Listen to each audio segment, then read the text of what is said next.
Due to copyright restrictions on YouTube, I have decided to create a collection of fanfiction novels in audiobook format. If you would like to access the collection, you can purchase it through one of the following platforms. Patreon or Ko-Fi. You will find both links in the description. After completing your payment, you will automatically receive a link to a private Telegram channel that has a great collection of fanfiction audiobooks in audio format. This is a one-time payment that grants lifetime access to the existing collection. Please note that the collection is continuously expanding. I regularly add new audiobooks over time, so the library keeps growing. If you would like to update a novel or add a new one, you must subscribe to my Patreon. Depending on the tier you select, you will be able to request a specific number of chapters weekly, which I will then produce in audiobook format. 1. The game begins anew. 111 AC. A grand tourney was held in King's Landing to celebrate the 5th wedding anniversary of King Viserys and Queen Alicent. Among the champions rode Ser Criston Cole, bearing Princess Rhaenyra Targaryen's favor tied proudly to his lance. His opponent, Ser Gawain Hightower, gleamed in green and silver beneath the sun. Their lances clashed again and again, splintering wood and shaking the stands with each thunderous impact. On the 5th pass, Ser Gawain fell hard to the ground, unhorsed before the watching crowd. From the royal dais, Prince Aegon Targaryen glanced up from the book resting on his knees, The History of the Targaryen Dynasty. "Uncle is still formidable," he said lightly, turning a page. "He only fell after 5 rounds. Beside him, Queen Alicent Hightower's smile faltered. Her face remained composed beneath the eyes of the court, but a shadow crossed her gaze. As the king's second wife, she had long since learned to keep her discontent veiled. Aegon said no more. The noise of the crowd and the clash of arms meant little to him. He was far more absorbed in the book before him, and in the thoughts that were not his own. Within the body of the young prince lived the mind of a 24-year-old man from another world, from a place he once knew as Earth. He had read Fire and Blood in his former life, that grim chronicle of the Targaryen civil war that would one day be called the Dance of the Dragons, a war between King Viserys' chosen heir, Princess Rhaenyra, and the king's firstborn son by his second queen, Aegon himself. When he realized who he had become, any thought of idleness vanished. He was the eldest son of the king. Many across the realm already whispered that he should succeed his father. But the throne had another claimant. Rhaenyra, his elder half-sister, beloved by Viserys and her faction of powerful lords. From the moment he drew breath and the midwife cried, "It's a boy," the Game of Thrones had begun. And it would not end until one side was utterly destroyed. The day's contests neared their end. Ser Criston Cole was declared champion to roaring cheers. Yet before the king could bestow his laurel, a sudden dragon's cry split the air. A shrill, piercing scream echoed across the tourney grounds. From the clouds above descended a vast, blood-red shape, wings like tattered banners, scales gleaming crimson in the sun. "Car axes, the blood Wyrm," Aegon murmured, eyes following the beast's descent. A monstrous veteran of 100 battles. The dragon landed before the royal stands with a gust of wind and dust. Queen Alicent stiffened, her fingers beginning to pick at one another, an old, nervous habit. For she knew whose dragon this was. Prince Daemon Targaryen, her husband's brother, strode across the lists in black armor, a slender crown upon his head. Worse still, Daemon was his own creature, proud, unpredictable, and openly hostile toward Lord Otto Hightower, Alicent's father. Once Hand of the King, Otto had been dismissed 2 years past, accused of overreach in matters of succession. With his fall, the Hightower's influence in King's Landing had crumbled. Only Alicent's fertility and grace had preserved her standing. In 5 years she had given Viserys 2 sons and a daughter, soothing his long-held yearning for male heirs. Through them, her power endured. Sensing her unease, Aegon reached for her hand and held it gently. "Mother," he whispered, "you pick at your fingers when you're nervous." Alicent blinked in surprise. She knew the habit well, she simply hadn't realized he'd noticed. The boy's mind was far sharper than his years suggested. Before she could respond, Aegon lowered his voice further, his tone steady and knowing. "If I can see it, others can too. Grandfather is gone now. You mustn't give anyone cause to think we're weak, or easy to push aside." The words startled her into stillness. After a long pause, she exhaled softly, her expression easing into gratitude. She squeezed his small hand and straightened her posture, her courtly smile returning like a polished mask. By then, Daemon had approached the royal dais, the faint glint of his crown catching the light. 2 members of the king's guard drew steel, blocking his path. King Viserys rose slowly. Though age had thickened his frame, his eyes still carried a monarch's authority. "You wear a crown, brother," he said evenly. "Do you mean to declare yourself king?" Daemon halted, then dropped to one knee. The sound of metal striking the ground rang across the tourney field. "After conquering the Stepstones, they named me King of the Narrow Sea," he said. "But I know there is only one true king, and he stands before me. I bring you both the crown and the Stepstones. They are yours, brother."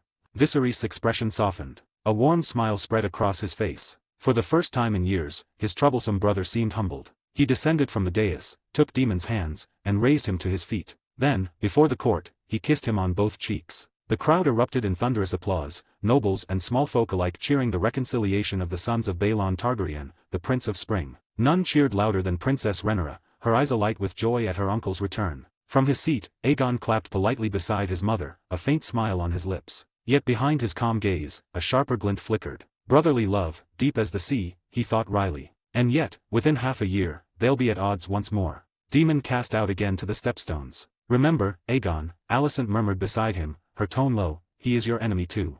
Aegon said nothing. He simply kept clapping until the cheers began to fade, then let his hands fall. There were truths he could not yet speak and appearances he had to maintain. If everyone else applauded and he did not, it would make him seem small-minded. He sighed inwardly. Still too young, he thought. Too young to move the board, and too young to show my hand. In this court, even wisdom can look like folly if revealed too soon. 2. The Green and the Black. Night fell over King's Landing. The towers of the Red Keep blazed with torchlight, and the air within the great hall shimmered with music and wine. King Viserys Targaryen had ordered a grand feast to mark his 5th wedding anniversary with Queen Alicent Hightower. The tables overflowed with roasted swan and spiced wine, the banners of red and gold fluttering in the torchlight. At the king's right hand sat Princess Rhaenyra, clad in a gown of deep black silk, her silver gold hair bound with rubies. She smiled faintly at her father's words, though her eyes seemed distant. The great doors opened again with a creak, and a hush rippled through the hall. Queen Alicent entered, robed in the Hightower's green, her hand resting lightly upon the shoulder of Prince Aegon, who wore a golden tunic embroidered with the three-headed dragon. For a heartbeat, the music faltered. Courtiers exchanged glances, subtle and knowing. Beneath the glittering calm of the royal feast, the currents of rivalry ran deep and unseen. Viserys felt it too. The growing strain between wife and daughter was no secret, not even to him. Yet he loved them both and could bring himself to wound neither. So he did what he always did, offered gifts and kind words, hoping gold and jewels could buy peace where affection failed. Alicent crossed the hall, smiling sweetly as she leaned to kiss her husband's cheek. Then she turned her gaze toward Rhaenyra. "My dear stepdaughter," she said with studied warmth, "today marks your father's and my wedding anniversary. Perhaps you would bless us with your good wishes." A murmur passed through the guests. Rhaenyra's smile tightened, her knuckles whitening around her goblet. But she inclined her head and spoke with careful grace. "Happy 5th anniversary to you and father." A simple, dutiful blessing, cool as winter wine. Viserys, oblivious to the frost beneath her tone, burst into hearty laughter. His delight was almost childlike. From beside him, Aegon watched in silent amusement. Father truly excels at self-deception, he thought wryly. Then, aloud, he rose and said, "Father, Mother, I wish you eternal happiness and long life together." He presented a small box, gilded and ornate. Viserys accepted it with curiosity and opened the lid. Inside lay a polished black gem, gleaming darkly under the torchlight. "This obsidian reminded me of you, Father," Aegon said softly. "Mysterious and powerful, like Balerion the Black Dread." The king's eyes shone. The name alone stirred old memories, his pride, his fear, his youth. Balerion had been the mightiest of the dragons that came from Valyria, the terror that burned a continent and forged the Iron Throne. Viserys had been his last rider, if only for a single flight in the dragon's final days. The memory had haunted him ever since, yet it was also his greatest boast. "I like it very much," Viserys said, his voice thick with affection. "And on your next naming day, I shall have a gift made for you in return." He kissed Aegon's cheek and, with a smile, drew the boy onto his lap. Aegon pointed toward a steaming pie on the table. "Father, I want some eel pie. Could you get me a piece?" Viserys chuckled, pleased by such childish dependence. "Of course, my son." He carved a slice himself and lifted it toward Aegon's lips, delighting in the simple act. For a brief, blissful moment, he saw only a happy family, wife, daughter, and son united under one roof. But the illusion was fragile. Across the table, Rhaenyra's smile had vanished. Once, she had been her father's pride and joy, the daughter of Queen Aemma, the realm's delight. At 7, she had mounted Syrax, her golden dragon, and all the realm had sung her praises. And yet, after Aegon's birth, everything changed. The same lords who once knelt to her now bowed to Alicent. The same courtiers who had called her "Your Grace to be" now whispered of the Queen's sons. She was the Princess of Dragonstone, the named heir of the Iron Throne, yet every smile from her father toward Aegon cut her like a blade. As her anger simmered, her gaze found Aegon's, and to her surprise, the boy was already watching her. For a heartbeat, their eyes locked. Then Aegon's lips curved into a small, knowing smile. Rhaenyra's heart clenched, fury rising. But before she could speak, the boy's expression changed as swiftly as a summer squall. He tugged at Viserys' sleeve and said plaintively, "Father, why don't you hug sister too? She seems upset." "It's my fault, isn't it?" Viserys blinked, caught off guard. He turned toward Rhaenyra, frowning faintly. Her face was pale, her mouth tight. Memories stirred, of Aemma, his first queen, dying in childbirth of the stillborn son who had cost her life, of the grief and guilt that drove him to name Rhaenyra his heir. She had been the light of his sorrowful days, his only comfort. But in the years since Aegon's birth, that light had dimmed. Rhaenyra had grown jealous, sharp-tongued, restless, forever bristling at imagined slights. Aegon, meanwhile, was gentle, eager to please, and openly adoring of his father. Viserys' sigh was weary. He pinched Aegon's cheek with fondness. "She's 14 now, my boy. She doesn't need to be held like a child. Don't trouble yourself. What else would you like to eat?" Rhaenyra said nothing, though her nails bit into her palms. Her father's words burned worse than open insult. Even if she had shouted that Aegon had mocked her only moments before, Viserys would never believe her. The laughter, the music, the wine, all continued as if nothing had passed between them. But in a shadowed corner of the hall, a thin young man watched intently, his eyes reflecting the flicker of torchlight. He had seen it all, the glance, the smile, the shift of power between two dragon heirs. And though the feast roared on, the hall no longer felt merry. A/N, if you're enjoying the start of this story, there are already 12 advanced chapters waiting for you on my Patreon, and the first 2 are free. Anchor. Things are just starting to get interesting, so if you're curious about what's coming next, hop over and take a peek. Patreon.com/fanfic novels. 3. Under the Eyes of the Realm. The year 111 after Conquest was destined to be remembered in the annals of history. A grand tournament was held to celebrate the 5th wedding anniversary of King Viserys I Targaryen and Queen Alicent Hightower. It should have been a time of joy, yet beneath the laughter and gallantry, whispers coiled like smoke. That was the day the court divided itself by color, the queen's green and the princess's black. The 2 women closest to the king had worn different colors at the banquet. Thus were born the factions that would one day plunge the realm into blood, the greens and the blacks. At that same feast, the young Prince Aegon Targaryen stole the show, seated in his father's lap for much of the evening, laughing, playing, and basking in the king's affection. Half a year later, by the middle of that same year, the fragile peace of the Red Keep had shattered once again. Prince Daemon and King Viserys quarreled bitterly. Too often, Daemon and Princess Rhaenyra were seen together, laughing softly in the gardens, whispering in the library, and once, riding their dragons over Blackwater Bay, close as shadows. The king's temper, when it came, was thunderous. "You will not see her again, Daemon," Viserys shouted across the throne room. "You will not set foot in this city until I say otherwise." Daemon's reply was a mocking bow. "As you command, brother. But blood calls to blood. Even if you cage dragons, their fire still burns." And so Daemon was exiled again, back to the Stepstones. 112 AC. Change came quickly thereafter. The Lord Commander of the King's Guard died in his sleep, white cloak folded neatly beside him. His replacement was Ser Criston Cole, once a humble Dornish-born knight and now commander of the realm's most sacred brotherhood. Not long after, Grand Maester Runsider also passed, replaced by Grand Maester Melas, whose soft words and subtle counsel soon became fixtures in the Queen's chambers. It was then that Queen Alicent made her boldest move yet. With the politeness of a daughter-in-law and the cunning of a lioness, she approached the king in the garden one morning. "Rhaenyra is of age, your grace," she said softly. "Perhaps it is time she weds. A union between her and Prince Aegon would unite the bloodlines, strengthen the realm and your legacy." Viserys frowned, his cup halfway to his lips. "She is Aegon's half-sister. He is but a boy." "A Targaryen boy," Alicent replied. "And our ancestors wed brother to sister for centuries, to keep the blood of old Valyria pure." Her tone was honeyed, but her eyes burned with quiet resolve. She was no longer the timid girl he had married, she had become a queen, and a mother defending her son's birthright. Viserys set the cup down. "Enough. Rhaenyra will marry where I command, and it shall not be her brother." And thus, by royal decree, Rhaenyra was betrothed to Ser Laenor Velaryon, heir to Driftmark, a match made for politics, not passion. The princess had no choice but to accept. Yet she did so with ice in her eyes. The court whispered what everyone knew: Ser Laenor preferred the company of men, and some whispered even darker things, that Ser Criston Cole, her sworn shield, had once begged her to flee with him, and that when she refused, he turned against her heart and name alike. By the year's end, King Viserys' family was no longer a family. It was a court divided by gossip, power, and jealousy, the calm before the coming storm. 114 AC, the training yard. Morning light spilled across the training grounds of the Red Keep, glinting off helmets and wooden blades. Clack, thwack, clack. The sound of sparring filled the air as Prince Aegon, now 7 years old, faced Ser Criston Cole in practice combat. Sweat rolled down Aegon's neck, his silver hair matted, but his stance held. His small hands gripped the wooden sword tight, his movements precise for a boy, shockingly so. A few knights paused to watch. Even they could see the boy's draconic talent.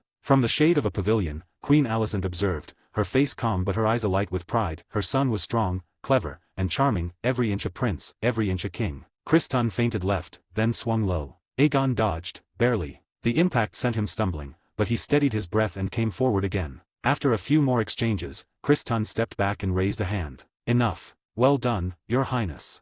Aegon dropped his sword and panted, a grin splitting his face. "You're getting better," Criston said, surprise in his tone. Soon, I'll have nothing left to teach you. Aegon rubbed his sore shoulder. Then you'll have to find someone else to hit, Ser Criston. Maybe my uncle Demon, if father ever lets him return. Criston coughed into his fist, half amused, half embarrassed. You have your uncle's tongue as well, it seems. From the sidelines, Ser Rick Cargyle, one of the twin brothers sworn to the Kingsguard, laughed lightly. Your Highness, if Ser Criston strikes hard, it's only because he fears losing to you. Stop flattering me, Aegon replied, grinning. Come, Ser Rick, have you eaten? Not yet, Your Highness. Then you'll dine with me. My father says a prince should always eat among those who protect him. Rick hesitated, but Aegon waved away his protest. That's an order, sir. And so, they ate together in the small dining hall reserved for the royal family's guards and attendants. Aegon tore into roasted fowl with a boy's appetite, occasionally glancing at the knight before him. You look nervous, Aegon said at last. Do I frighten you? No, Your Highness, Rick said carefully. Only, I recall the songs. The bards speak of you as if you were Aegon the Conqueror reborn. The boy paused mid-bite. Then he laughed softly, not in joy, but in thought. Do they now? My sister would love to hear that. He leaned back, wiping his hands with a napkin. You know, I don't like such talk, Ser Rick. It brings only trouble. My love for my sister is beyond doubt. Rick nodded but said nothing more. The words were proper, but the smile that followed them was not. There was a cunning gleam in the prince's eyes, a faint amusement at how easily people revealed themselves. After a long silence, Aegon spoke again, voice lower now. Ser Rick, I value honesty and loyalty. You may speak freely in front of me, but only in front of me. Understand? Rick's throat went dry. He nodded stiffly, realizing he had stepped close to treason without meaning to. A single wrong word in the Red Keep could cost a man his white cloak, or his life. Every knight of the Kingsguard swore to protect the king and his secrets, not to take sides in matters of succession, but some kings, like Viserys, trusted their knights to guard their wives and children too. It was at the king's command that Aegon had been allowed to choose one knight of his own. Without hesitation, he had chosen Ser Rick Cargyle, brave, disciplined, and, in another history, destined to die for the Greens. As Aegon watched him now, he wondered about that destiny. Perhaps things can be different this time, he thought. Perhaps even brothers need not kill each other. He smiled faintly at the thought and returned to his meal. Speaking of trivial things, the next tournament, the bard's latest songs, the sweetness of Dorne's oranges. But behind that boyish laughter, something older stirred, ambition, sharp as Valyrian steel. And in the shadowed halls of the Red Keep, the game for the Iron Throne had already begun. A/N, if you're enjoying the start of this story, there are already 12 advanced chapters waiting for you on my Patreon, and the first 2 are free. Anchor. Things are just starting to get interesting, so if you're curious about what's coming next, hop over and take a peek. Patreon.com/fanfic novels. 4. Blood of the Dragon. The midday sun poured through the tall, arched windows of Mager's Holdfast, gilding the room in a soft, honeyed glow. A rich lunch was laid out upon the long oaken table. Platters of roasted duck gleamed beneath a drizzle of golden glaze, fresh bread still steamed from the hearth, and goblets of milk and wine stood like sentinels beside polished silver knives. Aegon Targaryen, firstborn son of King Viserys, waved away the maid who tried to serve him. That won't be necessary, he said lightly. He reached for a loaf of bread, tearing it open with his own hands. Steam curled up, carrying the scent of wheat and butter. He placed inside a thick slice of steak, crisp on the outside, pink and tender within, topped it with a fried egg, and finished it off with a generous smear of honey jam. The first bite filled his mouth with warmth and flavor. The tender meat melted on his tongue, the rich egg coating it like silk, while the honey brought a sweetness that danced between indulgence and balance. He let out a satisfied sigh. There was no web to browse, no spectacles of light or sound here. Only the simple joys of taste, flame, and flight. Food, in this world, had become one of Aegon's few earthly entertainments, besides, of course, riding a dragon or watching dancers move like firelight in the Red Keep's halls. When the last bite of bread was gone, he wiped his mouth with the corner of a cloth and turned to his mother, who sat in quiet dignity across from him. I plan to go to Dragonstone, he said. After I finish eating, I'll take my dragon and ride there. I might stay a few days. I'll ask father for permission first. Queen Alicent's brow furrowed faintly. Dragonstone? She asked, voice calm but edged with concern. What business do you have there? Just a small matter, Aegon replied, the faintest of smiles curving his lips. Nothing dangerous, I promise. He reached for his milk, took a sip, and turned to Ser Eric standing nearby. Ser Eric, go ahead by ship. I'll follow shortly. The knight gave a crisp nod and left without question, his cloak brushing the floor like the whisper of steel. Alicent watched him go, then looked back at her son. Her sigh was soft, but heavy with years of worry. Once, Aegon had told her everything, his thoughts, his mischief, his dreams. But as the boy grew into a young man with the blood of dragons in his veins, he had grown distant, his heart shuddered behind the mask of princely confidence. Be careful, she said finally. Thousands of words, unspoken, folded into that one phrase. Be careful. Aegon gave her a smile, gentle, reassuring, and rose. Of course, mother. As he turned to leave, Alicent called after him, and Aegon, go see Helena and Aemond before you depart. He inclined his head in acknowledgement. The bedchamber door had barely opened before something small and soft launched itself into his chest. Aegon laughed, catching the tiny body midair. Did you miss me, my lovely little Helena? His sister, barely 5, said nothing. She only clung to him tightly, small arms wrapped around his neck, face buried against his shoulder. Her silver blonde hair smelled faintly of lavender. What's this? Aegon murmured, stroking her back. A bad dream again. She shook her head, lips pressed tight, refusing to let go. From behind the table, another voice chirped, bright, determined. I missed you too, brother. I did. Aegon glanced down. Aemond, 4 years old, stood with both arms raised, a tiny soldier demanding to be picked up. Aegon chuckled and ruffled his brother's hair, pulling him close. Good lad. In another world, the world Aegon remembered, their story would have gone differently. The earthly books had not been kind. The original Aegon, spoiled by indulgence, had grown cruel and careless. He had taken mistresses even after marrying his sister, Helena. He had watched Aemond mocked and beaten by Rhaenyra's sons and done nothing. Years later, Aemond had claimed mighty Vagar, yet even then his elder brother had mocked him still. It wasn't until the world burned in civil war that Aegon II had begun to respect his brother's strength. But this Aegon, the one who remembered another life, would never make those same mistakes. Brother, Aemond said suddenly, voice small. My dragon egg still hasn't hatched. Rhaenyra said it's a dead egg, and that I'll never have a dragon. The words hit like a spark to kindling. So that was it, Rhaenyra had mocked him again. Aegon's smile faded. He crouched to meet Aemond's eyes, his tone gentle but firm. There's a chance every egg might be dead, he said. That's not your fault. Do you want a dragon, Aemond? The boy blinked, taken aback by the question. Then he nodded, solemn as a knight taking vows. I do. Aegon leaned in closer, lowering his voice. I'm going to Dragonstone soon. There's a dragon there, female, gentle, but powerful. I think she'll like you. Aemond's violet eyes widened with awe. Can I come? Aegon smiled. Of course you can. But first, I'll need to ask father. He rose, smoothing Helena's hair, and left the chamber. Aegon found King Viserys in his solar, bent over the scattered pieces of his beloved model of old Valyria. The scent of melted wax and wood dust filled the air. Father, Aegon said without preamble, I wish to go to Dragonstone. Viserys looked up sharply. When Aegon had been but 5, he had taken his dragon and tried to fly north as far as the wall, nearly frightening both his parents to death. Since then, Viserys had given strict orders that no dragon keepers were to let the boy fly without royal leave. The king frowned and set down the tiny spire he'd been carving. And, what business have you there? He asked. Your sister's wedding draws near. You will remain in the capital. You are not to go. Aegon's mouth twitched in mild frustration. Only for a few days, father, half a moon's turn at most. Dragonstone is nothing but stone and smoke, Viserys said sternly. You only wish to ride your dragon and lose yourself in mischief again. I know you, boy, you are not to go. He pointed a finger for emphasis. Do you remember last time? You swore the same, and ended up beyond the wall itself. You could have been killed. His voice softened then, heavy with memory and something darker. Beyond the wall. The words carried a chill even in the warm air of the chamber. There were things beyond that frozen expanse, things the realm had forgotten. Viserys remembered the old dream passed down from Aegon the Conqueror himself. A song of ice and fire. A vision of winter unending, and a darkness rising from the north to swallow the world. It was that dread which had driven Aegon I to unite the 7 kingdoms, to forge one realm strong enough to stand against the coming night. That secret prophecy was for the kings alone. Viserys had shared it only with Rhaenyra, his chosen heir. Aegon, as second-born, was never told. So Viserys could only look at his son now with weary love and forbidding caution. You are not to go, he repeated. That is my final word. A/N, if you're enjoying the start of this story, there are already 12 advanced chapters waiting for you on my Patreon, and the first 2 are free. Anchor. Things are just starting to get interesting, so if you're curious about what's coming next, hop over and take a peek. Patreon.com/fanfic novels. 5. The Golden Dragon's Restlessness. Aegon's eyes narrowed slightly, as though he had already guessed the heart of his father's fear. I've already set Sarah Rick to make the arrangements, he said evenly. You may speak with him if you wish. I'll go only to Dragonstone, nowhere else.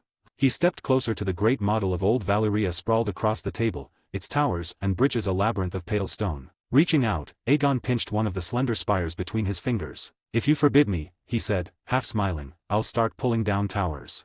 Viserys' eye twitched. The boy dares threaten me, at 7 years old. Once, he would never have dreamed of speaking so to his own father. But Aegon, this strange, sharp, willful son, was of another temper altogether. Very well, Viserys said at last, exhaling sharply. Go, then. But listen well, boy, only to Dragonstone. You are not to ride north again. Aegon hid a curl of amusement. Still haunted by the wall, are you, father? He knew well what troubled the king, that ancient dream of darkness beyond the wall, the shadow of the Night King that lingered in royal memory like a curse. I understand, he said lightly, turning to leave. I'll be gone before sunset.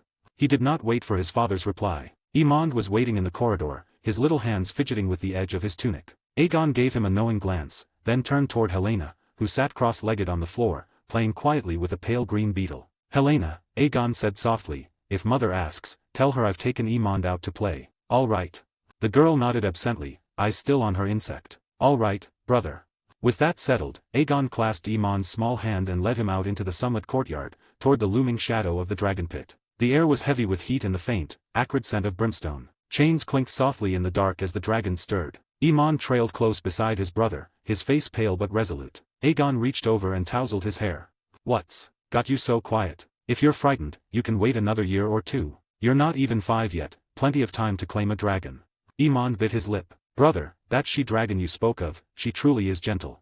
Aegon tilted his head in thought. Silverwing, the great she-dragon once ridden by Queen Alysanne, was indeed known for her mild nature. If even that drunken fool Ulf could win her favor, Aegon thought, then my brother, with Targaryen blood pure as flame, has nothing to fear. Still, he would not take chances. I'll test her first. Better scorched myself than see him burn to ash. Don't worry, he said aloud. I'll try her temper first. You'll watch from a distance and decide for yourself.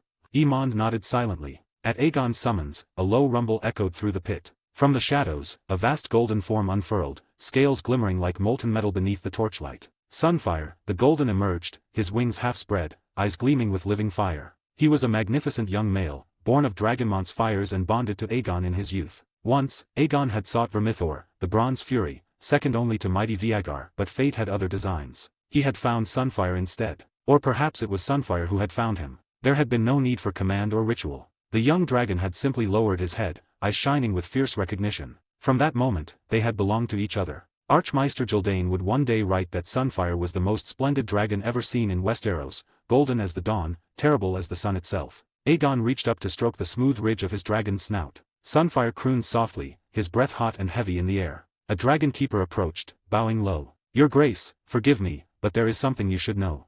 Speak, Aegon said, not turning. His hand moved slowly across Sunfire's warm scales. The keeper hesitated, glancing at the golden beast before answering. It's about Sunfire, my prince. His condition has been strange.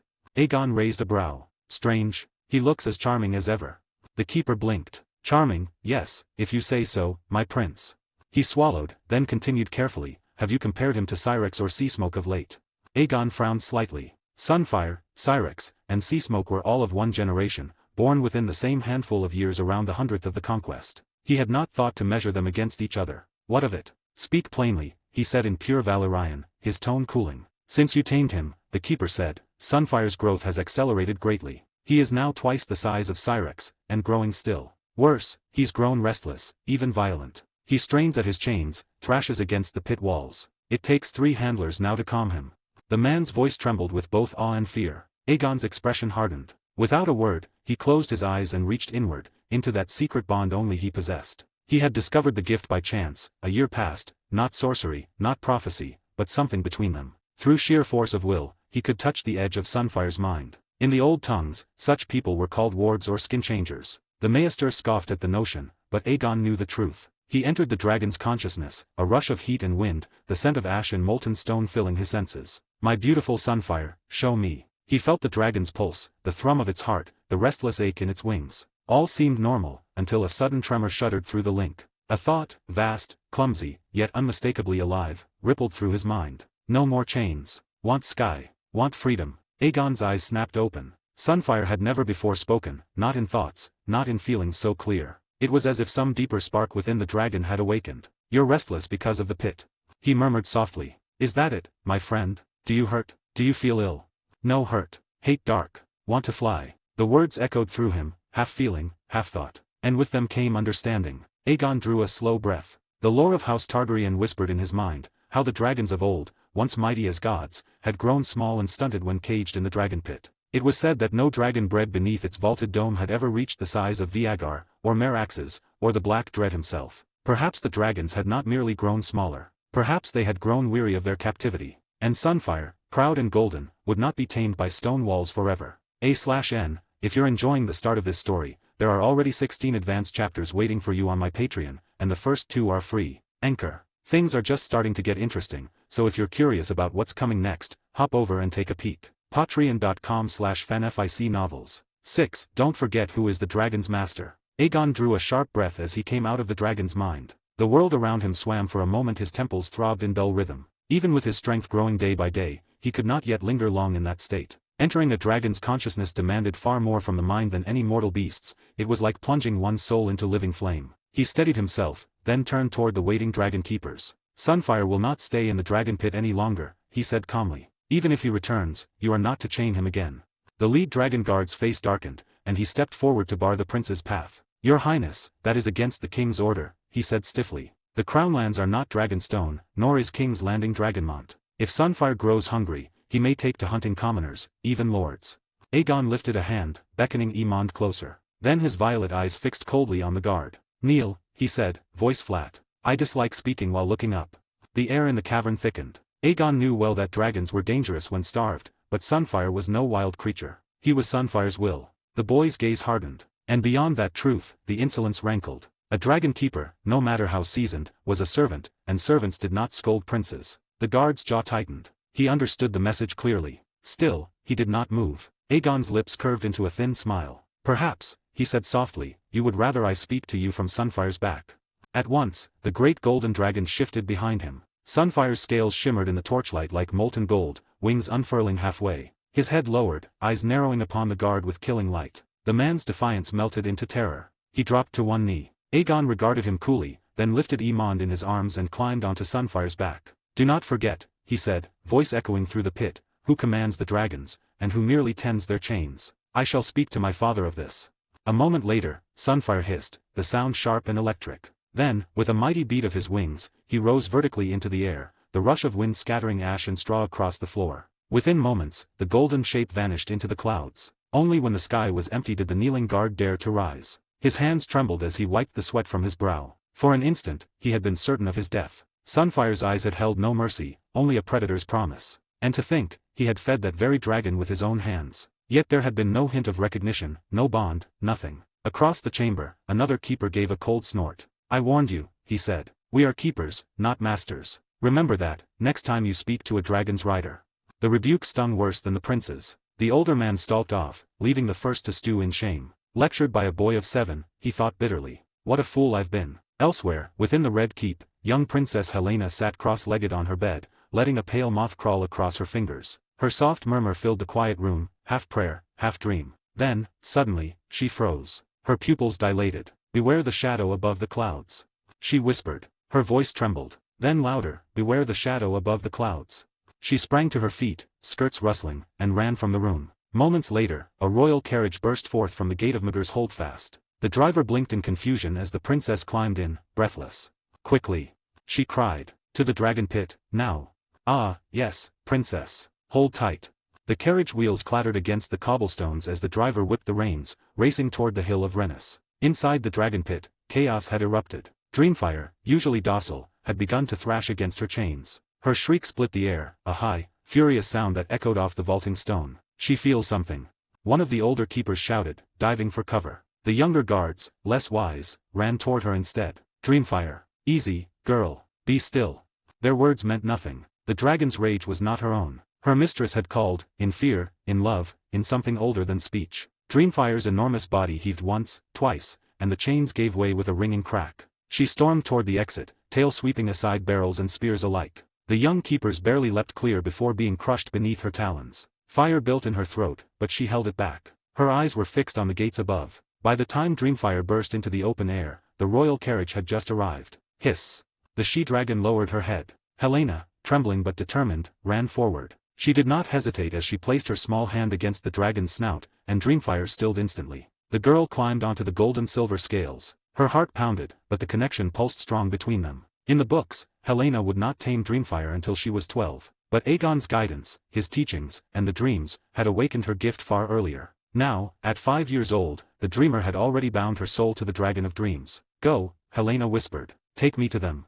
Dreamfire crouched low, then leapt skyward, wings slicing through the clouds as she followed Sunfire's distant trail. Back in the pit, an older dragon keeper wiped soot from his brow and shouted to his men, "You dash. Go, tell the king at once. Prince Aegon has taken Prince Aemond and flown to Dragonstone, and Princess Helena has mounted Dreamfire in pursuit." He slammed his fist against a column. "7 save us," he muttered. "First Rhaenyra at 7 years, now this. One flies off with his brother, the other chases on an ancient Wyrm."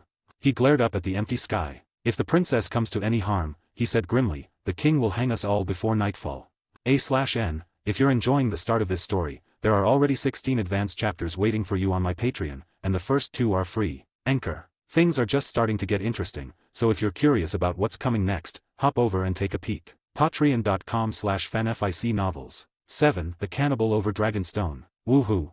Aemond cheered, waving his small hands as the wind howled around them. Aegon chuckled and reached over to tighten his brother's saddle straps. "Easy there," he warned. "Don't get too excited. You'll have your own dragon soon enough, I promise." Aemond's joy dimmed, worry creeping into his voice. "But what if I can't tame the one you mentioned?" "Silverwing," Aegon said. "She's gentle, almost motherly. She's never turned her fire on a Targaryen. Even if you can't claim her, it only means your true dragon is waiting for you elsewhere. Every rider has one." Aemond pressed his lips together and nodded, though the unease lingered in his eyes. The brothers fell quiet then, save for the rush of the wind and the deep, rhythmic beating of Sunfire's golden wings. But then came a low, guttural hiss. Sunfire's body shuddered beneath them. The dragon's eyes darted about, pupils narrowing to slits as a nervous growl rumbled in its throat. "What's wrong?" Aegon muttered, frowning. Sunfire was barely 11 years old, yet already more than 22 meters from nose to tail, twice the size of most dragons its age. Nothing in the skies of Westeros should have frightened him. Unless. The light dimmed. A shadow swept across them, vast and all-consuming. Aegon's stomach dropped. 7 hells, he breathed, glancing upward. "Don't tell me dash." He didn't finish. Above the clouds loomed a monstrous silhouette, wings blotting out the sun. "Hold tight."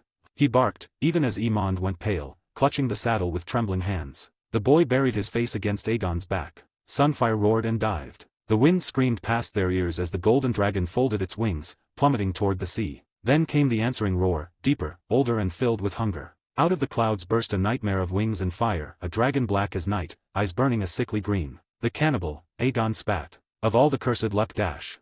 He'd read of it, the oldest and most savage of all the wild dragons of Dragonstone. It had fed on hatchlings and eggs for a century, earning its name by devouring its own kin. Sunfire twisted violently, wings snapping open just above the waves, leaving streaks of white spray behind them. "Steady, boy. Easy now," Aegon murmured, feeling the dragon's muscles tremble beneath his palms. "Stay with me. Fly smart." The cannibal shrieked above them, plunging into pursuit. Black and gold danced across the sky in a deadly chase. Aegon realized at once what the beast was doing. The cannibal didn't rush, it shadowed them, its movements calculated, patient. It wanted Sunfire exhausted, wings heavy, fire spent, before it struck. "Clever bastard," Aegon muttered. "All right then, let's see who tires first." He slowed Sunfire's pace deliberately, letting the gap close, only for the black dragon to surge forward with a burst of speed. Aegon instantly urged Sunfire upward, pulling away, then dropped back into a glide to conserve strength. The pattern repeated again and again, advance, retreat, recover. Each time, Sunfire matched its hunter move for move. Eventually, the cannibal faltered. This prey was not behaving as expected. It didn't panic or did any foolish flight. Only steady, controlled maneuvering. The old Wyrm snorted, disappointed. Too much effort for too little reward. There were softer meals to be found, hatchlings, eggs, perhaps even a stray she-dragon on Dragonstone's slopes. With a final roar, the black dragon banked upward, climbing toward the clouds. Aegon dared to breathe again, only for the heavens themselves to split open. A shriek, sharp and furious, cut through the air. The clouds above them exploded in blue flame as another dragon descended, scales the color of moonlight, fire burning pale azure. "Dreamfire." Aegon gasped. His blood ran cold. "That's sister's dragon." Aemond cried, eyes shining. "She's come to save us." Before Aegon could reply, the 2 elder dragons collided. Fire met fire, blue against green, and the sky itself seemed to burn. The shockwave rocked Sunfire midair, nearly unseating the brothers. Dreamfire's claws raked across the cannibal's belly, leaving smoking trails, but the older beast twisted and spat flame in answer. 7 hells, Aegon cursed. "She'll get herself killed. Let's help her." Aemond cried. Aegon tightened his brother's straps, pulling them both low in the saddle. His eyes narrowed, and he reached out with his mind. "Sunfire, now." The bond flared to life. Dragon and rider became one. Sunfire roared and banked upward in a spiral, golden scales glinting in the sunlight as they rose toward the melee. 200 meters closed in a heartbeat. With a sudden burst of speed, Sunfire struck from the flank, jaws snapping onto the cannibal's neck. The younger dragon's teeth sank deep, blood spraying into the wind. Sunfire's talons locked into the beast's flanks, driving home the attack. The cannibal bellowed in rage and pain, thrashing wildly. Dreamfire recoiled just in time to avoid a torrent of green fire. Aegon felt the heat lick his armor even from afar. "Let go," he commanded through gritted teeth. Sunfire released, diving out of range as emerald flame seared the air above them. The black Wyrm wheeled about, smoke pouring from its jaws, but it hesitated. It had survived centuries by cunning, not courage. And now, two dragons stood against it, both blooded and burning with fury. With a low, guttural snarl, the cannibal broke off. It glared once at its foes, eyes like twin emerald lanterns, then turned and vanished into the cloud banks, its roar fading into the distance. Aegon exhaled shakily. "Gods be good." Dreamfire circled above, wings laboring, smoke curling from the edges of her scales. Both she and Sunfire bore bleeding wounds, though none seemed mortal. Had it chosen to fight to the death, Aegon murmured, we might not have left the sky alive.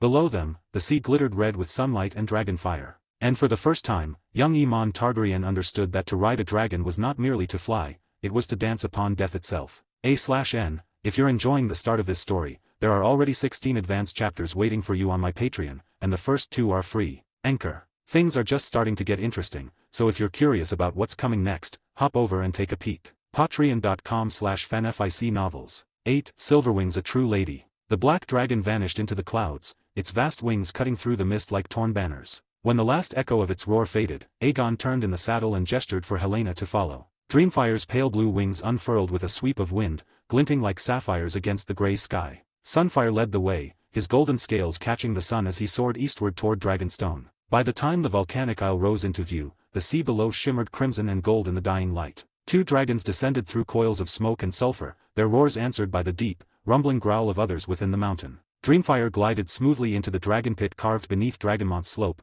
curling up amid the ancient stones. Sunfire remained outside the great archway, his massive head resting upon folded claws. Aegon slid from the saddle, his boots striking the blackened ground. "Helaena," he began, "why did you come here?" Before he could say more, the little girl leapt from Dreamfire's flank and ran straight into his arms. Her voice was soft as a whisper. "I saw it, the black shadow above the clouds." Aegon stilled, brow lifting slightly. So she saw it, even from afar. He hadn't expected Helena's strange gift of foresight to reveal his peril, much less that she would mount Dreamfire and come to his aid. Helaena had never loved flight, let alone battle. Yet she had faced the cannibal for him. Aegon's chest tightened. He cupped her small, pale face and kissed her brow. "Thank you, Helaena," he murmured. Her lips curved in a quiet smile, eyes bright as crescent moons. Beside them, Aemond watched with pursed lips, envy darkening his expression. If he had a great dragon of his own, he thought fiercely, he would have ripped that black monster apart himself. "Prince Aegon, Prince Aemond, Princess Helaena, welcome to Dragonstone." A dragon keeper approached, bowing low. "Shall I have carriages prepared?" "You may," Aegon said, glancing toward the steaming mouth of the Dragonmont. "Tell me, is Silverwing within the pit?" "She is, my prince. The old lady rarely leaves her lair, save to hunt." "Are you here for Prince Aemond?" Aegon finished. The man hesitated. "Forgive me, your grace, but since the tragedy of Princess Arya, no one may attempt to bond with a dragon without the king's word." Aegon's tone remained calm. "I have spoken with my father," he lied smoothly. "Will not be long. Have a few men accompany us." "As you command, my prince." The keeper inclined his head. "I'll send 5 of our best. May the gods watch over you." Leaving Helaena behind, Aegon and Aemon descended into the dragon pit with their escort. The air grew heavy and hot, thick with the scent of smoke and scale. Far within the cavern, a deep rumble stirred the earth itself. "Silverwing," one of the dragon keepers called softly. A gleaming shape emerged from the shadows, pale silver, vast and graceful despite her size. Her eyes glowed a calm, luminous gold. Of all dragons in Targaryen memory, Silverwing was the gentlest, a creature of peace rather than flame. "She's a true lady," murmured a keeper in awe. "The very opposite of Vermithor."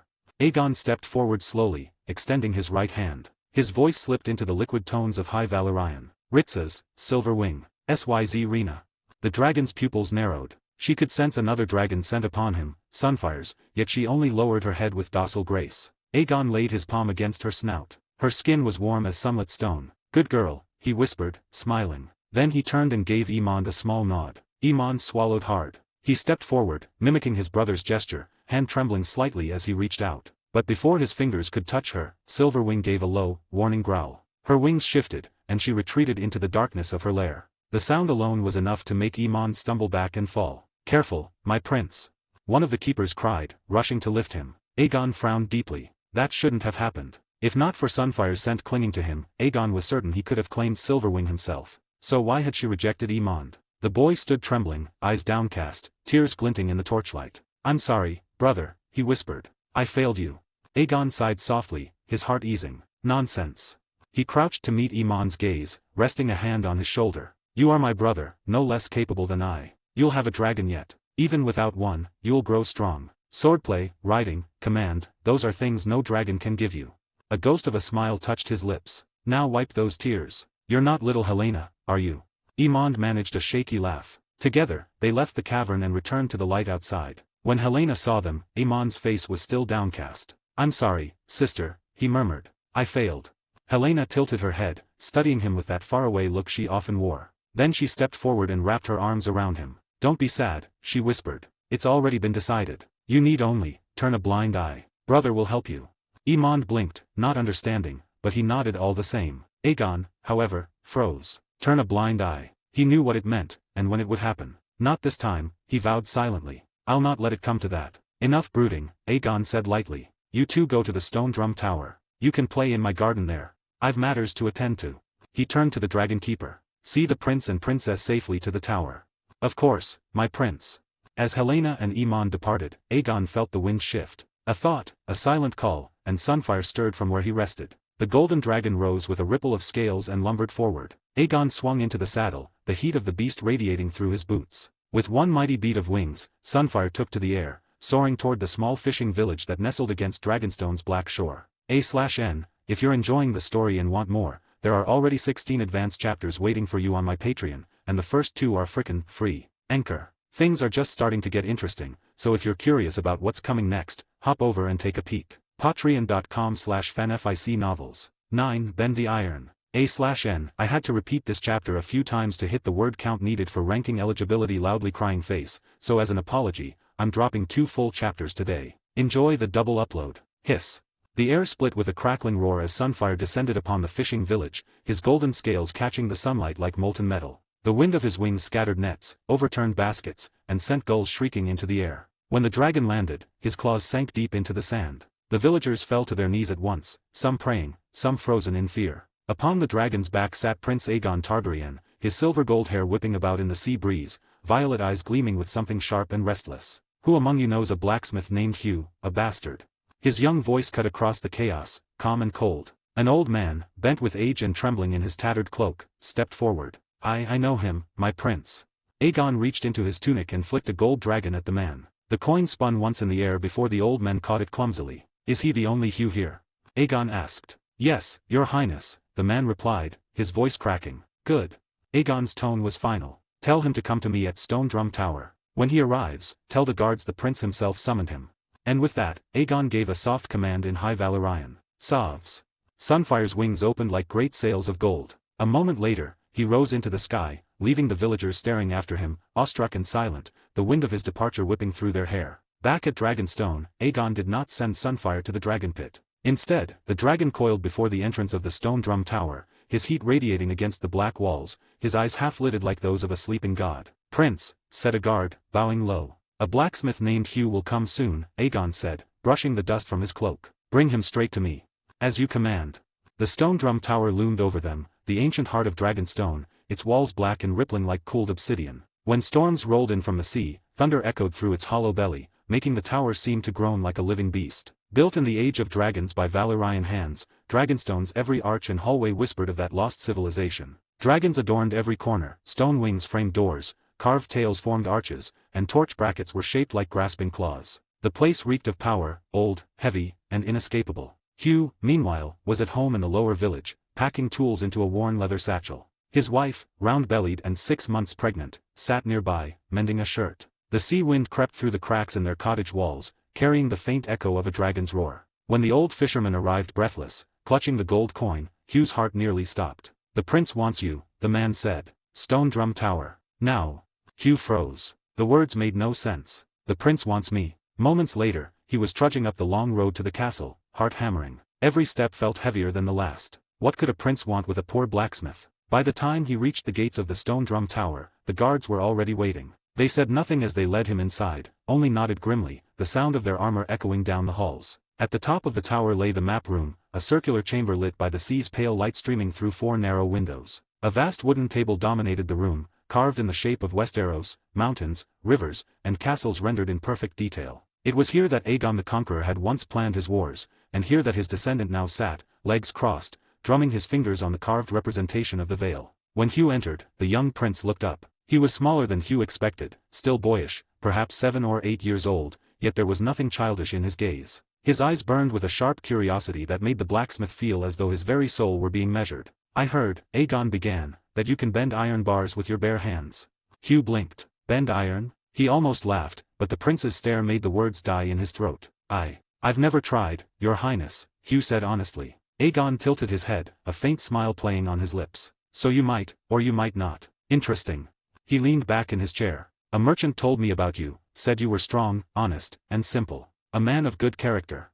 Hugh frowned slightly. "I thank you, your highness, though I know not what I've done to earn such words."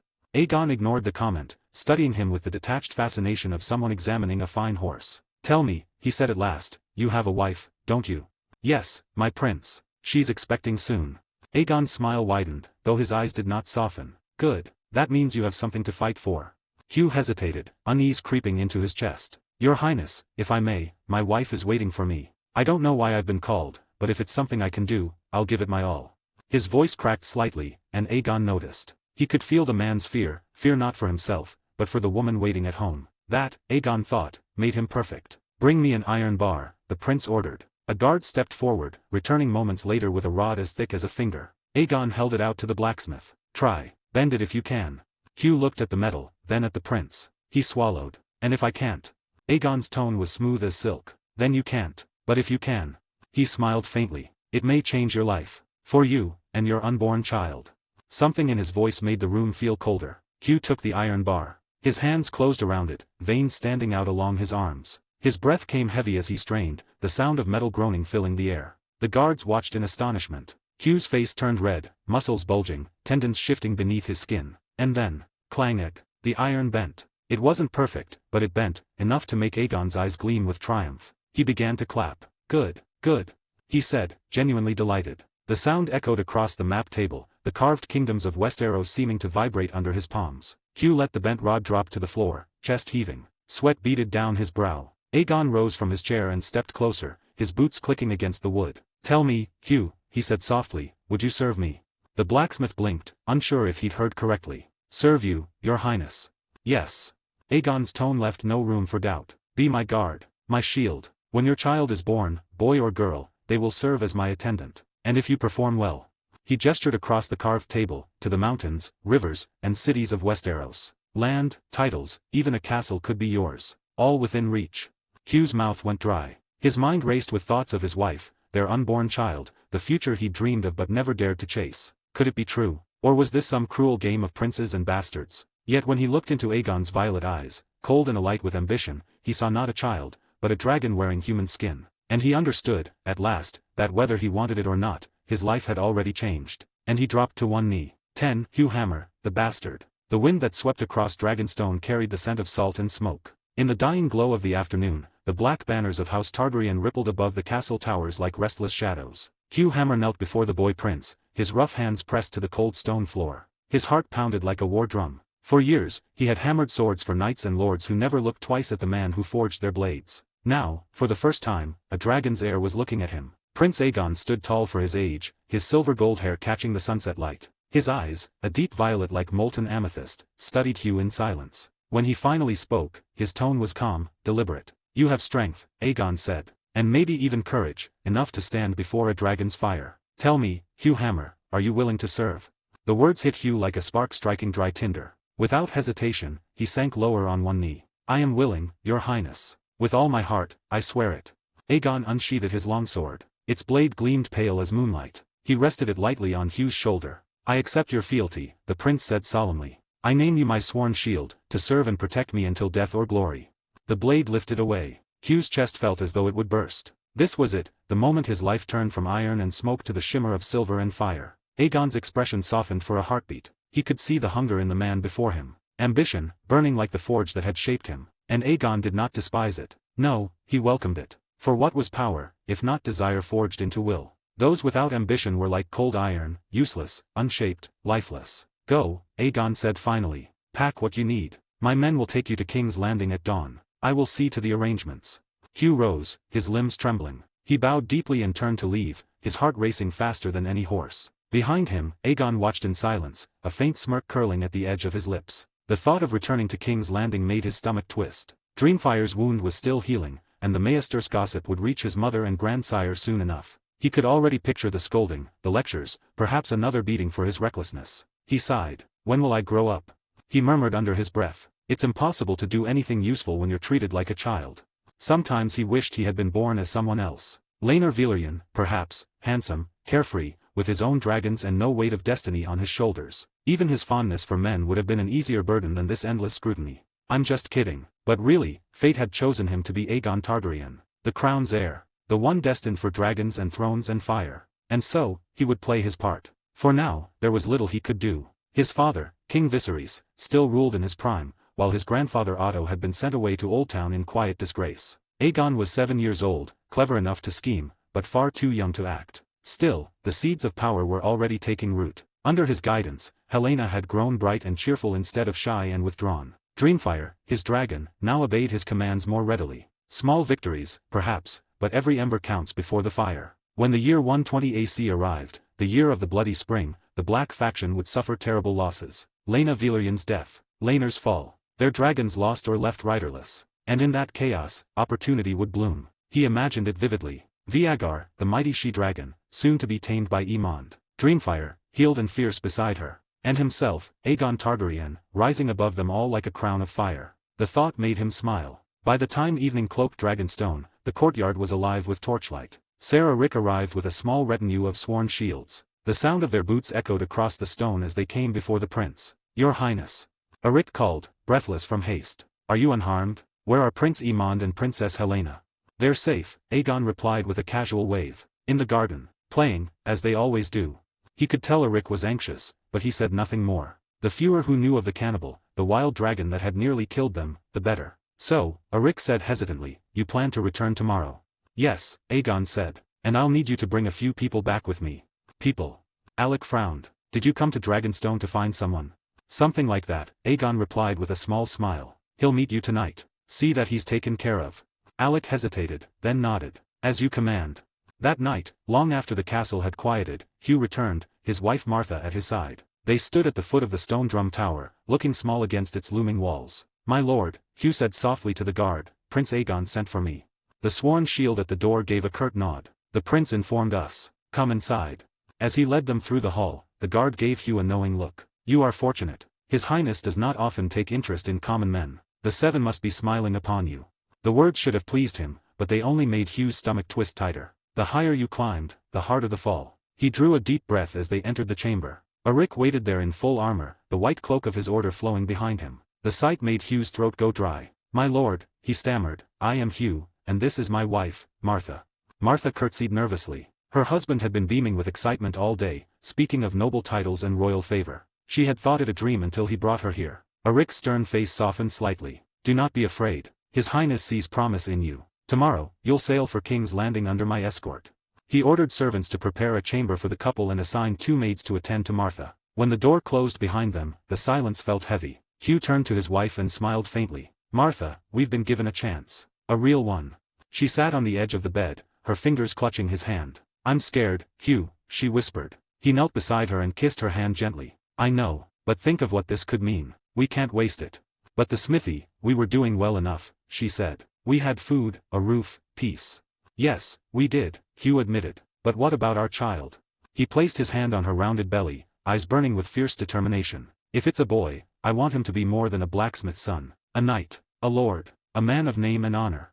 His voice grew thick with emotion. Even the lowest knight lives better than a smith. And Prince Aegon promised that service and loyalty will be rewarded, with gold, land, perhaps even a castle. Martha sighed softly. She knew her husband's heart was restless. Ambition had always glimmered in his eyes like the glow of a forge. He kissed her forehead. Rest now. Tomorrow our lives begin anew. But before she could reply, she grasped his arm and whispered, Promise me one thing, Hugh. No matter how high you climb, remember your place. Do not forget who you are. He smiled faintly and nodded. I understand. Outside their window, the sea roared against the cliffs, as if echoing his unspoken dreams. Somewhere beyond the walls, a dragon stirred, its low rumble blending with the sound of the waves. Aegon Targaryen stood at his balcony above, watching the dark waters glitter under the moonlight. His thoughts drifted toward King's Landing, toward thrones and dragons, toward the storm that was yet to come. Soon, he thought. Soon, all the pieces will move, and the game of fire and blood will begin. A/N, enjoying the story so far? Want more? There are already 16 advanced chapters waiting on my Patreon, and the first 2 are completely free. Anchor. Things are just starting to get interesting, so if you're curious about what's coming next, hop over and take a peek. Patreon.com/fanfic novels. Oh, and gimme those power stones alright? 11. The Prince and His Lies. The next morning, the mist clung to the cliffs of Dragonstone like a shroud. Hiss.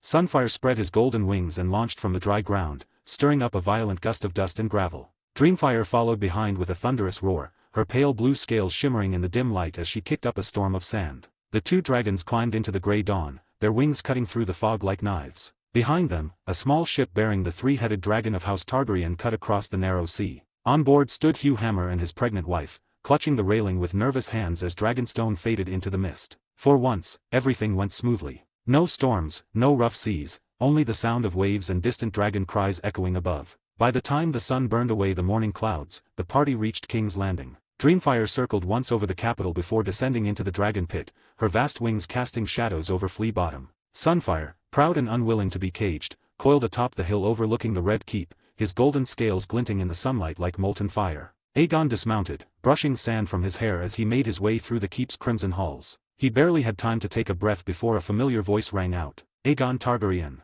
Queen Alicent stormed in, skirts swishing, face tight with fury and relief all at once. Mother, Aegon said, attempting a charming grin. Good morning. Good morning. She echoed, voice sharp. You've really outdone yourself this time, haven't you? Taking your little brother dragon taming? What were you thinking? Are you trying to turn him into roast pork before he's even grown his first whisker? Aegon winced as she grabbed his ear, tugging it just enough to make him yelp. Mother, relax. I wouldn't do anything I wasn't sure of, he said, trying to wriggle free. Aemond and Helena are perfectly fine. Alicent stared at him with the expression of a woman caught between anger and exhaustion. Perfectly fine? Then explain the wound on Dreamfire's belly. Aegon froze. Viserys had received a raven the previous night from Dragonstone, carrying not only the news of Aemond's first flight but also a troubling report. Dreamfire had returned wounded. The marks on her scales were not from stone or spear, but from dragon claws. The wound. Aegon blinked, feigning confusion. Ah, that. She scraped herself on a rock while landing. You can ask Helena. He turned to his sister and gave her a desperate little wink. Helena, sweet and nervous, bit her lip. Her mother's eyes turned toward her, and under the weight of that gaze, the girl faltered but nodded. Why yes. It was a rock. Dreamfire hit, a rock. Alicent sighed, pressing a hand to her temple. Before she could respond, a thunderous voice echoed down the corridor. Where is that boy? Viserys I Targaryen, king of the 7 kingdoms, entered like a storm. His face was flushed red, and his hair, once silver white, seemed almost aflame in the morning light. Aegon's instinct screamed run, but he managed only to dart behind Helena, clutching her shoulder like a shield. Father, it's so good to see you. Aegon said cheerfully. You're looking strong today. Viserys glared. Strong? You mean angry? What happened to Dreamfire's belly? I told you, Aegon muttered, it was a stone. A stone. Viserys barked. You expect me to believe that Dreamfire was scratched twice on her belly by stones shaped exactly like dragon claws? Yes. You can ask Mother or Helena or Dreamfire herself, if you'd like, Aegon said quickly, grinning wide. Viserys' face darkened until it nearly matched his crimson robe. Guards, he said through gritted teeth. Hang the boy up for me. Father, wait. Aegon ducked as 2 gold cloaks approached. You're being emotional again. I told you, there's nothing to worry about.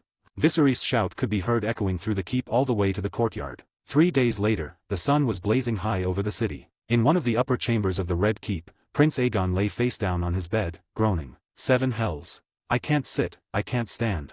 Alicent sat beside him, shaking her head. You brought it on yourself, Aegon. Why lie? Did you really think your father wouldn't notice claw marks the size of a horse? Aegon buried his face in his pillow. I thought maybe if I denied it long enough, he'd get tired and stop asking. His mother sighed. Your father already knows those wounds came from the cannibal. He's not as foolish as you believe. Then why hit me so hard if he already knew? Aegon muttered. Because you lied, she said flatly. Aegon pouted. If I told the truth, he would have hit me anyway. Alicent rolled her eyes. Next time, try honesty. It might hurt less. He groaned, turning onto his side. Mother, do you want me dead? You nearly ripped my ear off earlier. Are you and father in league with Aemon to make him the heir sooner?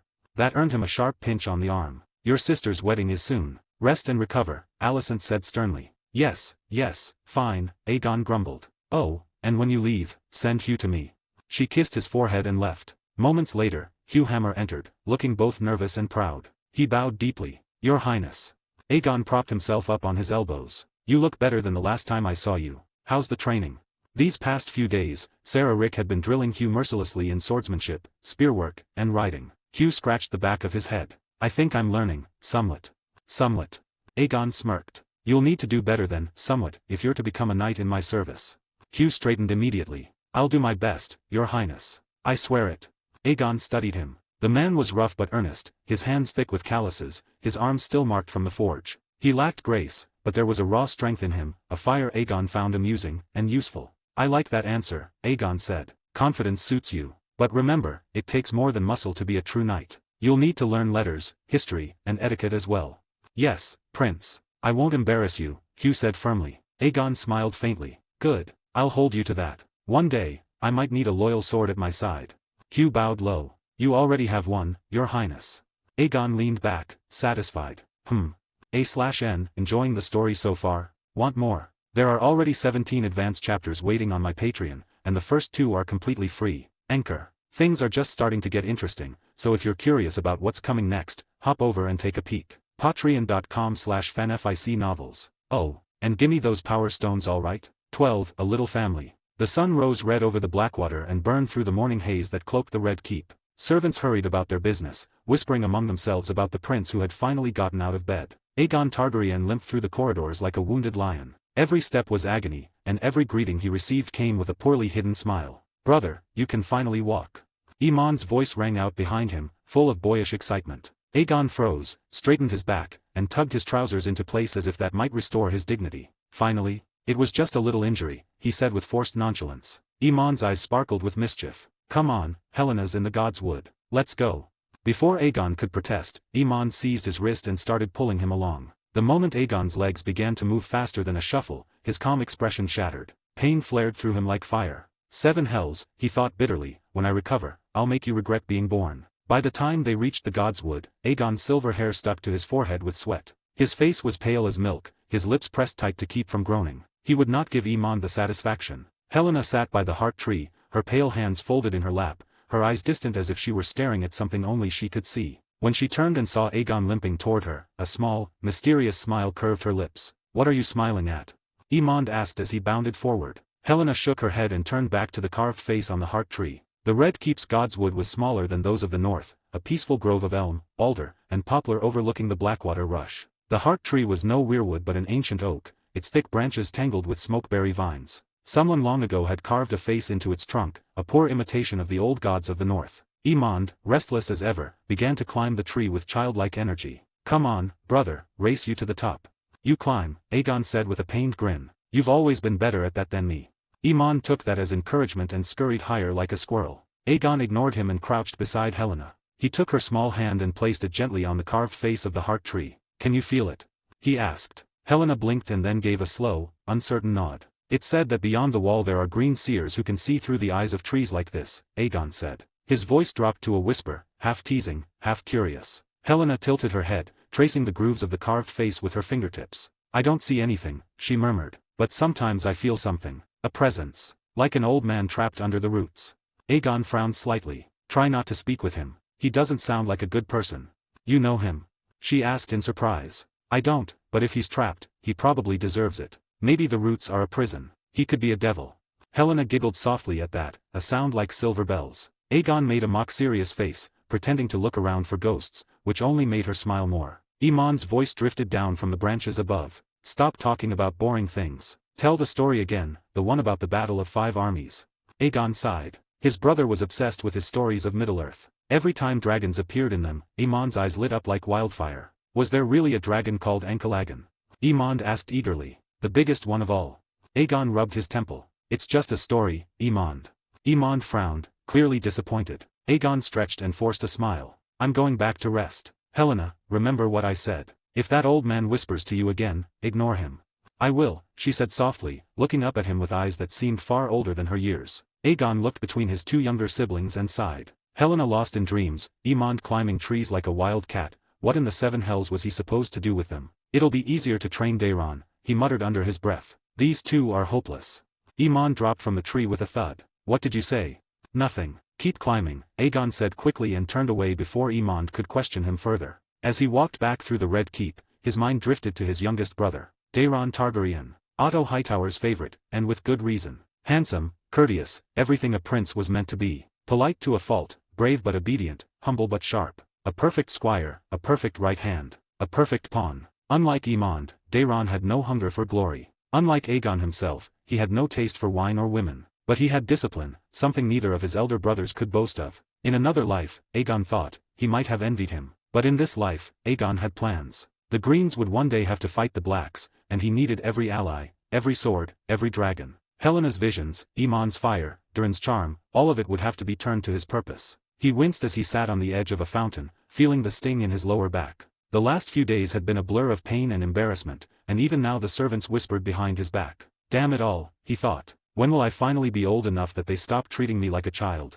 He stared at his reflection in the rippling water. Pale hair, violet eyes, a handsome face with none of the gravity of a ruler. He looked like a boy playing at being king. The truth was bitter. He was clever, but not yet powerful. Ambitious, but not yet dangerous. Someday soon, though, he would change that. He had already begun shaping his siblings in small ways, guiding Helena to use her strange sight more carefully, encouraging Aemond's hunger for strength, whispering to Daeron that obedience and patience would make him invaluable. When the time came, the Greens would not be divided by weakness as they were in the books Aegon remembered. Not if he could help it. He rose slowly, brushing dust from his clothes. The pain was a dull throb now, manageable. Aemond's laughter echoed faintly behind him, mingling with Helena's soft humming. Family, he thought. Fragile and foolish, but mine after all. He made his way back toward his chambers, pausing at a window that overlooked the city sprawling below the Red Keep. King's Landing shimmered in the afternoon light, filthy and magnificent all at once. Smoke rose from its countless chimneys, and the distant sound of the harbor bells drifted on the wind. This was his city, or would be, one day. He smiled faintly, the expression caught somewhere between pride and exhaustion. Maybe he was still too young. Maybe his body still ached and his pride still smarted. But Aegon Targaryen knew one truth better than anyone. Power was not given. It was taken. And when his time came, he would take everything. A/N, enjoying the story so far? Want more? There are already 17 advanced chapters waiting on my Patreon, and the first 2 are completely free. Anchor. Things are just starting to get interesting, so if you're curious about what's coming next, hop over and take a peek. Patreon.com/fanficnovels. Oh, and gimme those power stones alright? 13. Wannabe in-laws. The 7th day of the second moon, 114 AC. The day shimmered with the kind of brilliance that begged to be remembered. The air over King's Landing carried the brine of Blackwater Bay and the hum of anticipation. From the balcony of the Red Keep, Prince Aegon Targaryen stood beside his siblings, his golden attire gleaming beneath the afternoon sun. Helena lingered quietly at his side, while Aemond, tall and sharp-eyed, stared at the horizon as if daring the sea to surprise him. And it did. A vast fleet cut across the waters like a moving wall of silver and white sails. The banners of House Velaryon snapped in the wind, their seahorse sigils glimmering in the light. And then came the sound. A low, distant roar rumbled through the sky, heavy and ancient, like thunder rolling in a cavern. Vagar broke through the clouds. The great she-dragon was monstrous in size, wings blotting out the sun for a moment. Her scales glinted in shades of old bronze, and her roar made even the stones of the Red Keep seem to tremble. 2 smaller dragons followed her descent. One was a sleek creature with scarlet scales and wings the color of blood-tinged gold. The other was pale and young, silver-gray and bright-eyed, trailing behind like a squire struggling to keep pace with knights. Aegon whistled softly. Terrifying family strength, he muttered under his breath. Fleet, dragons, gold, influence. What else do they lack? He already knew the answer. They lacked only a crown. Viserys had long declared that Rhaenyra's firstborn son with Laenor Velaryon would inherit the Iron Throne. Yet he had never said whether the heir would bear the name Targaryen or Velaryon. That single uncertainty had been simmering beneath the court's civility for years. If the day came when his father passed and Lord Corlys still lived, would the Iron Throne itself bear a new name? Aegon could almost picture it, the royal banners changed from dragon to seahorse, the songs rewritten. The thought twisted his gut with irritation. The throne, Helena murmured suddenly. Her voice was soft and strange, as if she were talking to something unseen. Then she turned and walked away. Aegon sighed and followed her. Come on, he said to Aemond. We should greet them properly. Aemond blinked, always a step behind when the topic was subtle, but he nodded and hurried after his brother. Down in the courtyard, the Sea Snake's flagship eased into the harbor with regal slowness. The Velaryon banners flapped wildly, as if declaring victory before battle. Viserys himself descended the steps to greet his in-laws, his face bright with forced cheer. Outside the city walls, Vagar, melees, and sea smoke landed with a thundering crash of wings. Dust rose in great plumes. Even from a distance, their power could be felt. Sunfire stirred from his nap near the dragon pit, cracked open one molten gold eye, and decided they were not worth the trouble. He coiled back into his gleaming rest, scales glinting like polished coins. Laenor Velaryon leapt down from sea smoke and approached his mother. His eyes went straight to Sunfire. "It looks much bigger than sea smoke," he said in disbelief. "And yet I remember Sunfire hatched 6 years later."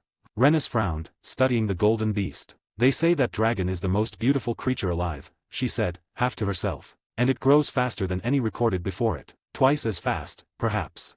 Perhaps it will even surpass Balerion the Black Dread," she added with a small, amused smile. Aegon noticed the way she said it, light and teasing, as if the thought of a young dragon surpassing the might of Balerion was a child's fantasy. He clenched his jaw but kept his expression smooth. Rhaenys turned away. "Come," she said to Laenor. "Your father and the king await." From the balcony above, Aegon watched his father and Corlys meet. Their smiles were sharp, their laughter too polished. To any common eye it was a reunion of great allies. To Aegon, it was two men fencing with words instead of swords. Corlys spoke of unity, of the proud bond between their houses, of how Rhaenys, Laena, and Laenor had each ridden dragons, proving the purity of their Valyrian blood. "It is a sign of harmony," he said loudly, "to keep the kingdom strong, to deter those who would sow discord." Aegon nearly snorted aloud. "That's rich," he thought. "Call it what it is, a show of power. But dress it up as peace and duty." Corlys' eyes drifted toward Alicent when he said discord, his smile like a knife sheathed in silk. "If only grandfather were still hand," Aegon murmured. "He'd have found a dozen clever insults for that old sea snake." Alicent's hand squeezed his sharply. Her face was composed, her knuckles white. The marriage of Rhaenyra and Laenor was more than a wedding, it was the declaration of an era. The Blacks were rising. The Velaryons now commanded 3 dragons, a fleet, and wealth beyond measure. When Corlys approached Alicent, the air grew tighter. "Lord Corlys," she said smoothly, "welcome to the capital. I trust your voyage was safe. I'm certain Ser Laenor will make a fine husband." Her tone was pleasant, but her words carried an edge known only to those who understood court language. Corlys smiled, eyes glinting like dark water. "It is his greatest honor to wed the princess, and I believe she will make a fine queen." The emphasis hung in the air. Viserys shifted awkwardly. "Ah yes," he interjected. "Lady Rhaenys, will she be joining us soon?" "She will," Corlys said. "Melees flies swiftly, but Seasmoke is still young. They may have paused to settle him." Aegon caught the twitch at the corner of his father's eye. Corlys was repeating the word dragon the way a miser repeats gold. Every mention was a boast, every casual remark a reminder of who held the stronger hand. And yet, Corlys soon turned toward Aegon. "This must be Prince Aegon," he said warmly. "I hear your dragon grows at a remarkable pace. Some even whisper it may one day rival the Black Dread himself." Aegon straightened his back, schooling his features into polite humility. "Please, my lord, no dragon could rival Balerion. He was a legend. My father would know best, he was his last rider." He looked to Viserys as he spoke, his tone deliberately reverent. Viserys' eyes softened. Pride bloomed in his face like warmth after rain. "Indeed," he said, lifting his chin. "Balerion was vast beyond comprehension. He could swallow a mammoth whole." "Truly," said Corlys, feigning awe. "My daughter claims Vagar is nearly her equal now." The words landed like stones dropped in a still pond. Corlys offered a quick smile, a half-hearted apology. "Forgive me, your grace. I meant no offense. I am no dragon rider. My knowledge is limited." Viserys forced a chuckle. "It is no matter. Vagar hatched before the Conquest and has lived 165 years. She may well have reached her elder's size." His tone was calm, but Aegon saw the tightness in his jaw, the flicker of something behind his eyes, envy, perhaps, or the sting of memory. Vagar, the mightiest living dragon, and ridden by Laena Velaryon, a girl barely into her 20s. It was almost cruel. In that moment, Aegon saw the thought pass through his father's mind as clearly as if it had been spoken. What if Aegon had been wed to Laena instead? The match would have united the families, dragons and fleets both. Laena was older, yes, but that could be forgiven. It might have prevented everything that followed. Viserys took a deep breath and pushed the thought away. His gaze turned to his son again, lingering with a rare tenderness. Aegon met it and, for once, did not look away. For all his teasing and irreverence, there was a quiet understanding between them. The king wanted peace. The son wanted to be seen. And between them lay the Iron Throne, bright as fire, sharp as a blade. A/N, enjoying the story so far? Want more? There are already 17 advanced chapters waiting on my Patreon, and the first 2 are completely free. Anchor. Things are just starting to get interesting, so if you're curious about what's coming next, hop over and take a peek. Patreon.com/fanficnovels. Oh, and gimme those power stones alright? 14. In the banquet, the show begins. The 7th day of the second moon, 114 AC evening. The hall of the Red Keep blazed with light and music. Gold and scarlet banners draped from the rafters, the air thick with the scent of roasted meats, perfume, and spilled wine. The laughter of lords and ladies mingled with the music of harps and drums, echoing like waves inside the vast chamber. It was the grandest celebration King's Landing had seen in years, the union of House Targaryen and House Velaryon, a marriage meant to bind fire and sea into one. Yet beneath the bright lights and flowing wine, everyone knew what it really was. A show of strength. A silent declaration of who ruled the realm's future. Aegon sat at the royal table beside his mother, his silver gold hair gleaming in the torchlight. He swirled his cup lazily, half listening to the chatter of nobles, half watching the swirl of dancers below. Rhaenyra, radiant in white and gold, danced with her new husband, Laenor Velaryon. The crowd cheered as if they believed in fairy tales, but Aegon's eyes weren't on them. His gaze followed a man in the crowd, Joffrey Lonmouth, Laenor's supposed friend, though everyone knew what he truly was. The knight laughed too easily, spoke too freely, his gaze lingering too long on the groom. And near the edge of the hall stood Ser Criston Cole. Rigid, solemn, his jaw tight as if every sound of music offended him. Aegon knew what was coming. He had heard whispers from the servants, seen the way Criston's hand twitched near his sword when Joffrey's name was mentioned. Somewhere, deep down, he even pitied the man. Once, Criston had been the image of honor, the common-born knight who rose to guard the royal family. Then Rhaenyra happened, and everything he'd built, every vow he'd sworn, turned to ash. Aegon leaned back, amused. "This should be interesting," he muttered. "What are you watching?" Came a voice beside him. Queen Alicent leaned closer, smiling faintly as she peeled a shrimp with graceful precision. Her eyes followed his line of sight toward Joffrey and Criston. "Do you have a girl in mind?" she asked lightly. "If I could choose freely," Aegon said, smiling back, "I'd take Laena Velaryon. But we both know that's impossible." Alicent raised an eyebrow. "Laena rides Vagar, the strongest dragon alive. Lord Corlys would never permit it." "I know," Aegon said, shrugging. "Still, one can dream." But his gaze stayed fixed on the crowd. Joffrey had begun moving toward Criston, smiling as though he were greeting an old friend. Alicent followed Aegon's eyes, frowning when she spotted Joffrey. Something in her expression sharpened, like a woman spotting a spider on fine silk. "Aegon," she said softly, "what do you think of Helena?" He blinked and turned toward her. "Helena?" Alicent's tone was casual, but her eyes weren't. There was a faint tension in her voice that made Aegon pause. "She's very sweet," he said after a moment. "Quiet, but clever. And more obedient than Aemond." Aemond, sitting nearby and happily devouring shrimp, froze mid-bite. "What?" he mumbled, confused. Helena looked up at the sound of her name, her pale blue eyes dreamy and distant. "Dreamfire is very powerful," she said softly. "Of course," Aegon replied with a small smile. "No one doubts Dreamfire's strength." Helena nodded once and returned to her food, lost again in her thoughts. Alicent exhaled quietly, as if relieved. Then she leaned closer again. "Tell me, which lady do you think would suit you best?" Aegon thought for a moment. "What about a girl from House Tyrell?" At that, Alicent's face brightened. "A wise choice," she said approvingly. "The Tyrells of Highgarden are wealthy, respected, and command half the reach. If we align with them, it balances the Velaryon sea power. Their fleets and armies rival even the Lannisters in strength." Her eyes gleamed with calculation as she continued, almost to herself. "If House Tyrell joins us, their Redwyne vassals and the Shield Islands fleets could match the Velaryons ship for ship. It would make our position unshakable." Aegon nodded. Politics bored him, but he understood its purpose. Mother was always thinking 3 moves ahead, like a general arranging pieces on a board. After the feast, Alicent said, "I'll write to your grandfather. He can visit Highgarden and find a suitable match for you." "Fine by me," Aegon replied. "As long as she's pretty." Alicent smiled faintly. "Pretty helps, but you should know, alliances keep crowns on heads."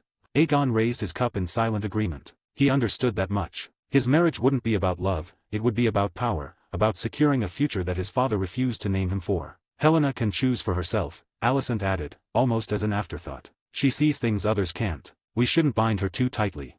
Helena didn't seem to be listening, murmuring something about silver threads and broken wings as she toyed with a bit of bread. The music in the hall swelled, and laughter rose around them as more dancers took the floor. But Aegon's attention snapped back to the one pair not dancing. In the middle of the crowd, Joffrey Lonmouth had finally reached Criston Cole. Aegon straightened in his seat, eyes narrowing. The Knight of Lonmouth smiled, saying something only Criston could hear. Perhaps it was meant as camaraderie, perhaps mockery, Aegon couldn't tell. But he saw Criston's expression change. A muscle in the Kingsguard's jaw twitched. The hall was too loud for anyone else to notice, but Aegon felt the tension rising like a drawn bowstring. He had seen enough feasts to know when laughter turned into danger. He glanced toward his mother. Alicent was busy speaking to Lord Beesbury about alliances, unaware of the storm about to break. Across the table, his father looked weary, half-drunk, smiling through the haze of wine. Viserys seemed content, even proud, believing this night would be remembered for peace. Aegon almost pitied him. because history never remembered peace for long. Down below, Joffrey placed a hand on Kristen's shoulder. A friendly gesture, perhaps. Or perhaps foolish.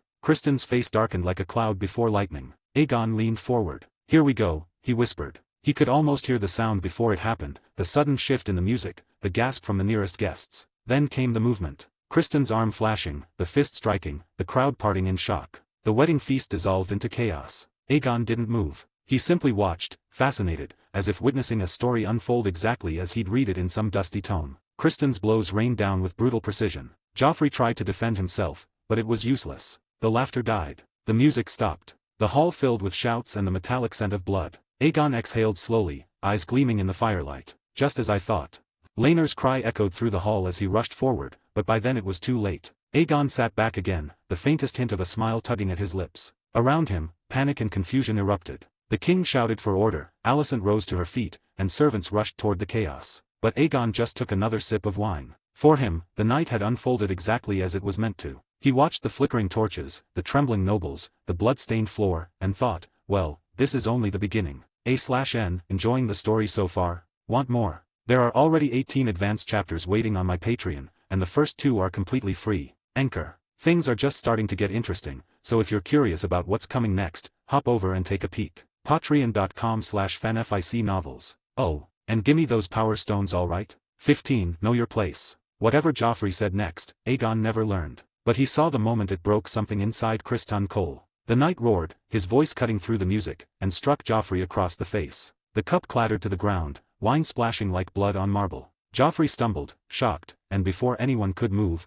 Criston was upon him, fists raining down in a blur of white and crimson. Screams erupted. Dancers scattered, skirts and cloaks flaring as chaos tore through the hall. Aegon stood from his seat, half amused, half alarmed, as the music died and horror took its place. On the high dais, King Viserys jerked upright, his face twisting in panic. His eyes darted over the crowd, searching desperately for Princess Rhaenyra and Prince Daemon. His heart thundered at the thought of Daemon slipping away with her amid the confusion. That rogue would love nothing more than to turn a feast into a scandal. But as the shouting grew louder, Viserys realized the danger lay elsewhere. Daemon and Rhaenyra stood together, frowning, watching the commotion. Criston was still on the ground, striking again and again until Joffrey's face was nothing but blood and ruin. Corlys Velaryon was already on his feet, shouting for guards. His face was pale beneath his beard, his eyes locked on Joffrey's broken body. He had known the man, had even tolerated him for Laenor's sake. Never had he imagined his son's beloved would die on the dance floor. Guards rushed forward, but by the time they reached him, Criston Cole had frozen. His knuckles dripped red. His breath came in gasps. Then, without a word, he stood, cast one look at the body, and ran. Laenor fell to his knees beside Joffrey, clutching the lifeless body with trembling hands. Viserys tried to restore order, barking weak commands, his smile strained and hollow as he waved for music that no one dared play. Corlys said nothing, his rage cold and silent. In a quiet corner, unobserved by most, Queen Alicent's green eyes glinted. She rose gracefully, her gown whispering against the floor, and slipped after Criston. Aegon noticed. Of course he noticed. His mother always moved with purpose. He smirked, wiped his mouth, and followed. Behind him, Hugh Hammer, the hulking bastard of the smithy, followed in turn, his violet eyes unreadable in the dim light. The night air in the gardens was cold. Criston knelt beneath a tree, sword before him, hands trembling. The blade gleamed faintly in the moonlight. He was murmuring a prayer to the Seven, or perhaps to no one at all. His voice cracked as he whispered the final words, his decision made. He would die by his own hand, not by the king's justice. Ser Criston, came a calm, familiar voice. He froze, turning to see the queen standing behind him. Her expression was soft, almost pitying. Your Grace. He managed, shame choking his words. I believe you had a reason for what you did, Alicent said gently. Perhaps you acted in defense of honor, or of truth. Either way, I do not think your story should end here. Would you serve me, Ser Criston, as my sworn shield? The offer struck him like a blow. His eyes widened, the sword slipping from his grasp. You would have me serve you. I would have a man of conviction beside me, she said. Do not waste your life, Ser Criston. You are not beyond redemption. Criston bowed his head. Then my life is yours. Before another word could pass between them, armored footsteps broke the stillness. A dozen gold cloaks appeared from the shadows, led by Ser Eric Cargyle. His expression was grim. Your Grace, he said, bowing to Alicent. We have come under the king's command to arrest Ser Criston Cole. Alicent's eyes narrowed. She drew herself to her full height. Under whose command? She asked coolly, though she already knew the answer. His Majesty's, Eric replied. We are to bring him to the dungeons at once. Criston stiffened. Alicent opened her mouth to protest, but another voice rose from the shadows, smooth and young. yet carrying a tone of command. "What crime has Ser Criston committed, Ser Eric?" said Aegon, stepping into the moonlight, "that my father would order his arrest." Hugh loomed just behind him, half in shadow, his large hands resting on the pommel of his greatsword. Eric blinked. "Your Highness," Ser Criston struck Ser Joffrey Lonmouth before all the court. "The man is near death. It is the king's will that he face justice." "Justice?" Aegon's smile was faint, almost mocking. "Do I know this justice of which you speak, Ser Eric?" The knight frowned, uncertain. I beg your pardon, your Highness. Ser Joffrey insulted me," Aegon said casually, as though discussing the weather. "Ser Criston merely defended my honor with a light rebuke. You know this, don't you?" Eric's face went blank. "I did not hear such words." "Then perhaps your ears are failing," Aegon said, his tone turning colder. "Or perhaps you question your prince's word." Eric's jaw tightened. "I mean no disrespect, your Highness." But his Majesty gave a direct order dash. "And my father," Aegon cut him off, "is the king of the Seven Kingdoms. Must he report every command to his guards before he relieves himself?" The guards shifted uneasily. Eric's lips thinned. "You twist my words, my prince." "I improve them," Aegon said lightly, then turned to Criston. "Ser Criston, you have served my family well. I will see you protected." Eric's patience frayed. "Your Highness, step aside. My duty is clear." Hugh's sword scraped free of its sheath with a hiss. He lifted it easily, the moonlight glinting along the edge. "Without his Highness's command," he said in a low, dangerous tone, "whoever touches Ser Criston will die."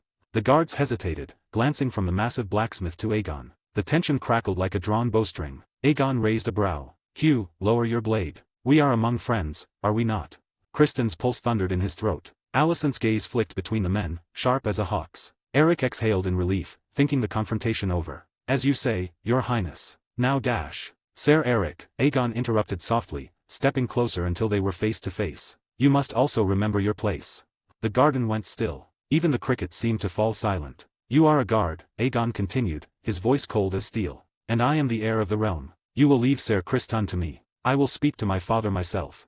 Eric hesitated, eyes flicking to the queen, to the guards, to the dark silhouette of the dragon flying overhead, Sunfire, faint and golden against the stars. At last he sighed, shoulders sinking. "As you command, my prince. I will report that Ser Criston is, in your custody." Aegon smiled faintly. "A wise choice." As the guards withdrew, Aegon turned to Hugh. "Take Ser Criston to rest. He has had a long night. A/N, enjoying the story so far? Want more? There are already 18 advanced chapters waiting on my Patreon, and the first 2 are completely free. Anchor. Things are just starting to get interesting, so if you're curious about what's coming next, hop over and take a peek. Patreon.com/fanficnovels. Oh, and gimme those power stones alright? 16. Birth and Death. Queen Alicent herself sought out King Viserys, bringing young Aegon with her. Viserys rubbed his temple, the familiar ache returning. He had not expected Alicent and Aegon to come pleading on behalf of Ser Criston Cole. "For this matter," he said evenly, "I require an explanation, and I must give Lord Corlys an account." Yet when he thought on it, their reaction made a kind of sense. He simply wished it did not. Viserys still clung to the fragile hope that his wife and daughter might one day live in peace. "Father," Aegon began, his tone measured, "Ser Joffrey insulted mother and me in front of Ser Criston. It's only natural Criston lost his temper. Let us end it here, neither of us will press the matter." Viserys studied his son in silence, then turned his gaze toward Alicent. The meaning in his eyes was plain enough. "That is the truth," Alicent said calmly. "If Lord Corlys doubts it, he may ask Joffrey himself." Aegon's lips curled in a quiet, unseen smile. "If he lives long enough to be asked," he thought. And even if he did, words would mean little. In the end, each side would claim its own truth, and the realm would call for a trial by combat. Seeing Alicent's resolve, Viserys could only sigh and lift his hand in weary dismissal. "I understand. You may go." He would speak with Corlys himself. After all, it was only Laenor's lover, no great matter, he told himself. The 12th moon of 114 AC. Both Queen Alicent and Princess Rhaenyra gave birth that winter to healthy sons, Daeron Targaryen and Jacaerys Velaryon. But their birth stirred whispers through court and city alike. Prince Daeron had silver hair and eyes of amethyst, fair as any Targaryen babe. His beauty was plain even in the cradle. Jacaerys, by contrast, bore brown hair, brown eyes, and a broad, flat nose, nothing of his father's aquiline features or Valyrian coloring. Tongues wagged, and before long, the name most often whispered behind closed doors was that of Ser Harwin Strong, Princess Rhaenyra's sworn shield. When such talk reached the streets of King's Landing, Viserys' fury was unmatched. He ordered the rumor-mongers sought out and punished, the city watch scouring flea-bottom for any who dared repeat the slander. Under the king's wrath, the gossip waned, though never wholly vanished. To heal the rift, Viserys commanded that the 2 infants, Daeron and Jacaerys, be nursed by the same wet nurse, that affection might grow between them from the cradle. A dragon egg was placed beside each babe, as was custom. 115 AC. Rhaenyra bore her second son, Lucerys Velaryon, again with brown hair and brown eyes. The whispers returned, sharper than before. Yet when the egg in young Jacary's cradle hatched, producing a hatchling he named Vermax, the talk quieted, somewhat. Durin's egg, a deep red one, lay cold and still. That same year, tragedy struck in the Vale. Lady Rhea Royce, first wife to Prince Daemon, fell to her death from her horse. Rumor held that Daemon himself had a hand in it. But Daemon was still at war upon the Stepstones, leading his men against the Triarchy and the Dornish raiders, and in time the gossip died away. With Rhea gone, Runestone passed to her nephew. Daemon was left with nothing. Leaving the Vale behind, he flew south and came to Driftmark, where he wed Lady Laena Velaryon, daughter of Lord Corlys, a girl of 22. In the dueling sands, Daemon slew the son of the former Sea Lord of Bravus, who had sought Laena's hand. Knowing well that his brother would not approve, Daemon took his new wife across the narrow sea. Together, they soared through the skies of Pentos, Myr, and Volantis, dragons blazing above the free cities. When word reached King's Landing, Viserys' rage was great. Yet Corlys, ever cunning, sent a courteous letter inviting the king to Driftmark to discuss the matter of succession, namely, whether his grandson Jacaerys might one day claim the Iron Throne under the Velaryon name. Viserys ignored the veiled challenge, and the court soon fell silent on the issue. 116 to 117 AC. In 116 AC, Laena bore twin daughters. Daemon wrote to his brother seeking the king's blessing. Believing Daemon had repented, Viserys allowed his return, and the brothers were reconciled, for a time. Daemon and Laena settled once more on Driftmark. A year later, Rhaenyra gave birth to her youngest son, Joffrey Velaryon. Daemon brought his twin girls to court to pay their respects to the king. 119 to 120 AC. At the end of 119 AC, Prince Daeron begged leave to claim the aged dragon Silverwing, but Viserys forbade it. Instead, Daeron turned his heart toward a young she-dragon newly hatched, Tessarion, the Blue Queen, twin to Laena's Seasmoke. 3 years passed, and 120 AC dawned.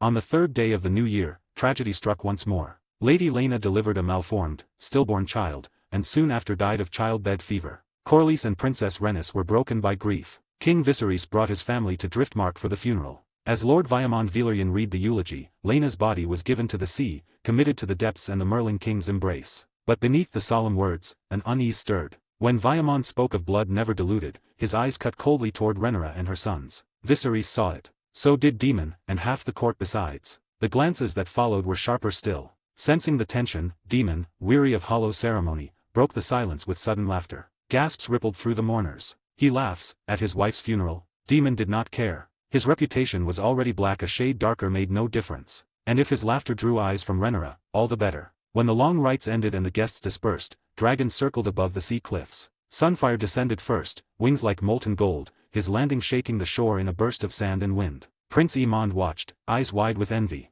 Brother, he breathed, Sunfire grows so fast. He's magnificent, beautiful. Indeed, the dragon's size now rivaled Caraxes's. In a few short years, he might even surpass Meleis. Meleis, famed as the swiftest and fiercest of the third generation, was second only to the ancient Silverwing. Some maesters, however, called her of the fourth, for they counted Balerion apart, Vagar as the first of the true Targaryen line, Balerion born in old Valyria itself. Aegon laughed softly and ruffled his brother's hair. 2 days passed, the dragon keepers measured him. Guess how long? Aemond thought for a moment. 50 meters? He looks nearly as big as Meleis. Exaggerator, Aegon teased. He's 40, no more. Meleis is 60 at least. Their father overheard and smiled faintly. If you have the courage, Aemond, said Viserys, go to Dragonstone. Choose an egg, or better yet, tame a dragon yourself. At that moment, the air trembled with a deep, ancient roar, Vagar's call, echoing across sea and sky. Aemond's lips tightened, he nodded with fierce determination. The Velaryons had lost Vagar, their mightiest weapon. And if Aemond could claim a dragon of his own, then House Targaryen would once more hold the balance of power in its grasp. A/N, enjoying the story so far? Want more? There are already 18 advanced chapters waiting on my Patreon, and the first 2 are completely free. Anchor. Things are just starting to get interesting, so if you're curious about what's coming next, hop over and take a peek. Patreon.com/fanficnovels. Oh, and gimme those power stones alright? 17 Whelps born of lies. Night had fallen over high tide. Prince Aegon lounged beside his bed, watching through the window as Aemond slipped quietly out of the castle. In the tales he remembered, Aemond would one day tame Vagar, the mightiest of the living dragons. Yet Aegon could not help but feel a twinge of unease. That was his brother out there, facing a beast older than their grandsire. If Vagar chose to roast him, there would be no mercy, and no second chances. Don't worry. He'll be fine. Aegon turned. Helena had appeared at his side without a sound, as she often did, her expression distant, eyes soft with half-dreamt thoughts. We can go down to meet him later, she murmured. Aegon nodded. I will. Where's Daeron?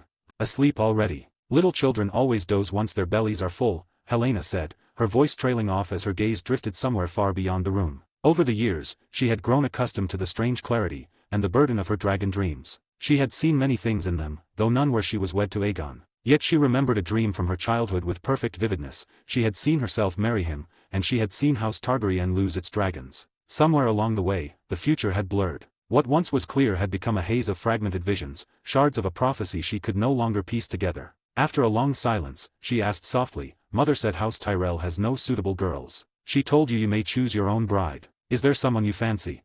Aegon paused, caught by the earnest gleam of her eyes. He thought for a moment before answering. Not yet. Perhaps in a few years. If I've found no one by then, I'll let Mother decide. Helena's gaze fell to the floor. She said nothing more. The silence lingered, until the night air was split by a roar so mighty it rattled the very stones of the keep. Both turned toward the window. In the distance, Vagar rose from her lair like a mountain taking flight, climbing near vertically into the storm-dark sky. Along Driftmark's coast, Rhaenyra and Daemon had only just finished their passionate tryst when the sound reached them. Something's happened, Rhaenyra breathed, her cheeks still flushed. A chill crept down her spine, a sense of dread she could not name. Daemon's expression hardened. That cry, it was Vagar, testing a new rider. But who? Surely not Rhaena. And Viserys, impossible. A single name came to him then, and his stomach dropped. If it was truly that boy, Rhaenyra would soon find herself in danger she did not yet comprehend. High above, Aemond clung to Vagar's reins as the great she-dragon surged upward like a living tempest. He had not even fastened his harness before she took to the sky. The wind tore at his face like knives, but exhilaration burned away all fear. Vagar, obey. The words were ripped from his throat as the bond took hold, a spark of fire flaring between man and dragon. For the first time, Vagar acknowledged the boy astride her back. Moments later, she dove. The world spun in a blur of crimson clouds and salt wind before she slammed down upon the shore before high tide, crushing a row of stables beneath her talons. Aemond leapt from the saddle, breathless, eyes alight with triumph. He had done it, he had not failed his brother. He had tamed a dragon of legend. But as he strode into the corridor, a familiar voice cut through the night. Joffrey, nose still crooked from Aemond's earlier blow from a few days prior, stood before him with a cluster of Valyrian boys at his back. You stole my dragon. Rhaena's cry rang out behind them. She had yet to claim a dragon of her own, but her outrage was fierce enough for any rider. Aemond turned, the corner of his mouth curling. Your dragon. He sneered. When did Vagar become yours? His gaze swept over the gathered bastards. Valyrian black-haired and brown-eyed. Who told you that? These mongrels. He let out a short, derisive laugh. They're nothing but whelps born of lies. 6-year-old Jacaerys Valyrian was young, but not so young that he failed to understand Aemond's words. His small fists clenched. Rage flushed his face. Who are you calling a bastard? He shouted. My dragon egg has already hatched, I'm not a bastard. Aemond gave a low, mocking laugh, brushing back his long silver hair. Is that what you tell yourself, little prince? Do you even believe it? Jacaerys trembled with fury, eyes bright with unshed tears. But Aemond pressed on, relentless. I'm telling you the truth, he said, his voice sharp as a blade. You're a bastard. And you're WH-. A rough cough cut him short. Aegon stood at the end of the corridor, flanked by Helena and a sleepy Daeron with hair in wild disarray. Congratulations, brother, Aegon said with an easy smile as he strode forward. You didn't disappoint me. I'm proud of you, Aemond.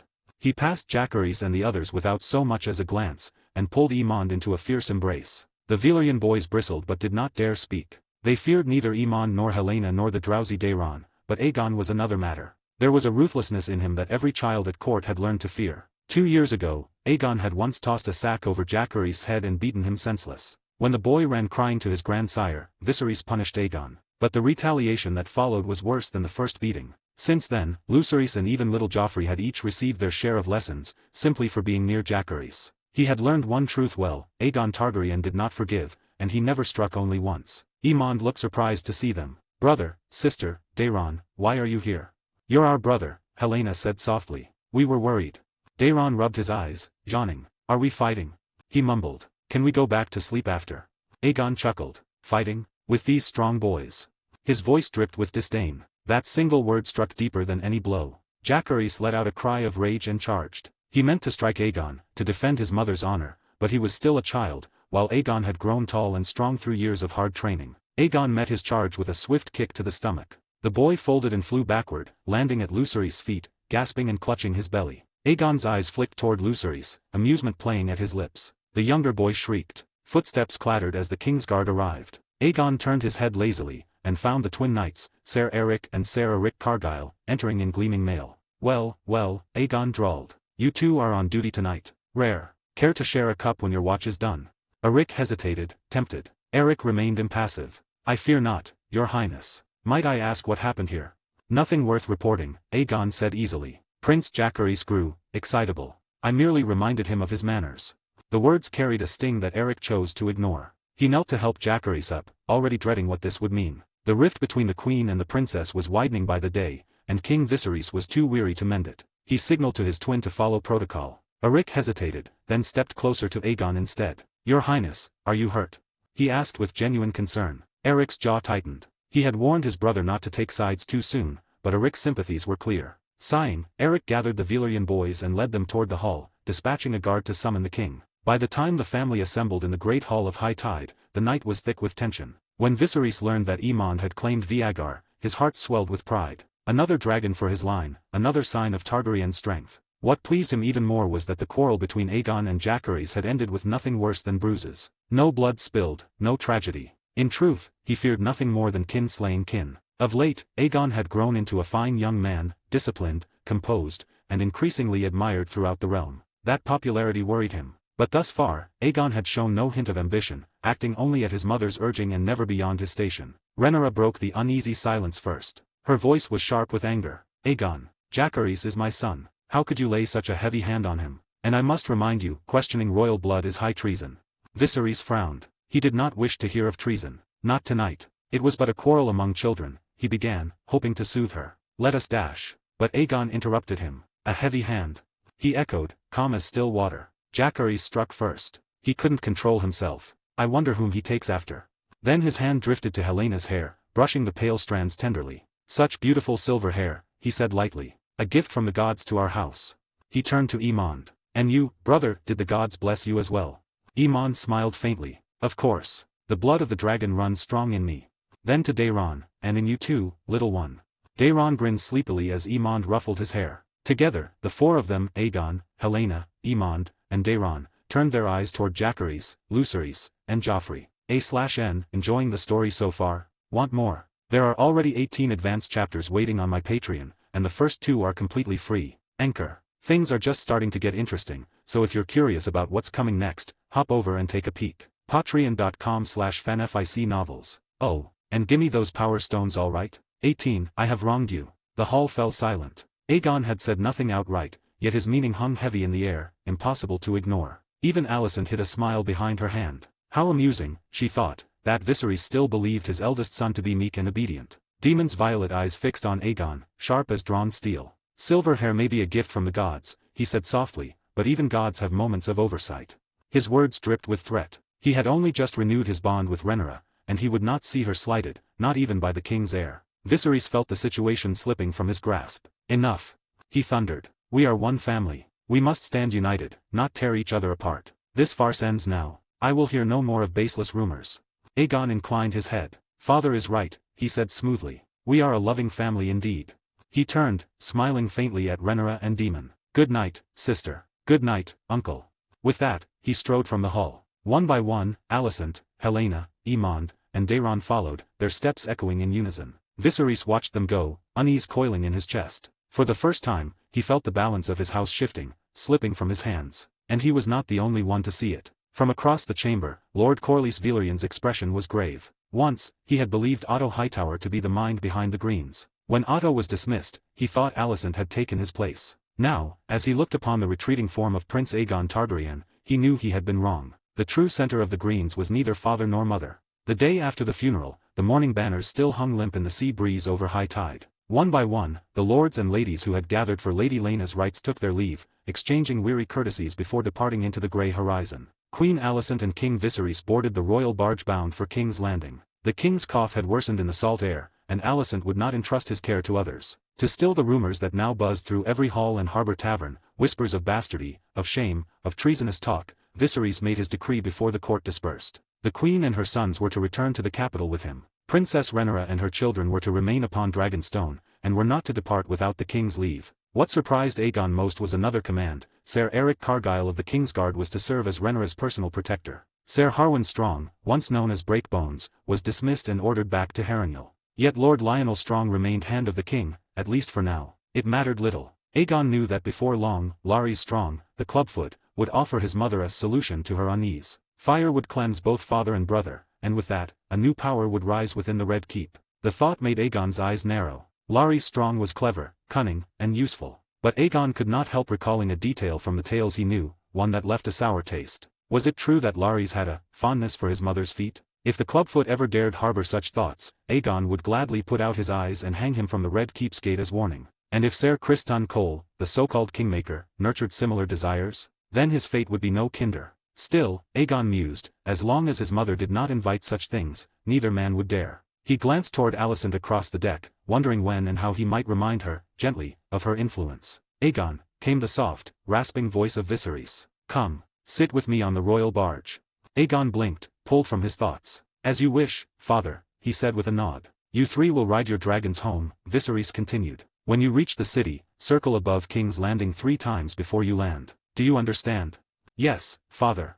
Aemon's eyes gleamed with excitement. Patience was a virtue Aegon often preached to his younger brother, but rarely did Aemon practice it. Boldness burned in his blood, and now that he had claimed Vagar, the fire within him only roared louder. Helaena and Daeron, by contrast, were calm and quiet, though a trace of happiness softened their faces. Flying beside their brothers was joy enough. Before boarding the barge, Aegon turned once more to them. Take good care of Daeron, he instructed. Keep Dreamfire and Tessarion from the dragon pit, and stay close to Vagar.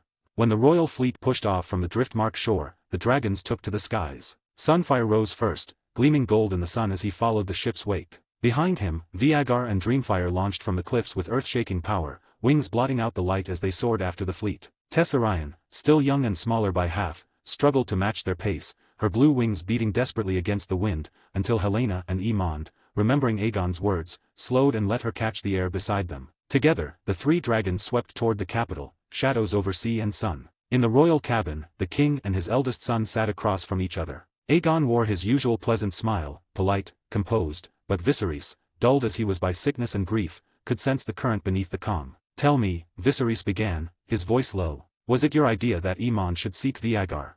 No, Aegon replied evenly. I never urged him to do it. That was Vagar's choice as much as his. Then you knew. Viserys' tone sharpened. The question was a formality, he already knew the answer. He had seen the boy dressed and waiting that night, no trace of sleep in his eyes. Yes, said Aegon. I watched him go. A silence followed, thick, heavy as the fog over the sea. Why didn't you stop him? Viserys asked at last. He's 10, Aegon. What if he had failed? And last night, you've never spoken so harshly to your sister before. Why now? The king's voice trembled, not with anger but with something closer to pleading. He looked at his son as though hoping for a reason, any reason, that would absolve him of what he already feared. Aegon rose without haste, poured a cup of wine, and placed it before his father. Father, he said softly, do you know how old I am this year? Viserys blinked, taken aback by the question. 13, if I recall correctly. Why do you ask?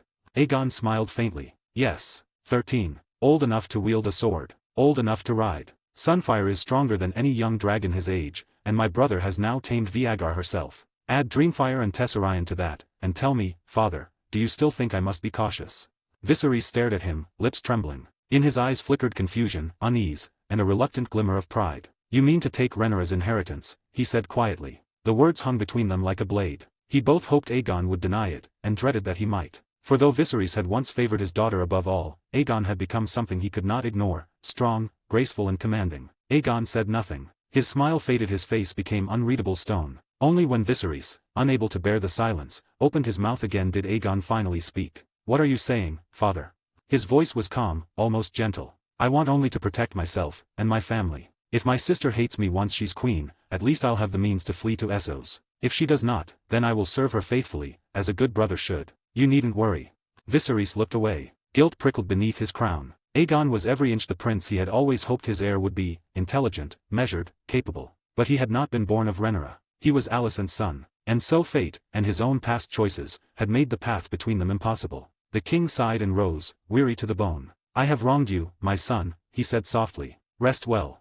When he was gone, the smile vanished from Aegon's face. So Viserys had sought to test him, and he, in turn, had tested Viserys. The old man's apology had come far too soon. In time, when Rhaenyra and her brood lay cold and ash beneath the sky, that same confession, "I have wronged you," would belong to him. A/N The plot is just starting to heat up, and trust me, the next chapters go crazy. So if you're curious about what's coming next, go take a sneak peek. Patreon.com/fanfic novels. There are 18 advanced chapters already waiting on my Patreon, and the first 2 are completely free. Anchor. Also, gimme those power stones. Let's push this story up the rankings together. If we climb high enough, I'll drop a bonus chapter as a thank you. 19. The Cripple. Half a month had gone by, as if in the blink of an eye, since Laena's funeral. Since Princess Rhaenyra had been shut away on Dragonstone, Queen Alicent had seized every opening to erode the Black's hold on court. With Vagar, Dreamfire, and Tessarion circling King's Landing not long before, many of the wavering lords had been forced to choose more than a few had turned, openly, to the Greens.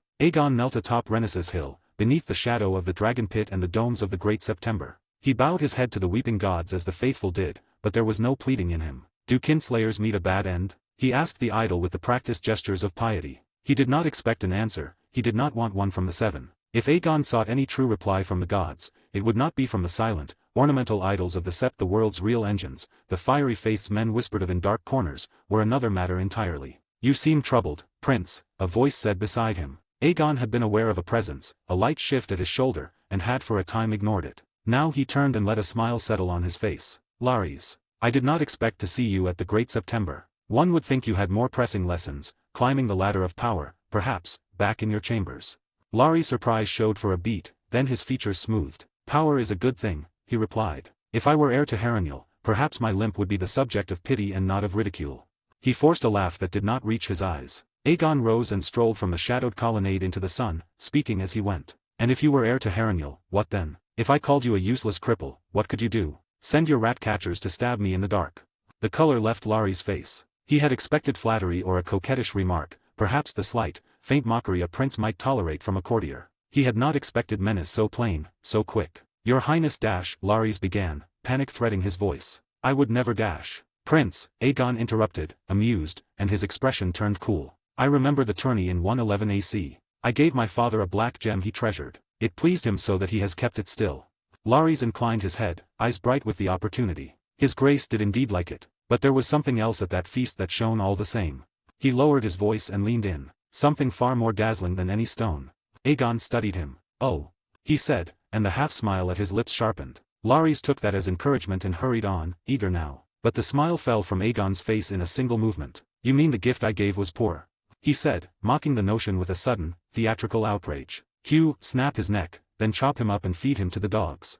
Hugh, the hulking guard at Aegon's elbow, had already half raised an arm. Larys' hand went to his throat as if to catch the imagined blow. Wait, Larys stammered, terribly white. "Your Highness, no misunderstanding. I meant your wit, your intelligence."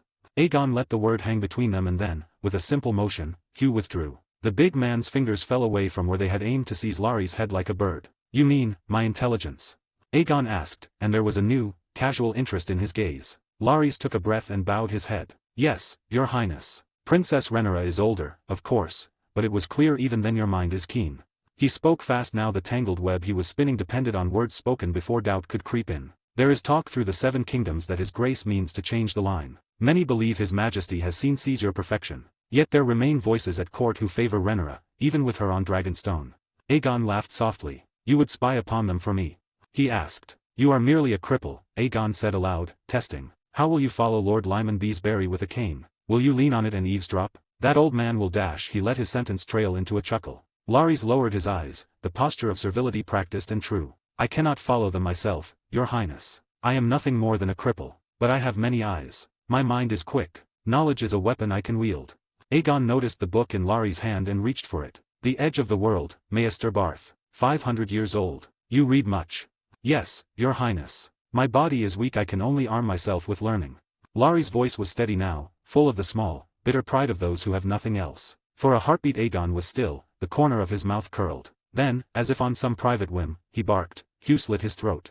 Larys' face crumpled. Hugh moved with an easy, practiced menace, the dagger already half drawn, his hand on the back of Larys' head as if about to pin him for a blow. "Stop. I have changed my mind," Aegon said. Hugh let go as though released from a leash. Larys stood there on trembling legs, mouth working. He swallowed and tried to find breath. "Power is power," Aegon said, stepping close enough that his voice could be a caress or a blade. Larys took it as compliment. He drew the wrong inference and smiled through white lips. Then Aegon laughed altogether, high and bright. I jest, Larys. You would not be so dull as to think me cruel without cause.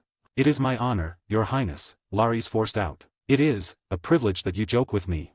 Aegon patted the other man's shoulder with a casual, patronizing touch. Since you mean to choose a side, then waste less time flattering me and more time finding useful things. You are a cripple now, yes, but who can say one day you might tap that cane and make the 7 kingdoms tremble 3 times.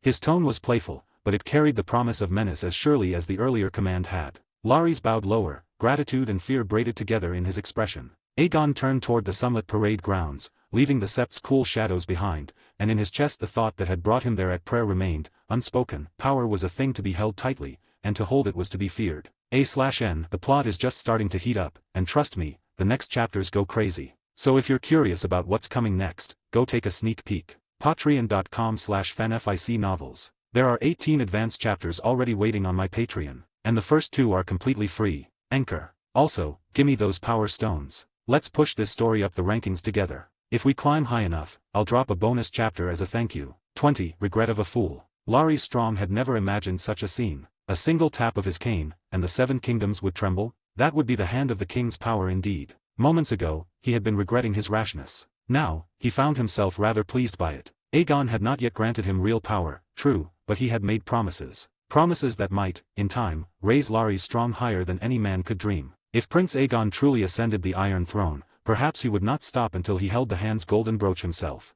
Larys followed Aegon out of the Great September, where a throng had gathered about Sunfire. The young dragon stood tall and radiant, his gilded scales blazing in the sunlight. Even among dragons, he was newly grown, a proud, spirited male, eager to display his beauty and strength before the crowd. Look, it's Prince Aegon. Prince Aegon has come out. Someone shouted. The cry rippled through the square, and hundreds turned toward him. Your Highness, called an old man, trembling as he stepped forward with several orphans and gray-haired paupers at his side. I heard you used the king's gift of gold to build 7 orphanages. They were small folk from Flea Bottom, thin, hollow-eyed, yet strangely hopeful. King's Landing had orphanages, true, and homes for the aged as well, but the ones in Flea Bottom were little more than hovels, places of misery that smelled of ash and sickness. Aegon met the old man's gaze for the briefest of moments before turning away. His voice rang clear. To be precise, 7 orphanages, and 1 home for the aged. He paused for effect, then continued, every word measured and passionate. His Majesty, my father, has never forgotten the poor, the orphans and elders who have none to rely upon. Yet His Majesty's burdens are great. He toils each day beneath the weight of the realm. Princess Rhaenyra remains in seclusion upon Dragonstone, troubled by rumors. He lifted his chin. Thus, as his eldest son, as his blood and heir in duty if not in name, I believe I must shoulder that responsibility. I will care for His Majesty's people. Believe me when I say this, I will change Flea Bottom. You need not forever call yourselves fleas and beggars. You, too, are children of the 7. Even if your feet are mired in the mud, I believe your souls remain pure. Give me time, and I swear, all who are true of heart shall have food to eat, warm clothes to wear, and stone roofs above their heads. He stood barely 5 feet tall, still boyish in frame, but his words carried the force of conviction, his expression fierce and unyielding. Applause broke through the crowd, first among the orphans and elders, then spreading to merchants and even the nobles who watched from afar. Any who had eyes could see it. Prince Aegon seemed born for the crown. Far more so than his elder sister, the princess who cloistered herself with her own ambitions and scandals. The poor longed for bread and warmth, the merchants desired peace and profit, the nobles, stability and strength. Aegon's speech, though but a glimpse of an imagined future, painted a dream vivid enough to stir them all. Prince Aegon. Someone shouted again. Prince Aegon. The crowd took up the cry. Prince Aegon. Prince Aegon. Even those who had come late and knew not why they cheered joined in, swept by the fervor. Sunfire reared up on his hind legs and loosed a piercing roar that split the sky. The cries of Prince Aegon. And the dragon's thunderous bellow seemed to shake the very heavens above the Great September. Aegon's eyes gleamed. He let the moment stretch before raising a hand for silence. My father bears the burdens of the realm, he declared. And I must learn from him, not to idle, but to act. So now, I must take my leave. Trust me, and I shall prove worthy of this charge. He bowed his head once, then mounted Sunfire. With a beat of golden wings, the dragon rose from the square in a blaze of light and heat. Meanwhile, within the Red Keep, King Viserys sneezed. He had just poured himself a cup of wine and felt an itch in his nose. The sneeze startled him enough to spill a few drops upon his model of old Valyria. Muttering, he wiped them away, took a swallow of the golden wine, and smiled as he fit another tiny spire into place. Your Grace. The door stood ajar, and Grand Maester Melas lingered there, hesitant. Come in, Viserys said, still peering at his work. What is it? A letter, from Dragonstone. The king froze. His smile faded. He took the parchment, broke the seal, and read. With each line, his face darkened. When he finished, he slammed his goblet down and kicked the table so hard the Valyrian towers trembled. By the gods! Viserys slammed his fist on the table again. After all I've done for that girl. He had done everything for her, for Rhaenyra. He had defied his council, defied the lords of Westeros, even defied the Great Council of 101, which had established male preference succession, all for her. He had dismissed Lionel Strong to silence whispers, endured the slander, the murmurs, the doubt. And this was how she repaid him. Laenor still lived, yet Rhaenyra had gone to demon again. If Corlys Velaryon and his lady wife ever learned of this, Seven save them all. She would lose their support in an instant. Your Grace, said Melas carefully, you must not distress yourself. Perhaps, send Prince Demon again to the Stepstones. The Maester's tone was gentle, cautious. Since Demon's withdrawal in 115 AC, the Stepstones had fallen into chaos. Two men had already declared themselves kings of the Narrow Sea, only to be cut down by pirates, Dornishmen, and the Triarchy Selsails. Even the free cities, Bravus, Pentos, Volantis, had meddled. And through it all, House Velaryon had suffered the most. Their fleets bloodied, their trade routes shattered. They had clung to a handful of isles by sheer will. Viserys exhaled slowly. Send word to Demon. He is to sail for Driftmark and aid House Velaryon against the pirates of the Stepstones. He is not to retreat without my leave. As you command, Melas murmured, bowing before departing. When he was gone, Viserys slumped into his chair, the anger draining from him, leaving only weariness and disappointment. He had feared that Rhaenyra would face resistance from others when her time came, but he had not expected her to create that resistance herself. He knew his own frailty. He would not live as long as King Jaehaerys had. And when he was gone, could Rhaenyra truly triumph over Aegon? He doubted it. Aegon had once sworn he would never vie for the crown, but Viserys knew the hearts of men. Otto Hightower and Queen Alicent would never let the boy rest while Rhaenyra sat the Iron Throne. Viserys lifted his cup again, the golden wine catching the candlelight. Perhaps there is still a way to end this strife before it begins, he thought. A way to keep my family whole. The idea came sudden and sharp. He must speak with Alicent, and with Corlys Velaryon as well. Alicent had once urged him to wed Rhaenyra to Aegon. He had refused her then, furious, accusing her of grasping for the throne through her son. Now, he felt only regret. If only he had agreed. If only, he had not been such a fool. A/N, things are getting really freaky, and trust me, the next chapters go off the rails. Want to know what happens? You might not want to wait. There are 18 chapters already out on my Patreon, and the first 2 are completely free. Also, if you've been enjoying the story, toss me some power stones. Help push the story up the ranks, and I might just drop a bonus chapter as a thank you. 120 AC. The year 120 after Conquest was fated to be one of sorrow. Laena Velaryon's death was the first tragedy of that ill-starred year, yet far from the last. The tension that had long festered among the great houses of the realm, suspicion born of ambition, pride, and grief, at last bore bitter fruit. Many would come to know pain beyond measure. None more so than Lord Corlys Velaryon, the Sea Snake, and his wife, Princess Rhaenys Targaryen, the queen who never was. Before King Viserys could find a proper moment to revisit the question of betrothals with Queen Alicent and Lord Corlys, calamities struck one after another. Not long after Laena's passing, while her parents still mourned her beside the sea, the stranger claimed their only son. Ser Laenor Velaryon was slain in the market square of Spicetown, cut down by his companion, Ser Carl Corey. When Lord Corlys rushed to gather his son's body, witnesses swore the two men had quarreled fiercely before coming to blows. Corey fled the scene, wounding several who tried to stop him. Some claimed a ship waited for him offshore, others said he leapt into the waves himself. Whatever the truth, Ser Carl vanished without a trace. Rumors multiplied like flies. Some whispered that Prince Demon had arranged the murder, that he paid the killer, then silenced him. Corlys offered a reward of 10,000 gold dragons for any word of Ser Carl's whereabouts, but none came forward. And thus ended the second tragedy of that dreadful year. The third would touch the king himself. After Laenor's funeral, Viserys did not return to King's Landing, but remained on Driftmark to comfort Lord Corlys and Princess Rhaenys. For many days he dined with them, spoke softly, and tried in vain to soothe wounds that could not heal. At the month's end, the king called a family feast. Princes, princesses, and all their kin were invited, even Prince Demon. When the goblets were filled, Viserys rose and spoke. "We are the blood of old Valyria," he declared, voice carrying across the hall. "We need fear no foe from without. The only force that can destroy us is strife among our own blood." Prince Aegon, seated beside Queen Alicent, expected the usual plea for unity. What came next silenced the hall. "To bind our houses more closely," said Viserys, "I propose that Princess Helaena wed Prince Jaehaerys, and that Prince Aegon take Lady Baela to wife. What say you all?" The words fell like a hammer. Faces darkened and whispers rippled. Queen Alicent was first to speak. Her voice was sharp as broken glass. "This is madness. I will not agree. I will never allow Helaena to marry a boy who cannot govern even himself." At her side, Helena trembled. Beneath the table, her small hand clutched Aegon so tightly her knuckles turned white. Aegon gave her fingers a gentle squeeze, his eyes telling her not to fear. Across the table, Alicent's gaze sought Rhaenyra and Corlys. The princess sat in silence, studying her father. The sea snake's eyes flickered, uncertain. At last, Rhaenyra spoke. "It shall be as my father wills."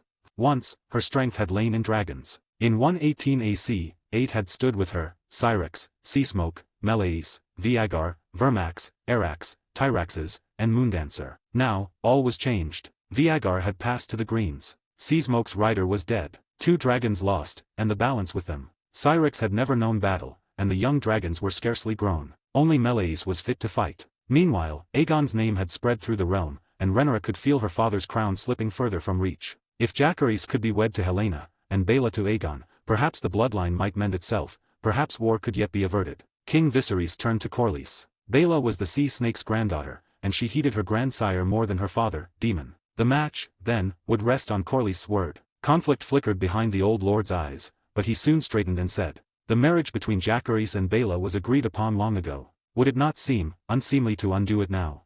It was a courteous refusal, but refusal nonetheless. Corlys knew the truth of Rhaenyra's sons as well as any. He prized names over blood, yet if the chance arose to restore Valyrian blood to both Driftmark and the Iron Throne, he would not let it pass. Baela was Laena's trueborn daughter. If Jacaerys wed her, and Lucerys took Rhaena, the line would flow true again. But if Jacaerys married Helena, the Iron Throne would belong to Targaryens and Hightowers alone, and worse, to the blood of Harwin Strong. That, Corlys could not abide. Viserys' brow furrowed. Why should it be unseemly? He pressed. By exchanging partners, we strengthen both lines. Is that not wise? It is not. Alicent snapped. You always favor her. Is Helena not your daughter as well? How am I favoring her? Viserys' voice rose. Helena's birth is as noble as Jacaerys. He is heir to the Iron Throne, who could be more worthy? Alicent stared at him, disbelief giving way to contempt. Do you truly not see it? Have you not lied to yourself enough? Viserys' face darkened, then smoothed again as he forced gentleness into his tone. I know not what you mean. Jacaerys is a fine match for Helena. Affection can come later, as it did for us. Alicent drew a long breath, eyes gone cold. Whatever remained of her faith in him was gone. He spoke of guilt toward Aegon, yet his heart's bias was plain as day. She glanced at her son, then sat back, voice flat. Do as you will. I care no longer. Viserys took her silence for surrender and turned again to Corlys. Lord Corlys, the betrothal was once made with your blessing, he said softly. And yet the vows were never spoken, Corlys replied, firm. Viserys' patience frayed. Then let them be remade. When Jacaerys and Helena are betrothed, I shall bless them myself. Corlys opened his mouth to protest, but Viserys cut him off with a gesture. House Valyrian had lost Vagar and Seasmoke, and with them, much of its strength. Viserys knew it, and pressed his advantage. This matter is settled, he said, voice hardening. Understand me, Corlys, this is not a request. It is the word of your king dash. Bang dash. But the final syllable was drowned by the crack of a heavy cup striking the table. A/N, things are getting really freaky, and trust me, the next chapters go off the rails. Want to know what happens? You might not want to wait. There are 18 chapters already out on my Patreon, and the first 2 are completely free. Patreon.com/fanfic novels. Also, if you've been enjoying the story, toss me some power stones. Help push the story up the ranks, and I might just drop a bonus chapter as a thank you. 22. The tension at the table. The sharp crack of splintering wood echoed through the hall. Viserys turned, startled and furious, to see his eldest son standing by the shattered table. Aegon. For a heartbeat, the room froze. Every lord, lady, and knight present stared in stunned disbelief. Even Queen Alicent had gone pale. She had known her son's temper, but not this, not open defiance before the Iron Throne itself. Aegon, Viserys rasped, his face tightening. But Aegon spoke first. His voice was cold as steel. Helena is not a tool, he said. She will marry whomever she chooses, and if anyone dares force her otherwise, they can try.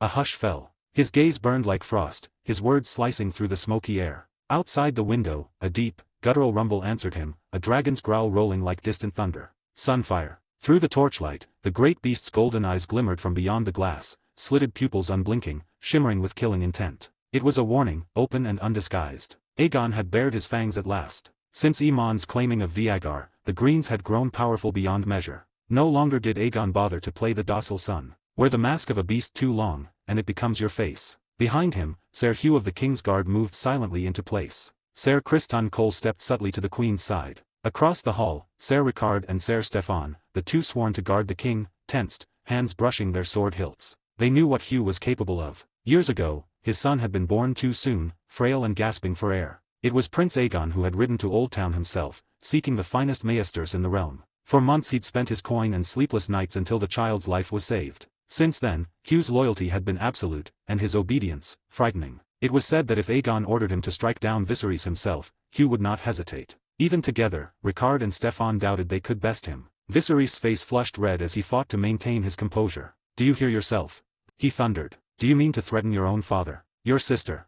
He could scarcely believe it. His own son, once obedient, once gentle, now defying him before the court. But Aegon did not care for appearances, not anymore. He knew well enough that the crying child gets the milk, but he had never stooped to crying before his father. Whenever he had, it was over quarrels with Rhaenyra, and Viserys had always chosen her. This time, Aegon would not yield. Rhaenyra's children had lost 2 dragon riders in quick succession. Their power waned. Yet Viserys, blind as ever, imagined that Aegon's loyalty was boundless, that he would sacrifice all for his father and his half-sister. How foolish. Even if Helaena wished to wed Jacaerys, Aegon would not permit it. Dreamfire was one of their greatest strengths, and Helaena a dreamer besides. To hand both to the Blacks would be madness. When Viserys proposed the match, whatever respect Aegon had once held for his father died that instant. He would not bend, not today, not ever. Rhaenyra rose smoothly from her seat, feigning grace. "Do not be angry, father," she said, her voice syrup-sweet. "Aegon is no longer a child. He should understand the duties of our blood. Affection can be nurtured, can it not?" Across the table, Lord Corlys Velaryon's eyes flicked toward her, his expression unreadable. Displeasure flashed there, brief but sharp. He said nothing. He wanted to see how far Aegon would go. "Your grace wrongs me," Aegon said evenly. "I threaten no one. I merely state my stance. There are lines that shall not be crossed." His tone was calm, but his hand twitched, ready to overturn the table again. Viserys' lips parted, the title "Your Grace" ringing hollow in his ears. For a moment, he could not speak. Rhaenyra moved to smooth things over, but her eyes gleamed. "Father, please, sit. Ser Eric, bring a chair beside Princess Helaena, so the young ones may get better acquainted." Ser Eric, ever obedient to Rhaenyra's commands, stepped forward. "Take one more step," Aegon said quietly, "and I'll make you Sunfire's next meal." The knight froze mid-stride. Even Rhaenyra blanched. Aegon's threat was no idle boast. With the green strength as it was, no one could protect Eric if Aegon willed it otherwise. "Aegon, enough," Rhaenyra chided. "Threatening a Kingsguard is treason. Stop this tantrum." Her words were honeyed, but her eyes gleamed with triumph. She wanted Viserys to see his son's rebellion. Aegon ignored her. "Ser Eric," he said, voice low and venomous, "bring that chair to my sister, and I'll have Sunfire tear Syrax apart."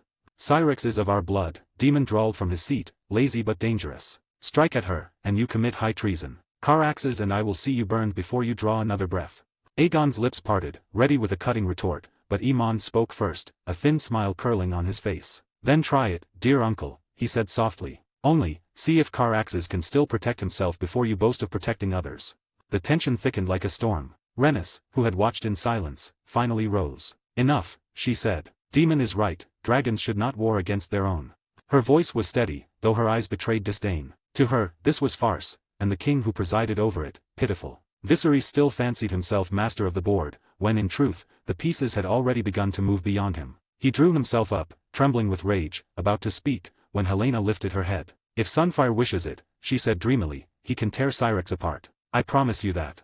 Her soft words struck harder than any shout. The hall fell silent. Even Rhaenyra's smile faltered. Daemon and Rhaenys exchanged glances, grim and quiet. For all their power, they knew the truth. If Sunfire, Vagar, and Dreamfire flew together, not even Caraxes and Meleys could stand against them. Aegon said nothing more. He rose, his chair scraping back across the floor. "I'm tired," he said simply. "Enjoy your feast. Father, drink less. It will do you good."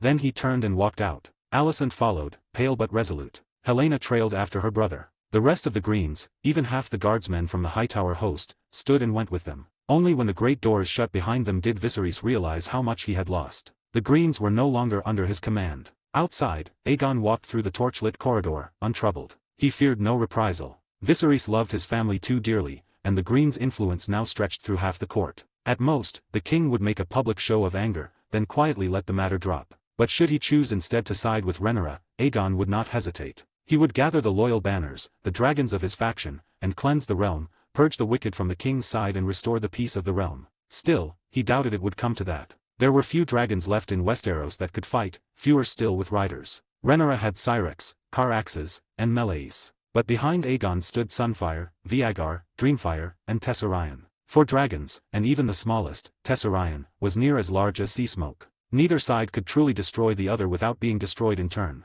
And if war came before Viserys' death, the realm would name Aegon the Rebel. No, he thought. Not yet, but soon. A/N want to know what happens? You might not want to wait. There are 18 chapters already out on my Patreon, and the first 2 are completely free. Go give them a read. Patreon.com/fanfic novels. By the way, could you guys drop some reviews? It would seriously help me out, and it lets me know how you're feeling about the story. Thanks a ton in advance. 23. A Mask. The dinner ended on a sour note. King Viserys' intentions had been kind, but in his yearning for peace, he had chosen to ignore the bitter truth at the heart of his family's divide, the festering wound between black and green. Worse yet, no one in the hall could deny what their eyes plainly saw. The strong-boned, dark-haired princes of Princess Rhaenyra bore little trace of their supposed Valyrian blood. How could Queen Alicent ever accept that her daughter, Helaena, should be wedded to a bastard? The thought alone was an insult, almost comical in its cruelty. Even Lord Corlys, who had everything to gain by denial, had ceased pretending. Yet Viserys, blinded by love for his daughter, clung to his illusions still. When the feast dispersed and the courtiers drifted away beneath the flickering torchlight, Alicent did not return to her chambers. Instead, she sought out her eldest son. "We cannot wait any longer," she said in a low, firm voice. She had urged this course before, for Helaena to wed Aegon. Viserys had smiled then, pleased at the thought of his children united. But now, the king had turned, seeking instead to bind Helaena to one of them, to that pale-haired mongrel of Rhaenyra's line. Aegon gave a lazy shrug, the corners of his mouth curving in amusement. "I don't mind, mother. It depends more on what Helaena wants." He turned to his sister. Her soft, fair cheeks had flushed a delicate red. "Looks like there's no need to ask," Alicent said, a satisfied smile touching her lips. "Then it's settled," Aegon replied. He leaned back, eyes bright with mischief. "And Daeron, he's not a boy anymore either. Do you already have someone in mind?" Alicent asked, surprised. Daeron blinked. "Me." Aemon frowned. "Brother, by rights, I should be next." Aegon's smile deepened. "There is someone, but not a noble of the 7 kingdoms." That made Alicent pause. "Not of Westeros." "From Essos," Aegon said. Aemon scoffed. "Essos? Are there any good people in that place?" Aegon rapped him lightly on the head. "Mind your tongue." Alicent raised an eyebrow. "And where, exactly, is this mysterious girl from?" Aegon drew it out a moment longer, enjoying their curiosity. "From Lys." "Lys?" Alicent's expression soured. "The den of harlots? You call that suitable?" Aegon only laughed. Lys, lovely Lys, as it was called, shone like a jewel in the summer sea, its shores gilded by sun and sand, its waters green as emerald glass. Palms swayed over marble villas, and perfumes drifted through gardens overflowing with fruit and flowers. But for all its beauty, the island was infamous for its vices, for the perfumed pleasure houses and the famed bed-slaves of the perfumed garden. "I've heard tales," Aemon said eagerly. "Didn't the niece of the Lord of Stony September get sold to a Lysane brothel?" Durin's eyes went wide. "Truly." "It's true," Aegon said lightly. "The girl was taken, and her miserly uncle refused to ransom her." "What was her name?" Daeron asked. "Johanna Swan," Aegon replied with a smirk. "A pity, a noble lady turned whore." Daeron looked uncertain. "Then, is she my bride-to-be?" Aegon threw back his head and laughed. "Would you marry her if she were?" Daeron hesitated. "She's a prostitute. I'd rather not. But if it helps you, brother, I'd do it." Aegon caught his brother's cheek between his fingers and pinched. "She's far too old for you, and I'd never waste you on that." "Then who is it?" Daeron asked, rubbing at his face. "If all goes well," Aegon said, "her name will be Lara Rogare. Silver gold hair, violet eyes, Valyrian blood, through and through." Alicent frowned. "If all goes well. You don't even know her circumstances." "I know enough," Aegon replied. "You've heard of the Rogas, surely." Alicent nodded slowly. "Wealthy merchants. Their bank rivals the Iron Bank of Bravus, or so they boast." "Not quite so powerful," Aegon said, "but growing. The Rogas traced their bloodline to Valyria before the Doom. That counts for much." Alicent folded her hands. "Very well. I'll trust your judgment. A merchant's daughter with Valyrian blood is still better than a bastard mongrel." "Precisely," Aegon said. "And if we can tie our house to theirs, their gold will only be the beginning." He rose, the faintest fire in his eyes. "In time, I'll take Daeron to Lys myself." What Aegon sought was not merely wealth, but dominion. The Rogas held vast influence in Lys, one of the 3 powers of the Triarchy. To bring them under his banner was to gain a foothold in the disputed lands, that rich, contested strip of soil forever fought over by Lys, Myr, and Tyrosh. The thought set Aegon's blood alight. For decades, the whore cities had squabbled and bled over that fertile region. Now, he dreamed of something greater, of uniting the islands under his hand, breaking the Triarchy from within, and seizing the disputed lands as his own. If Westeros offered him no realm to rule, then Essos would. He would carve out his dominion there, and all the free cities would learn to bow to the dragon once more. Even if the Rogas refused him, others would not. There were always more houses. If Aegon Targaryen willed it, he could raise any name to power. For now, the Rogas were simply convenient. He caught Daeron in one arm, laughing. How about this, little brother? I'll make you Prince of Lys, master of the Isle and all its pleasures. Daeron squirmed, laughing helplessly. I'll do whatever you say, big brother. Aemond leaned forward eagerly. And me? What of me? You.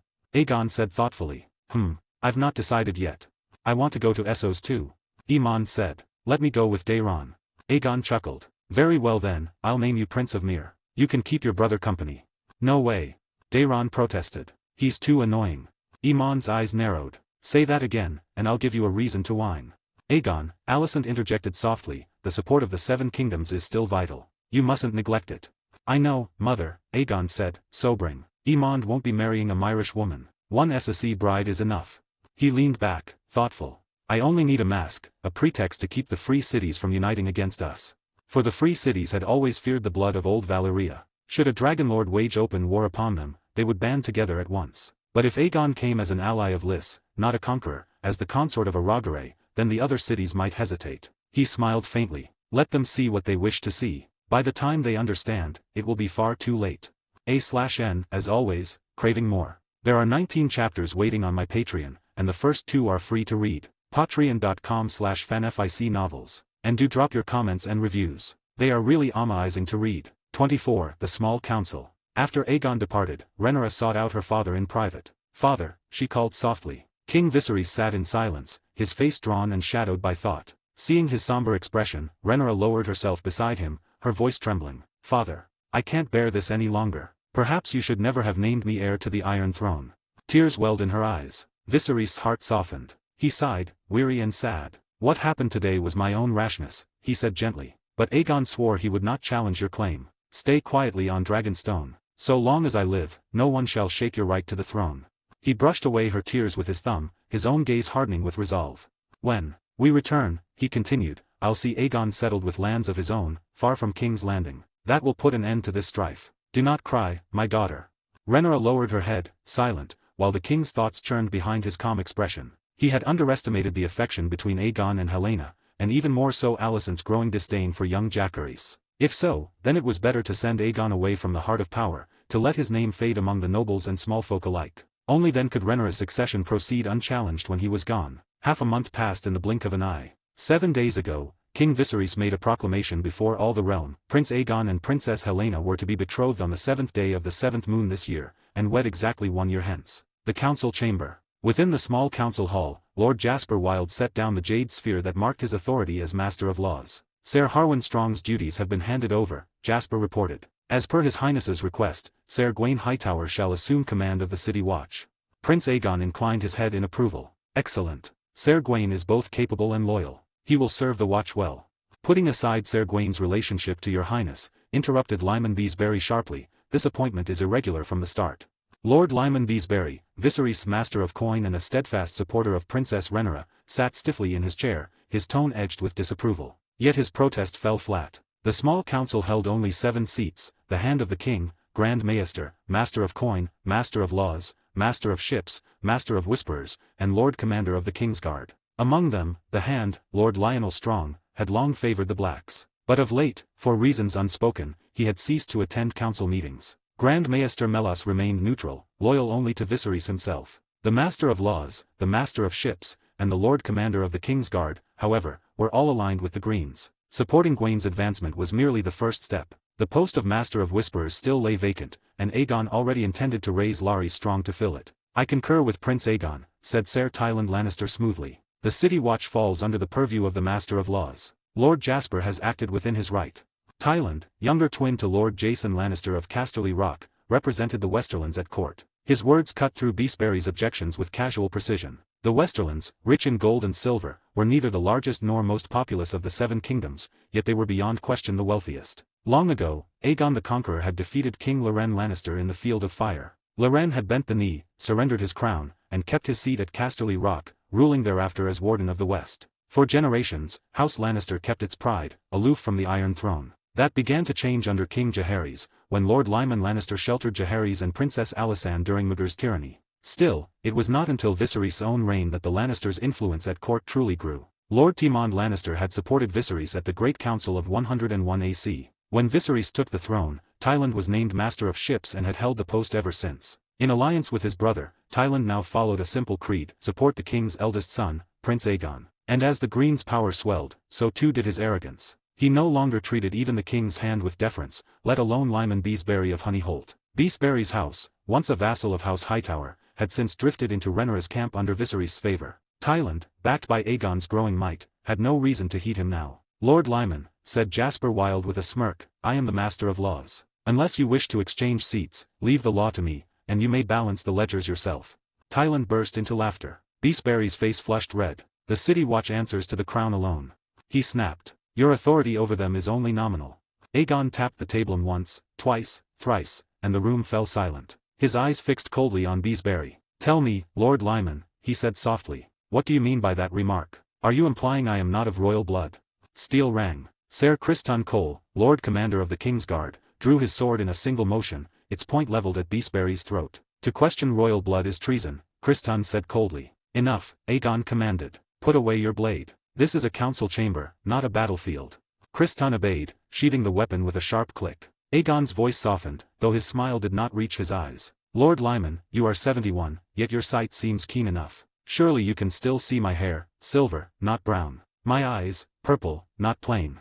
He leaned back, lips curling in amusement. "Look closely, my lord. Silver hair, violet eyes, not brown hair and brown eyes."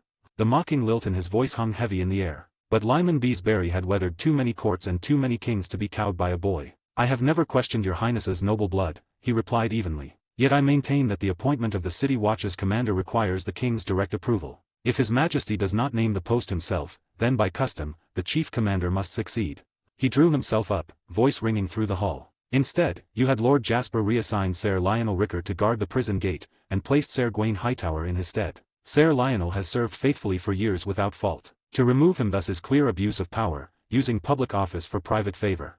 A/N 19 advanced chapters waiting on my Patreon, and the first 2 are free. Check them out. Patreon.com/fanfic novels. And do drop your comments and reviews. They are really amazing to read. 25. Accusations. The council chamber was heavy with tension. Before Prince Aegon could speak, Ser Tyland Lannister was already on his feet. "You damned old dash." But a single look from Aegon silenced him. The small council, after all, was not a place for shouting or cursing, it was a place for reason. "Mind your words, Lord Beesbury," Aegon said evenly. His voice was calm, his expression mild, but there was iron beneath the courtesy. "I am merely an advisor on His Majesty's council, without power of my own. How, then, could I abuse a power I do not possess?" He leaned back slightly, his tone growing more measured. "As for Ser Lionel Ricker's reassignment, I see no fault in it. Not every man who avoids error must be rewarded with promotion. Ser Lionel serves His Majesty in the dungeons, and Ser Gawain Hightower commands the City Watch. Both are fulfilling the king's will." Tyland blinked in surprise. Even he hadn't expected that explanation. Across the table, Lord Lyman Beesbury's face flushed scarlet. He had seen many kinds of sophistry in his years at court, but never so blatant. "You may call yourself a mere advisor," he retorted sharply, "yet you twist the council's decisions to your own will. If you were ever named Hand of the King, would you not fill the Red Keep with every hound of House Hightower?" "That goes too far, Lord Beesbury," Aegon replied with a soft chuckle. In his wisdom, King Jaehaerys appointed both Prince Aemon and Prince Balon as his hands, one after the other. If His Majesty my father should ever require it, I too would serve, to bear his burdens and aid the realm. It would not be ambition, but filial duty. A murmur passed around the table. Lord Beesbury's face darkened further. Ser Tyland's eyes gleamed with admiration. Jasper Wilde hid his amusement behind a bowed head, and Aegon himself remained solemn. Loyalty and filial piety, the young prince had chosen his words perfectly. If Beesbury pressed further, Aegon could easily turn it back upon him, to question the old man's loyalty, even his respect for the crown. Lyman seemed to realize this. His lips pressed together after a moment's silence, he rose abruptly and departed. He would take the matter directly to King Viserys. If Aegon continued to maneuver like this, the Black faction's influence in King's Landing would soon be entirely uprooted. Ser Lionel Ricker was only the first to fall, others would surely follow. When the door closed, Tyland sneered. "That decrepit fool, he'll not last another winter. A traitor, through and through." Aegon smiled faintly, idly turning the jade council orb between his fingers. "Everyone has their own desires," he said. "It's only natural that he would wish to free himself from Hightower influence." The orb caught the light, green and smooth beneath his hand. It wasn't his, not truly, but as long as he sat here, it might as well be. Your Highness, Tylan said gravely, we should make him pay for this insolence. Let him learn that neither your honor nor the dignity of House Hightower can be trampled upon. House Hightower, ancient, proud, and rich beyond measure. None in the Reach could rival them, not House Costain of Three Towers, nor House Bulwer of Black Crown, nor House Mullendore of Uplands, nor the Keys of Sunhouse, nor even the Beesburys of Honeyholt. When King Viserys wed Queen Alicent, it had not been only for affection. The match had bound the Reach's most powerful family to the Iron Throne, a counterweight to the Valyrians of Driftmark. Yet time had proven Viserys' hopes naive. He had underestimated the hunger for power, and overestimated his own ability to master it. Aegon exhaled softly, a smile tugging at his lips. Of late, the Reach has been plagued by bandits. My great-grandfather has little time to trouble Honeyholt, and we wouldn't wish outsiders to laugh at our misfortunes, would we? Though Aegon spoke lightly, Tylan felt a chill creep down his spine. Enough for today, Aegon said at last, rising from his seat. The council is adjourned. He swept from the chamber, Tylan following close behind. Only Jasper Wilde remained, watching the prince's departing figure. 7 save us, he muttered. So the game can be played that way. He had expected Aegon to trade barbs with Beesbury, perhaps even lose his temper. Instead, the prince had turned every attack into advantage. Shameless, yes, but astonishingly effective. Perhaps, Jasper mused, rubbing his chin, I could stand to be a little more shameless myself. The king's chambers. Once Harwin Strong returns to Harrenhal, you will act, King Viserys said quietly. See to it that no trace remains. Do you understand? Yes, your grace. Viserys leaned back in his chair, eyes hard with resolve. He bore no ill will toward Lord Lionel, but his son was another matter. In Viserys' mind, it had been Ser Harwin who led Rhaenyra astray, who sullied her name and brought bastards into the world. If not for him, Viserys thought bitterly, my daughter's honor might still be intact. Her standing was fragile enough he would not allow it to crumble further. As the king's thoughts darkened, a knock came at the chamber door. Archmeister Melas entered, only to find himself face to face with Prince Daemon, who was just departing. Prince Daemon, Melas greeted him evenly. It has been some time. Daemon inclined his head, his expression unreadable. Archmeister. And without another word, he was gone. A/N 19 advanced chapters waiting on my Patreon, and the first 2 are free. Check them out. patreon.com/fanfic novels. And do drop your comments and reviews. They are really amazing to read. 26. The Weight of Power. Archmeister Melas? What is it? King Viserys straightened at once, forcing the weariness from his voice. It's about Lord Beesbury, your grace, Melas said carefully. I met him just now. He sought an audience with you, but the queen refused him entry. Shall I admit him? Beesbury. Viserys frowned. What does he want now? He claims Prince Aegon has been abusing his authority in the small council. Viserys' expression darkened immediately. Another squabble, another round of petty grievances. He was sick to death of them all. No, he said flatly. I'll not see him. Everything in the council will proceed under Aegon's guidance for now, so long as he does not go too far. Melas inclined his head, though his eyes flickered with unease. Viserys had already struck a secret understanding with his brother. Daemon would rid him of Harwin Strong and reclaim the Stepstones within half a year. After that, Viserys would sanction Daemon's marriage to Rhaenyra, a union meant to reunite Baelin's bloodline and secure the crown against the rising strength of the Greens. As though reminded of that fragile balance, Viserys asked, You've attended the small council sessions of late, haven't you? Most of them, yes, your grace. Then tell me. Viserys' voice dropped, softer now, almost hesitant. What do you make of Aegon? Melas's mouth twitched. I wonder what his majesty means by that. He knew exactly what the king meant, but to answer truthfully was a dangerous thing. Did Viserys truly not see it? Or did he simply refuse to? If things continued as they were, Melas thought grimly, Aegon would root out every last supporter of Rhaenyra in the capital within 3 years. The prince's methods were deft, merciless, and alarmingly effective. In all his years serving House Targaryen, Melas had never seen one of their blood so gifted in the arts of power. Aegon possessed not only cunning but charisma, a born ruler's talent for turning others to his cause. His brothers and sister were dragon riders all between them, they commanded Sunfire, Dreamfire, and Vagar herself, the mightiest dragons alive. Aegon was strong, capable, the eldest legitimate son. Melas could scarcely fathom why Viserys clung so stubbornly to Rhaenyra's claim. The king's next question broke the silence. Tell me truly, who do you think the throne better suits? Aegon, or Rhaenyra? Melas hesitated, then answered with the careful neutrality of a man walking a blade's edge. I cannot say, your grace. Both possess virtues of their own. In the end, it must rest upon your majesty's will. Viserys' gaze lowered. The words were smooth, but the meaning was clear enough. Melas leaned toward Aegon. And that final phrase, your will decides all, was the cruelest jest of all. If a royal decree could settle such things, Viserys would not spend each night drowning in worry and wine. You may go, he said at last, weary. That will be all. When Melas departed, Viserys poured himself another cup. Lionel, Do not blame me, he murmured, eyes unfocused. If blame must fall, let it fall upon your son. He could not control himself. The king drank again, his words slurring as he slipped deeper into despair. It's all his fault. If Harwin hadn't tempted her, none of this would have happened. It's not me to blame, it's him, always him. The throne hall. Aegon stood before the Iron Throne, staring up at the jagged mass of steel, 1,000 swords melted and bent together into a crown of cruelty. Aegon the Conqueror forged it from the blades of his vanquished foes, he murmured, a symbol of royal might. Behind him, Lord Larys Strong limped quietly through the side door. For 100 years that tale has been told and retold, Larys said softly, until people forgot the truth. They believe the throne is power. But it's a lie, my prince.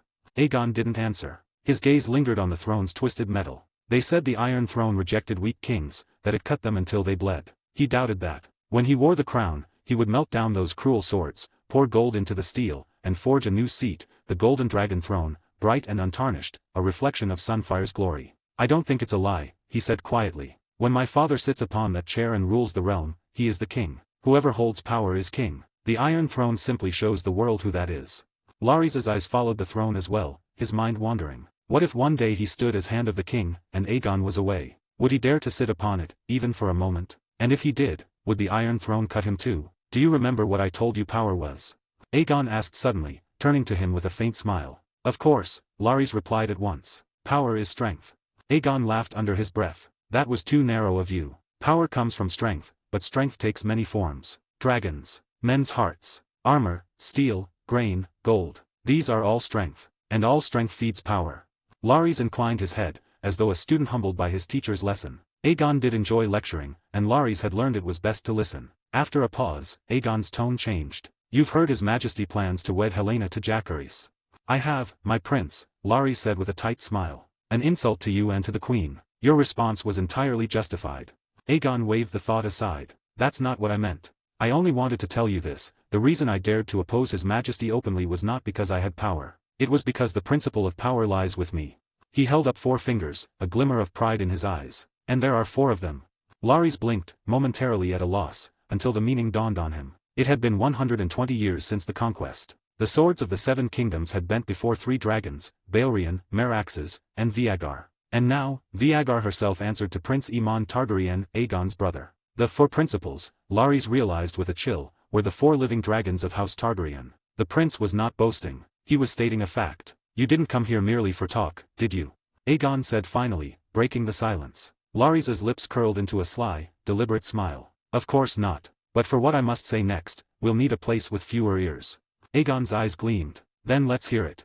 A/N want to know what happens next. You might not want to wait. There are 19 advanced chapters already out on my Patreon, and the first 2 are completely free. Go give them a read. Patreon.com/fanfic novels. 27 Whispers Beneath the Iron Keep. Aegon and Larys made their way toward Maegor's Holdfast, the iron heart of the Red Keep. The Holdfast loomed ahead, a massive square fortress encircled by 12-foot-thick walls and a dry moat bristling with iron spikes, a castle within a castle. Its presence alone spoke of suspicion and fear, as though Maegor the Cruel's ghost still lingered in every stone. Along the way, men of House Hightower stood at nearly every corner, clad in green and silver, their vigilance unbroken. Their numbers had multiplied in recent moons, a silent proclamation of where true power within the Red Keep now lay. Larys Strong, walking half a step behind Aegon, said little. His informants had little reach in this place. He could feel it, the Hightower influence had grown deeper and broader than it appeared on the surface. Recently, even the humblest servants of the Red Keep had changed. Valets, cooks, rat-catchers, all newly replaced.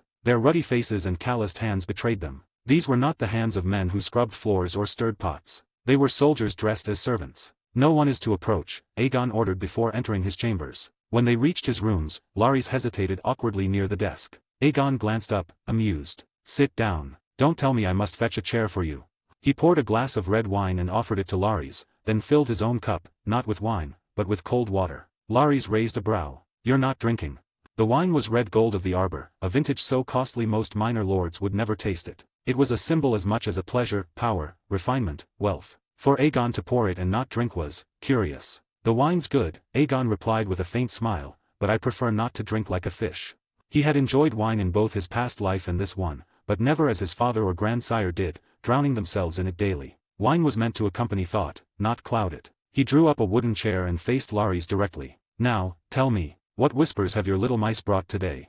Larys turned the stem of his glass between his fingers. My brother, Harwin, he's going to die. Aegon's brow creased. What do you mean, going to die? His tone sharpened. Is that intelligence, or a confession? Then, as if remembering something, he gestured for Larys to continue. A mouse told me His Majesty has summoned Prince Demon, Larys said softly. The king ordered him to eliminate Harwin and retake the Stepstones within half a year. And His Majesty intends to wed Princess Rhaenyra to Prince Demon a year hence, granting them his blessing. Aegon narrowed his eyes. Silence hung for a moment before he gave a cold laugh. His Majesty's favoritism knows no bounds, he murmured, to twist the realm itself for Rhaenyra's sake. Larys frowned. Your Highness, Harwin is not the true issue. Not the issue? Aegon scoffed. He was Rhaenyra's lover. He fathered 3 bastards with her, one of them named Heir. What could be more shameful? Even so, Larys said, voice steady, his death changes little. The problem lies with the Stepstones. The Stepstones? Yes. You know your father's temperament. He's never cared for them. Yet now he orders Demon to reclaim them within 6 moons. Why? Aegon smirked. How should I know? It's not as though he means to give them to me. The humor faded quickly from his face. He looked up, thoughtful, and grim. He wants to send me away from King's Landing, Aegon realized aloud. Viserys wanted him gone, banished in all but name, a gilded exile with a title. To put it kindly, yes, a transfer, Larys said. But in truth, it's an exile disguised as reward. If His Majesty grants you the Stepstones as your fief, you'll be drawn into endless border wars. Even if you lose a pebble of that land, the Black faction will seize upon it. They'll call you weak, unfit to defend your own domain, unworthy of the Iron Throne or the title of Protector of the Realm. He paused, gauging Aegon's silence before continuing. And you'll have no room to refuse this time. Unlike the banquet, this will appear as an honor. The tolls collected from a peaceful Stepstones bring vast wealth. If you reject it, the Blacks will brand you a coward, too timid to protect the realm. Or worse, they'll claim you're preparing for rebellion. Aegon tapped his finger against the table, eyes distant. And if I do rebel, His Majesty will have no choice but to name me heir and abdicate early. Larys shook his head. I wouldn't advise war, my prince. You have 4 dragons, yes, but not enough men. The nobles who praise you now are fence-sitters. They'll never risk open defiance of the king. The Hand Son spoke plainly, and Aegon knew he was right. Dragons alone did not win wars, men did. And men followed gold, bread, and safety, not fire and prophecy. He had plans yet unfinished. To move too soon would be to waste them all. What do you suggest, then? Aegon asked, his voice low, his expression unreadable. Larys adjusted his collar and leaned forward slightly. I think, Your Highness, you should go with the flow. Explain, Aegon said. Forgive my frankness. Aegon inclined his head, permission granted. His Majesty wishes to weaken you by sending you away, Larys said. But he's forgotten how he came to sit the throne himself. In the year 101 AC, the Great Council of Harrenhal gathered to decide the succession. It took half a year for 1,000 lords to arrive, and 13 days more for their debates. Princess Rhaenys and her daughter were excluded, their sex disqualified them before they even began. In the end, only 2 remained, Laenor Velaryon and His Majesty. And His Majesty won, not because he was the worthier man, nor because Laenor lacked claim, but because the realm chose a man over a woman. That was the will of King Jaehaerys, and of Westeros itself. Aegon said nothing. Larys continued, calm and certain. So even if you leave King's Landing, you will not lose your footing. The Queen and her allies remain. Your influence will not wither. Instead, you could gain something far more powerful. Go to the Stepstones. Let the Blacks believe you've been neutralized. Achieve victory there, even a small one, and show the realm your strength. Win glory, wealth, and loyalty. Split the Triarchy if you can, Tyrosh, Myr, Lys. Destroy Tyrosh, claim the Stepstones outright, and seize its holdings in the disputed lands. Once you have your own territory, you can build your own army, an army that answers to you alone, not to the crown or to wavering lords.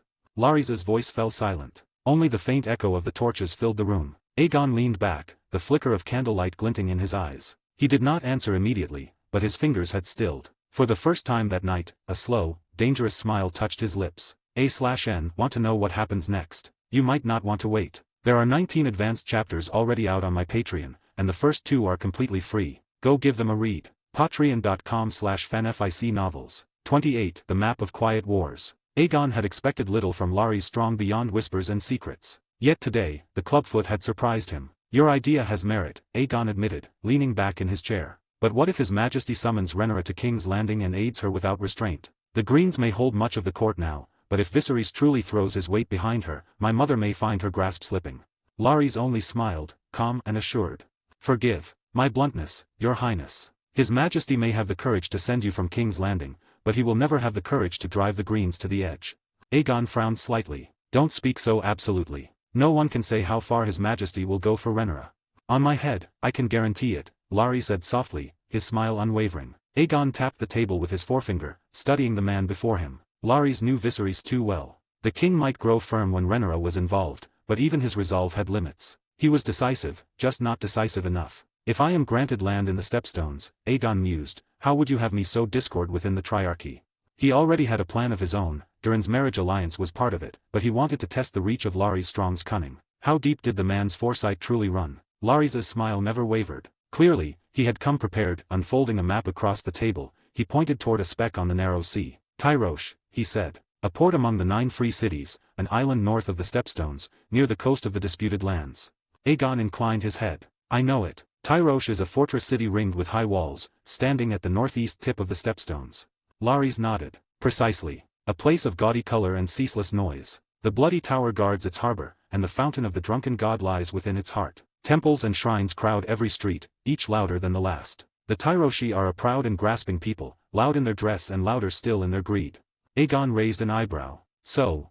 Larys' gaze sharpened. I hear Prince Daeron is to wed into House Rogare of Lys. That is my intent, Aegon said without hesitation, though I have yet to approach them formally.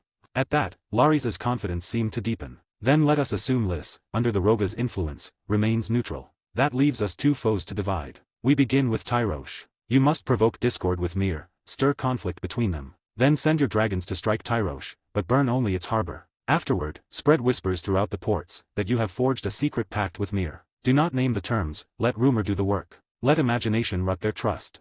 He leaned closer, voice low and deliberate. With Tyroshi pride and greed, they will rush to Myr seeking answers. Meanwhile, you arrange for agents disguised as Myrish merchants to mislead passing ships, drawing them to Myr's docks instead of Tyrosh. Rumor travels faster than ravens, and it changes as it runs. Within 3 moons, chaos will root itself in every corner of Tyrosh. Once isolated, they will fall easily.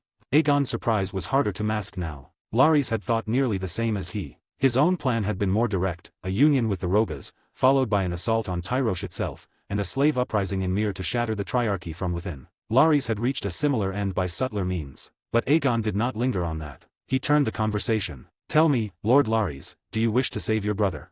The question hung between them. Larys said nothing at first. Aegon waited, unhurried. At length, Larys replied, quiet but firm. I cannot save him, nor do I wish to. When Harwin chose to climb into the princess's bed, his fate was sealed.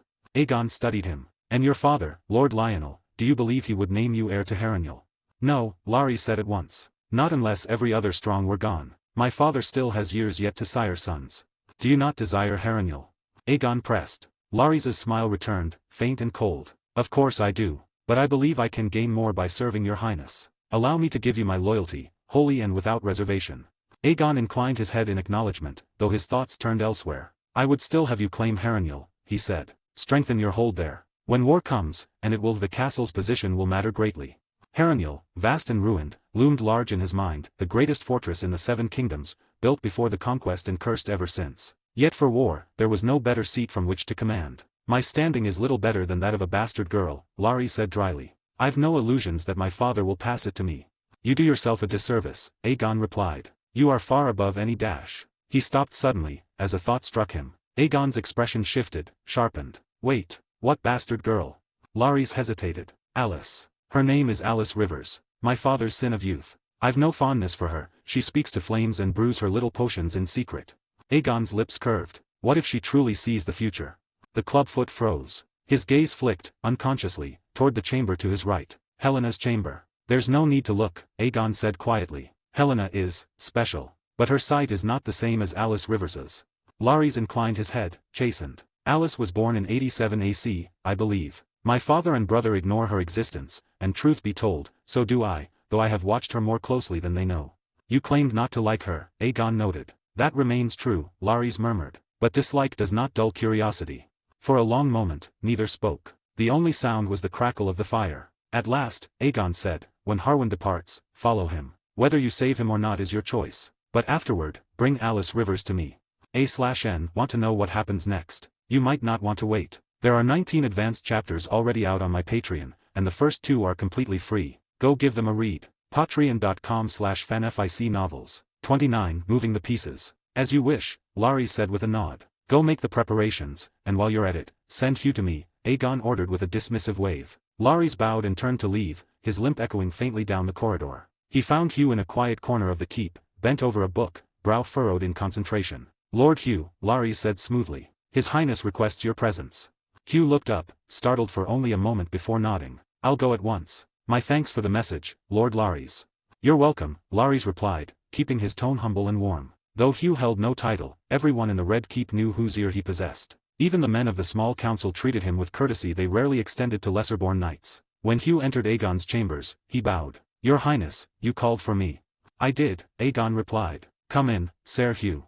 As the knight stepped closer, his eyes caught movement near the wardrobe. Princess Helena stood there, slender fingers brushing over the fabric of a gown half unfolded. The soft blue silk gleamed like a ripple of water, her hair pinned loosely in the back with a silver clasp shaped like a moth. "Princess," Hugh said quickly, lowering his head, "it's an honor to meet you."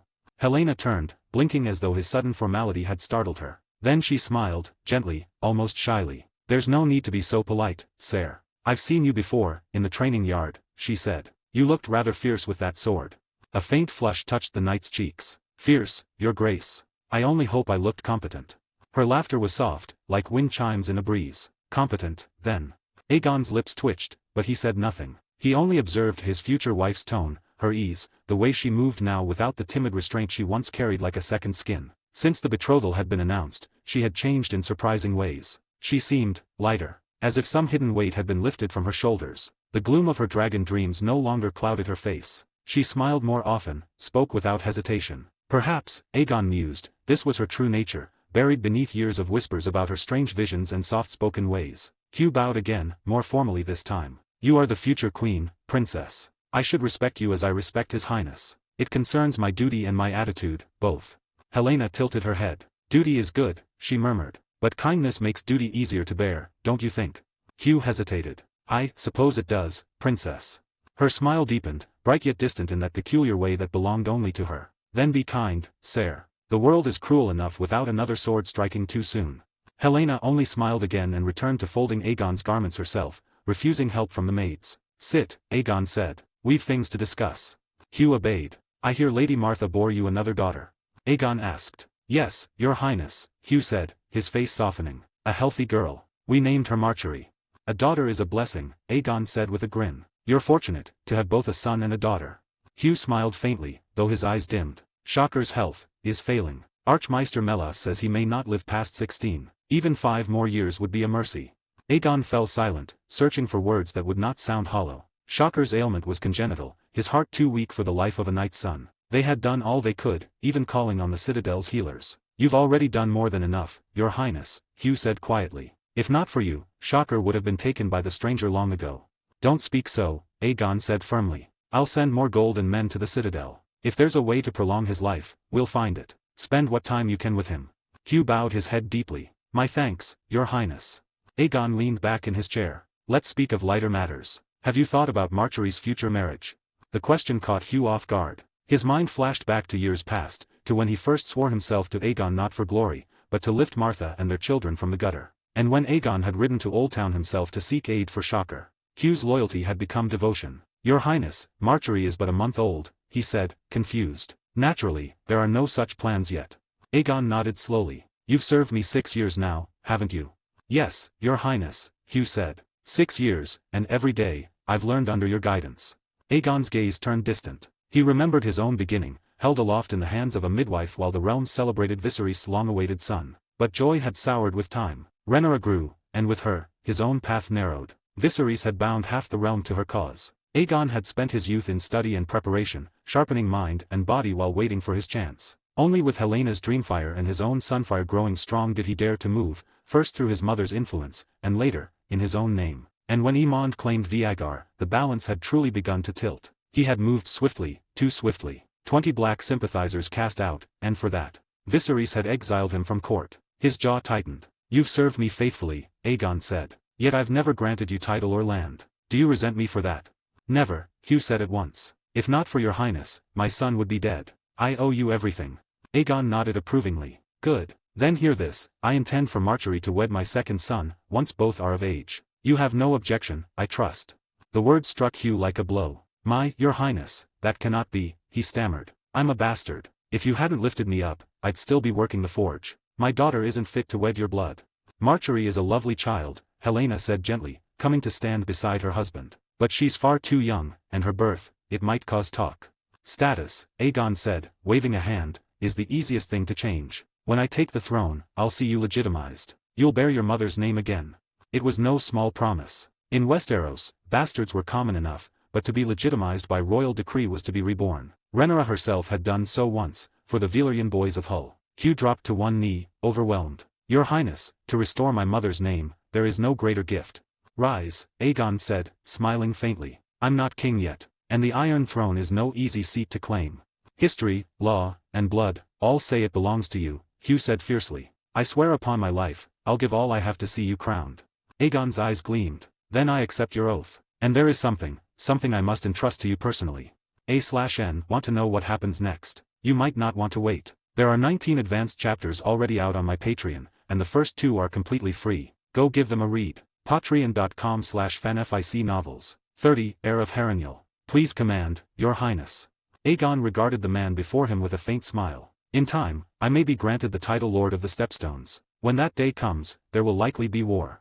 He rose from his chair, voice calm but resolute. I will give you 500 suits of armor and 50,000 gold dragons. You will raise a company of your own, train them, lead them, shape them as you see fit. My only command is this: half a year from now, when I call upon you, you must have no fewer than 2,500 men ready to fight. He paused, eyes steady. Hugh, you are the only man I truly trust at my side. Do not fail me. Tell me, can you do it? Rest assured, Your Highness. I swear it upon my life, said Hugh, his voice trembling with gratitude. He bowed deeply, moved beyond words by Aegon's faith in him. Aegon's smile widened, and he laughed, the sound rich and confident. Good. The armor and coin are already prepared, they await you at the harbor. You may depart whenever you wish. As for Martha, Shocker, and Macquarie, fear not. Should I indeed be named Lord of the Stepstones, they will come with me. I will not leave them here in King's Landing to face whatever storms may come. Your Highness, your kindness humbles me. Hugh sank to one knee once more. You fight for me, and stand beside me, Aegon said gently. How could I turn my back on your kin? This is nothing more than what loyalty deserves.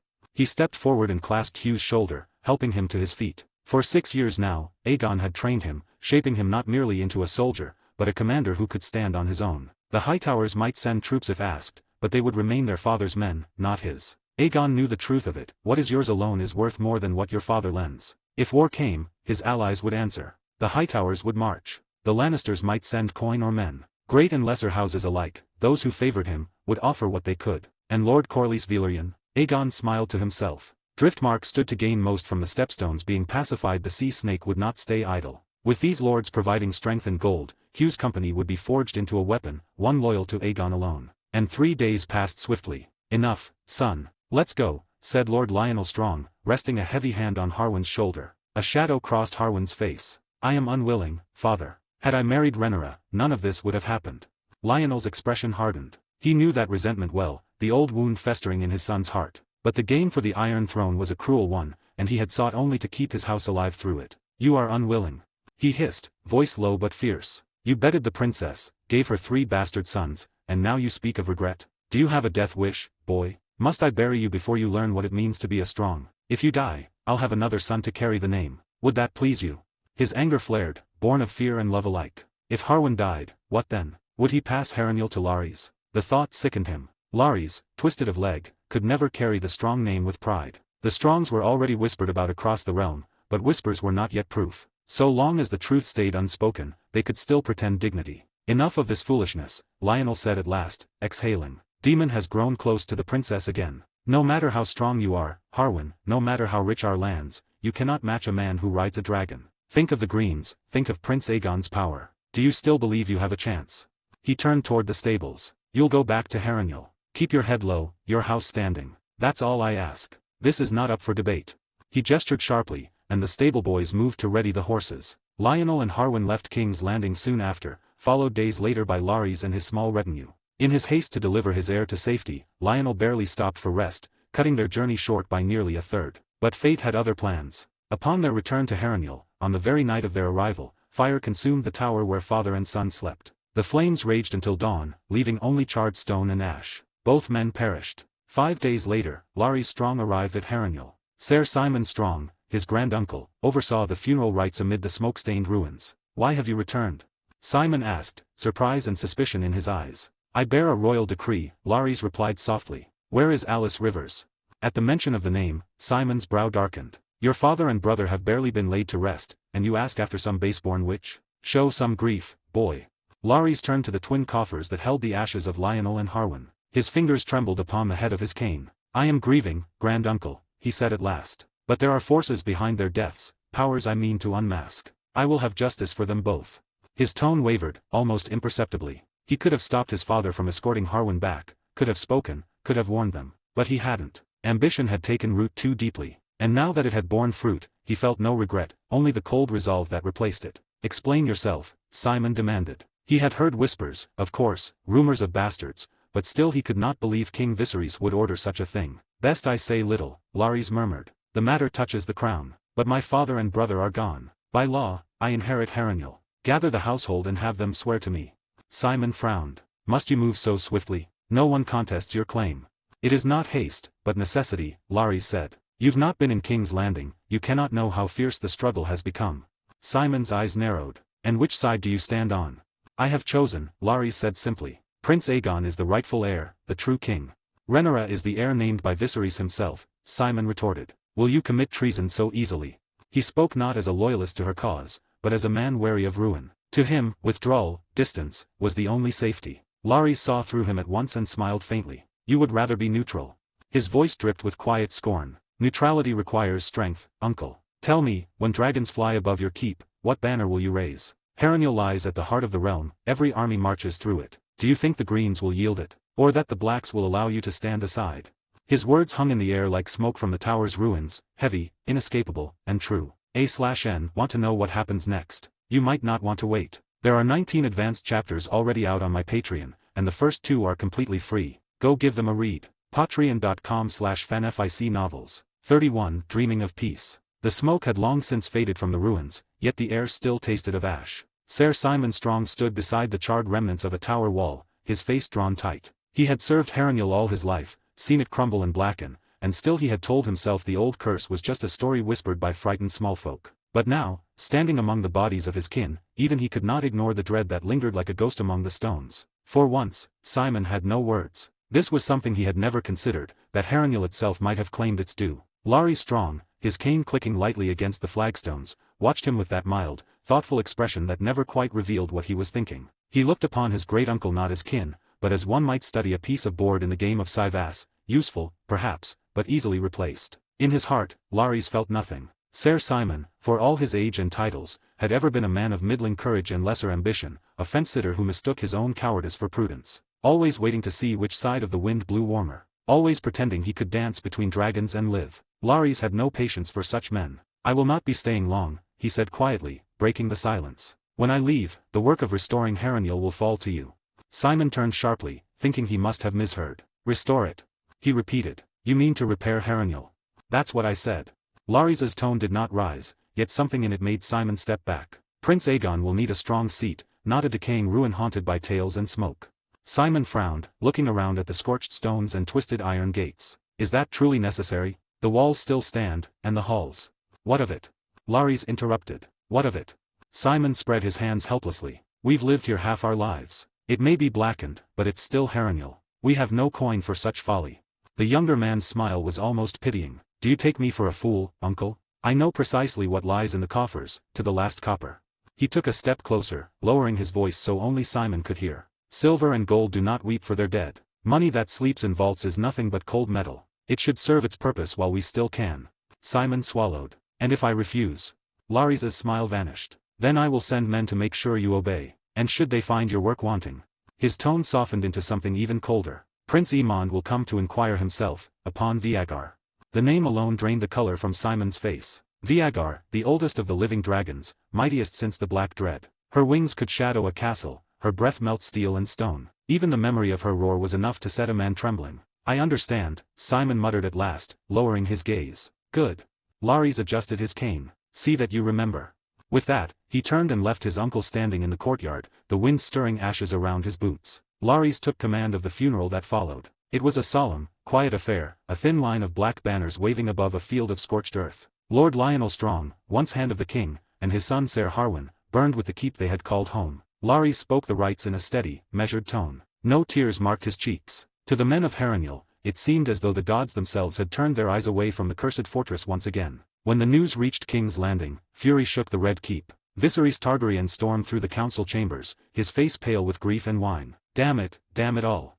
He roared, casting a golden goblet against the wall. Red wine ran down the stone like blood. Daemon watched from a distance, arms folded. His brother's anger had long ceased to move him. I had arranged everything, Daemon said, voice even, eyes glinting with faint amusement. No one foresaw that Lionel would ride home with them. There was nothing to be done.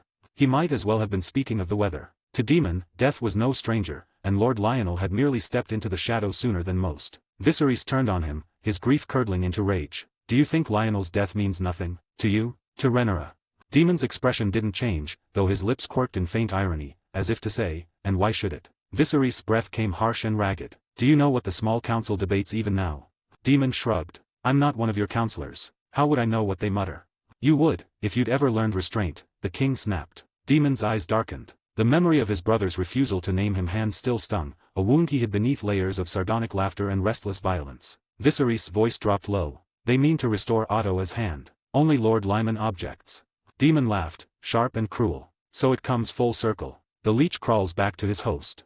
Enough, Viserys said, though his voice lacked conviction. Daemon stepped forward, eyes gleaming like polished steel. You are the king, are you not? One word from you, and the council scatters like rats. Or has the crown grown too heavy for your neck? If command were so simple, you'd still sit in this castle, Viserys shot back. You speak of power, but know nothing of the burden it brings. The king sank heavily into his chair. The wine on his fingers looked like blood. He knew what Daemon could not, that more than half the court now bent knee to Alicent and her faction. The Greens held sway in every corridor of the Red Keep, and their dragons, 4 in number, did not heed his call. If he defied the council's will and refused Otto's return, the city itself might splinter. And if swords were drawn, if dragons rose against dragons, peace would burn with the rest of the realm. Viserys closed his eyes. You think me weak, but it is strength that stays my hand, to keep the realm from tearing itself apart. Daemon snorted. Your strength smells of fear. The Greens will not dare rebel. Alicent hasn't the stomach for war. He said it with conviction, yet his words faltered even as they left his tongue. In his mind's eye rose a different figure, Aegon, golden-haired, smiling like a boy who had already tasted power. Perhaps Alicent lacked the will to challenge the throne, but her son might not. Viserys, blind in his faith, saw none of it. He believed Aegon innocent of ambition, just as he clung to the lie that Rhaenyra's boys were true-born. His love made him merciful, and mercy, in this court, was a knife turned inward. Perhaps you are right, the king said at last, his voice weary. Perhaps Alicent has no courage for rebellion, but even the faintest chance, the smallest spark, could set the realm ablaze. I will not see dragons make war upon their own kin. Daemon's laugh was low, bitter, and cruel. Still dreaming of peace, are you, even after all these years? What are you laughing at? Nothing, Daemon said, turning away. His smile lingered, mocking and sad all at once. A jest I told myself. Viserys waved him off. Go, then. I've no further use for you today. Daemon bowed slightly, more mockery than respect, and turned toward the door. Wait, Viserys called. There's no need for you to return to the Stepstones. I have other plans. Daemon paused, glancing back over his shoulder. My pleasure, he said with a half-smile. The flicker of torchlight caught the edge of his face, the faintest glint of amusement in his violet eyes. The wars of the Stepstones had grown dull. Let young Aegon wrestle with pirates and crowns. As he left the chamber, the king sat slumped upon the throne, the weight of his crown pressing down heavier than ever. A/N Want to know what happens next? You might not want to wait. There are 19 advanced chapters already out on my Patreon, and the first 2 are completely free. Go give them a read. Patreon.com/fanfic novels. 32 Lord of the Narrow Sea. The 7th day of the 3rd month, 120 AC. King Viserys Targaryen, now in his 43rd year, had grown soft with age. His girth strained the silk of his robes. His steps were slow, his joints inflamed with gout. Pain stalked him from his back to his chest, and there were nights when he woke breathless, the weight of his crown pressing upon his heart as surely as upon his brow. The burden of rule had become too heavy to bear alone. He needed a hand strong enough to share it. Viserys had thought, at first, of Rhaenyra. Yet his daughter's temper was still untamed, her pride unbridled. Were she to return to King's Landing, the court would once again become a battlefield between her and Alicent. He had considered Daemon next, and quickly dismissed the thought. His brother's fire burned too hot to make him hand would be to invite chaos and scandal. And Aegon. Viserys had thought of him too, if only for a moment. Not because the boy lacked ability, indeed, his eldest son was too able. At 13, Aegon's mind was sharp, his charm sharper still. Make him hand of the king, and soon the Red Keep would swim in green banners. The court would turn wholly to the Hightower's favor, and Viserys himself would be little more than a figurehead upon the Iron Throne. No, that could not be allowed. After long deliberation, Viserys saw that only one man fit the task, Otto Hightower. Yet the return of his former hand came with risk. To prevent grandfather and grandson from forming too powerful an alliance, Aegon must be sent away from court. Still, there was a way to serve both ends, to satisfy the Green's wish for Otto's return while removing the boy from the capital. Aegon could be honored with a title, one worthy of his station yet distant from the intrigues of the court. Thus, the king decided. He would name Aegon Lord of the Narrow Sea and the Stepstones. The next morning, the court was summoned to the Iron Throne. Viserys sat beneath the great blades of the throne, the Valyrian steel sword Blackfire resting across his knees. His face was pale but resolute as his voice carried through the vaulted hall. Today, he declared, there are two matters I would set before you. First, my eldest son, Prince Aegon Targaryen, is in his 14th year. I hereby bestow upon him the title Lord of the Narrow Sea and the Stepstones, charging him to safeguard those isles and secure the peace of our trade routes. Second, I shall recall Sir Otto Hightower to King's Landing, to serve once more as my hand of the king. When his words fell, the hall fell with them, into stunned silence. Courtiers and lords alike exchanged bewildered glances. The Stepstones? The boy was scarcely grown. To send Prince Aegon there was to send him into war. This is madness. I will not allow it. Queen Alicent's composure broke as she stepped forward, her voice sharp with fear. You would send our son to that cursed place? You know what the Stepstones are, a pit of pirates and mercenaries. Viserys' eyes narrowed, his tone heavy with finality. Of course I know, but he carries the blood of the dragon. Blood and fire run hot within him, and he is a prince of the realm. It is his duty to defend it. He paused, then added with quiet steel, and I will not send him alone. He shall have ships, men, and gold, all that he needs. Leaning closer, his voice softened but grew colder still. Sit down, Alicent. Otherwise, neither your father will return, nor your son stay in the capital. The queen froze. Her protest died upon her tongue as her gaze sought her son's face among the gathered nobles. Aegon sat below, calm and untroubled, as though this decision had long been known to him. His serenity startled even the king. When the eyes of the court turned toward him, the prince rose. I believe his majesty speaks true, he said, his tone even, his gaze steady. I am a son of the dragon. I will not hide behind stone walls while others bleed. This is not a reproach toward anyone, only what duty demands of me. For a moment, the hall was still. Then Ser Tywin Lannister began to clap, and soon others followed, ministers of the Green faction, their applause swelling until the chamber thundered with it. Viserys looked upon them, relief and anger warring in his chest. Relief, for Aegon's composure. Anger, for what that applause revealed, that 2/3 of his court now bore the Hightower flame. Faces once loyal to him had vanished, replaced by smiling strangers bound to Old Town. By day's end, the decree was sealed, Aegon would depart for the Stepstones, and Otto Hightower would return to King's Landing. When the council dispersed, Viserys felt lighter than he had in months. Rhaenyra was safe upon Dragonstone, Aegon bound for war, Alicent and Otto soon to occupy themselves with governance. Perhaps now he might enjoy a little peace, a quiet evening with his model of old Valyria, and the dream of a united realm. Alicent Hightower, however, knew no peace. That same afternoon she found her son in his chambers and seized him by the ear before he could speak. Your father has lost his wits, she hissed. And you dash. Have you lost yours? Do you know what kind of place the Stepstones are? Do you know the blood that's been spilled there? The prince winced and gently pried her hand free, rubbing his reddened ear with a smile. Of course I know, mother. The waters are deep, and the waves are cruel. But even the fishermen of King's Landing know, the rougher the sea, the richer the catch. Don't mock me with riddles. She snapped. If you die there, who will take your place? Aemond? The boy doesn't have a tenth of your sense. Peace, mother. Aegon took her hand and met her eyes. When have I ever taken a step without certainty beneath it? If you must worry, then write to grandfather. Have him bring men and ships and whatever else he can muster. Alicent tore her hand away, fury and worry warring upon her face. You infuriate me, she said, and swept from the room. Aegon only laughed softly, watching her go. He had no doubt she would do exactly as he'd asked, write to Old Town and ensure the Hightowers sent their full strength to his banner. For all his mother's temper, Aegon knew one thing beyond question, the Hightower flame burned brightest for him. A/N read 19 advanced chapters on Patreon, the first 2 are completely free. Patreon.com/fanfic novels. 33 The Lion and the Tower. After parting ways with Queen Alicent, Prince Aegon sent for Ser Tywin Lannister in private. Maegor's Holdfast, Aegon's private study. Tywin sat with his back straight, his golden hair catching the light from the hearth. This was the first time Prince Aegon had summoned him alone, a silent recognition that he was now among the prince's confidants. I remain grateful, Aegon began, his tone smooth but cool, that Lord Timon lent his voice to his majesty during the Great Council of 101 AC. At his gesture, a maid poured wine into silver goblets. Aegon raised his glass, and Tywin hurried to mirror him. Your Highness need not thank me, Tyland replied with a courtly smile. The Lannisters are a family of tradition. My brother and I merely follow the example of our father.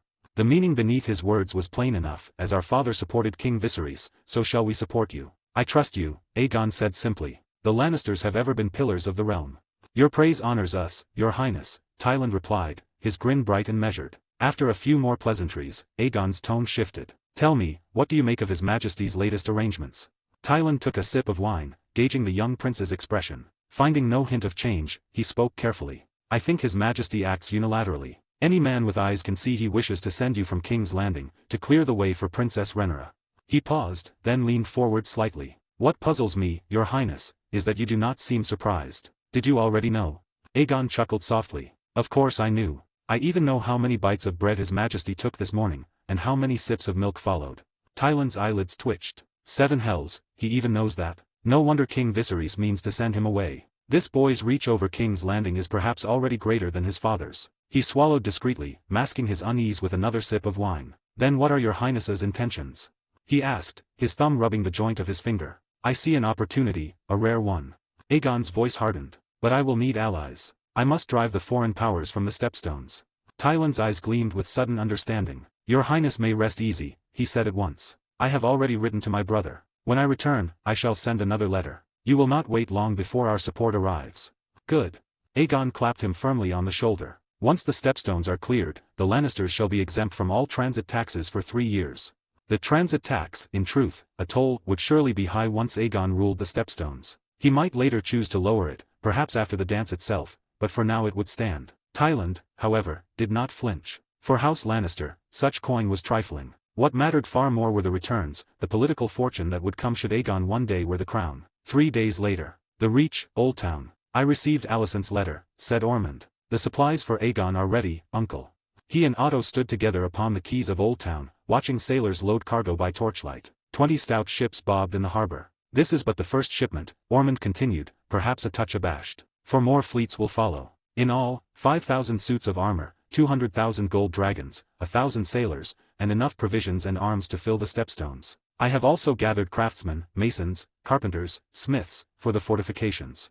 So much. Otto's brows lifted. Even for Old Town, richest city in the realm, rivaling King's Landing in size, the generosity was notable. It is no excess, Mond insisted. If Prince Aegon holds the Stepstones, it will benefit Old Town as much as the crown. That place is chaos, blood and piracy. Aegon's presence may bring order. He hesitated, lowering his voice. Besides, nothing must befall him. Not there. Old Town's harbor teemed with trade, ships from the free cities, the summer isles, even Karth, all laden with silk and spice. The wars in the Stepstones had hurt them as much as they had the Valyrians, though the Hightower's vast holdings made them less desperate. Ormond Hightower, born in 102 AC, had inherited Old Town young. Otto had tutored him for years, and the boy had grown to revere his uncle. Now, with Aegon's star rising, Ormond spared no expense. To be stingy now would be folly, a rope about the Hightowers' own necks. Uncle, Ormond said, you will depart with the fleet. I have arranged all. Take Lionel with you, he is of age to serve as cupbearer. Let him learn by your side. Lionel Hightower, born in 115 AC, was Ormond's eldest son by his late first wife. He had 2 younger brothers, Martin and Garmund, and a sister, Bethany. Otto nodded. Lionel is a fine boy, worth grooming. Ormond hesitated. Alicent writes that Aegon commands great influence in King's Landing. Is that true? Otto frowned slightly. So she says. But I find it hard to believe that a boy of 13 could wield such power. Still, Ormond mused, we shall see soon enough. The Westerlands, Lannisport. My lord, as you commanded, 20 great ships, 1,500 men, 150,000 gold dragons, and ample provisions. The Maester recited the tally from his parchment. Too little, perhaps. Mused Lord Jason Lannister, a flicker of doubt crossing his handsome features. For the Westerlands, it is modest, said the Maester. You could afford more. Then prepare 2 more of the same. Jason's jaw set with sudden resolve. If we are to wager, let it be for a prize worth the risk. He exhaled slowly. Aegon, may you prove as capable as Tyland claims. As strong as the Conqueror himself, or else I will be the poorer for it. Backing a claimant was always a gamble, and none greater than between Aegon and Rhaenyra. But should Aegon ascend, the rewards would dwarf any loss. Send my order, Jason said at last. Loren and Tybolt are to lead 15 warships to the Stepstones and join Prince Aegon's campaign. Warships were a treasure of far greater worth than merchant carracks. Their crews, seasoned sailors and trained fighters, were not easily replaced. To send them was no mere gesture of loyalty. It was a declaration of allegiance. A/N, war is coming, and in the shadows, the ones who pull the strings are already moving their pieces. Read 19 advanced chapters on Patreon, the first 2 are completely free. Patreon.com/fanfic novels. 34. To the Stepstones. News of Prince Aegon's new title spread through the 7 kingdoms like wildfire. Many lords could scarcely conceal their astonishment. A prince of royal blood, named a lord. Such a title was unworthy of a dragon's heir. Whispers filled the halls from Old Town to the Vale, and even among those who once favored the Greens, uncertainty began to stir. King Viserys' intentions were plain enough. He meant to curb Aegon's growing influence, and clear the path for Princess Rhaenyra. The Red Keep. By rights, Aegon should have departed half a moon ago. Yet he lingered in King's Landing, offering one excuse after another, like a rogue refusing to leave the warmth of the brothel. "Didn't you have everything ready long ago?" Queen Alicent asked, lifting a delicate honey cake and pressing it to his lips. "You were eager enough when you thought you'd go as a lord. What's changed now?" Aegon chewed with visible reluctance, nearly choking on the sweetness. Since the council meeting that decreed his command, Alicent had scarcely left his side, feeding him herself, as though he were a boy again. "I never said I wouldn't go," he muttered, reaching for a cup of water. He waved off the next sweetmeat she offered. Alicent rolled her eyes. "Your father has urged you half a dozen times already. What do you think he'll do next?" "TSK. Trust me, mother, he's running out of patience." Aegon leaned back, smirking. "If I'm to take the Stepstones, I'll need enough ships and men to hold them." Viserys had promised him 20 longships, 2,000 men, and 200,000 gold dragons, barely enough to patrol a coastline, let alone conquer one. It was an insult disguised as generosity. He even claimed more aid would come later, as if Aegon were fool enough to believe it. Each time Viserys pressed him to depart, Aegon found another reason to delay: insufficient supplies, too few soldiers, too little readiness. Let the king fret. Aegon slept soundly enough. If he stayed, it was Viserys who would lie awake in worry. A knock came at the door. "Your Grace, Your Majesty, the king is here," called a guard. The words had barely left his mouth when Viserys entered, breathing heavily. "Aegon, Alicent, good, you're both here." Alicent rose quickly to steady him. "Why come all this way, husband?" "I came to find Aegon," Viserys said, smiling faintly. The small council met again. "It seems 20 longships will not suffice." He drew a deep breath before continuing, pride swelling in his voice. "I have reallocated 30 warships, 500,000 in gold, and an additional 3,000 marines. 800 sailors and 50 craftsmen will follow by cargo ship. More funds shall come after. You may go without worry." Viserys' gaze fixed upon his son, determined, and almost pleading. This time, Aegon would leave. Aegon's eyes narrowed. The small council, when had they met, and without him? He caught Alicent's startled glance and knew she understood. He had been waiting for this moment. "Very well," he said at last. "I shall sail for the Stepstones on the morrow. With 30 ships and His Majesty's promise of continued support, I have confidence we can bring stability to the islands." Viserys' face lit with relief. "I knew you would rise to the task." In the king's mind, Sunfire was grown enough for battle, and Aegon's command would surely mire him in conflict with the Triarchy and the Dornishmen, draining the Green's strength, just as Daemon had been distracted years before. It would leave the path clearer for Rhaenyra. But Aegon's smile was equally bright. With 30 royal warships, and the promised aid of House Hightower and House Lannister soon to arrive, he would command a force to rival any in Westeros. The time for delay was done. Viserys left beaming, convinced all had gone as planned. When the king had gone, Alicent clutched Aegon's hand, reluctant to let go. "Must you truly go, my son? The Stepstones are no place for safety. It's too dangerous." Aegon gently freed himself and reached beneath the desk, producing a sealed parchment. "Dangerous, yes, but necessary." He handed her the list. "I can't remember every lord who stood with me, but I know well enough who did not. These are the ones who claimed allegiance yet sent no aid. When grandfather arrives, give him this. He'll know what to do." Alicent took the parchment solemnly. "I will."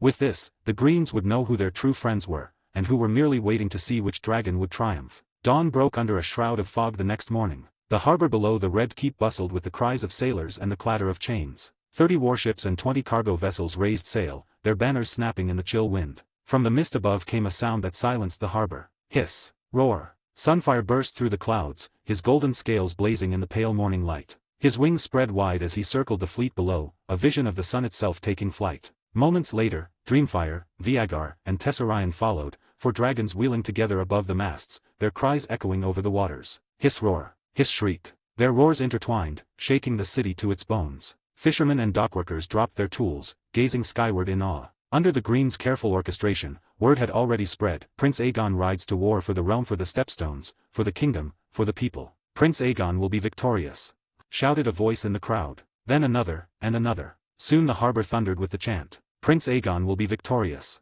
Prince Aegon will be victorious. Many shouted without knowing why, but none wished to be the only one silent. Above them, Aegon guided Sunfire into 3 slow circles over the harbor, the dragon's scales gleaming like molten gold. Hiss roar. With one last triumphant cry, Sunfire beat his wings and rose, vanishing into the mists beyond Blackwater Bay. A/N, war is coming. And in the shadows, the ones who pull the strings are already moving their pieces. Read 19 advanced chapters on Patreon, the first 2 are completely free. Patreon.com/fanfic novels. 35, Fire over Tyrosh. Legend held that the Stepstones had once formed a bridge between 2 worlds, a jagged arm of land that reached from Dorne to the shores of Essos. In those ancient days, before the Undulls came, before the Targaryens ever dreamed of dragons, the first men had crossed that natural bridge to claim Westeros for their own. But the children of the forest, despairing at the ruin brought by men, worked their sorcery in vengeance. The Greenseers sang to the earth and the sea, calling fire from beneath the waves and storm from the sky. The arm of Dorne shattered with a roar that shook the world. Mountains fell, seas rose, and when the waters calmed, only broken shards of land remained, a scattered chain of isles adrift in the summer sea. Thus were the Stepstones born, the graveyard of an age gone by. To the east lay the disputed lands, to the north, the broken arm between them, the Stepstones, a place of pirates, merchants, and exiles. Of the countless barren rocks that rose from the waves, only 2 bore names known across the narrow sea: Bloodstone Isle, largest and most fought over, and Grey Gallows, its pale cliffs haunted by seabirds and the ghosts of hanged men. Bloodstone stood in the northwest of the chain, north of Grey Gallows, a place both cursed and coveted. Since the year 106 AC, it had been claimed by House Velaryon, the sea serpent's bloodline, though the waves had washed that claim in blood more than once. Now, on a humid morning heavy with the scent of salt and iron, a great ship cut through the swells toward Bloodstone's temporary harbor. She was a free trade ship, though once she had borne a grander name, Balerion. Built under the patronage of King Viserys himself, she was the mightiest warship ever to fly the banners of Driftmark, 57 meters of oaken hull, with sails black as the wings of a dragon. At her prow stood Sir Rick Cargyle of the King's Guard, his white cloak snapping in the wind. 2 guards followed close behind as the gangplank was lowered. The men on the docks, rough sailors, corsairs, and Valyrian men-at-arms, straightened at the sight of the white-cloaked knight, for few symbols in the realm commanded such respect. Waiting upon the pier was Ser Vaimon Velaryon, eldest of Lord Corlys' nephews. The sea wind tugged at his silver hair as he watched the ship draw in. He had received word from the Red Keep days ago and had made ready to greet the royal envoy. "Long time no see, Ser Rick," Vaimon called as the knight approached. His eyes darted toward the deck, eager yet cautious. "Where is the prince? I have prepared a feast in his honor. We are ready to receive his highness at any time."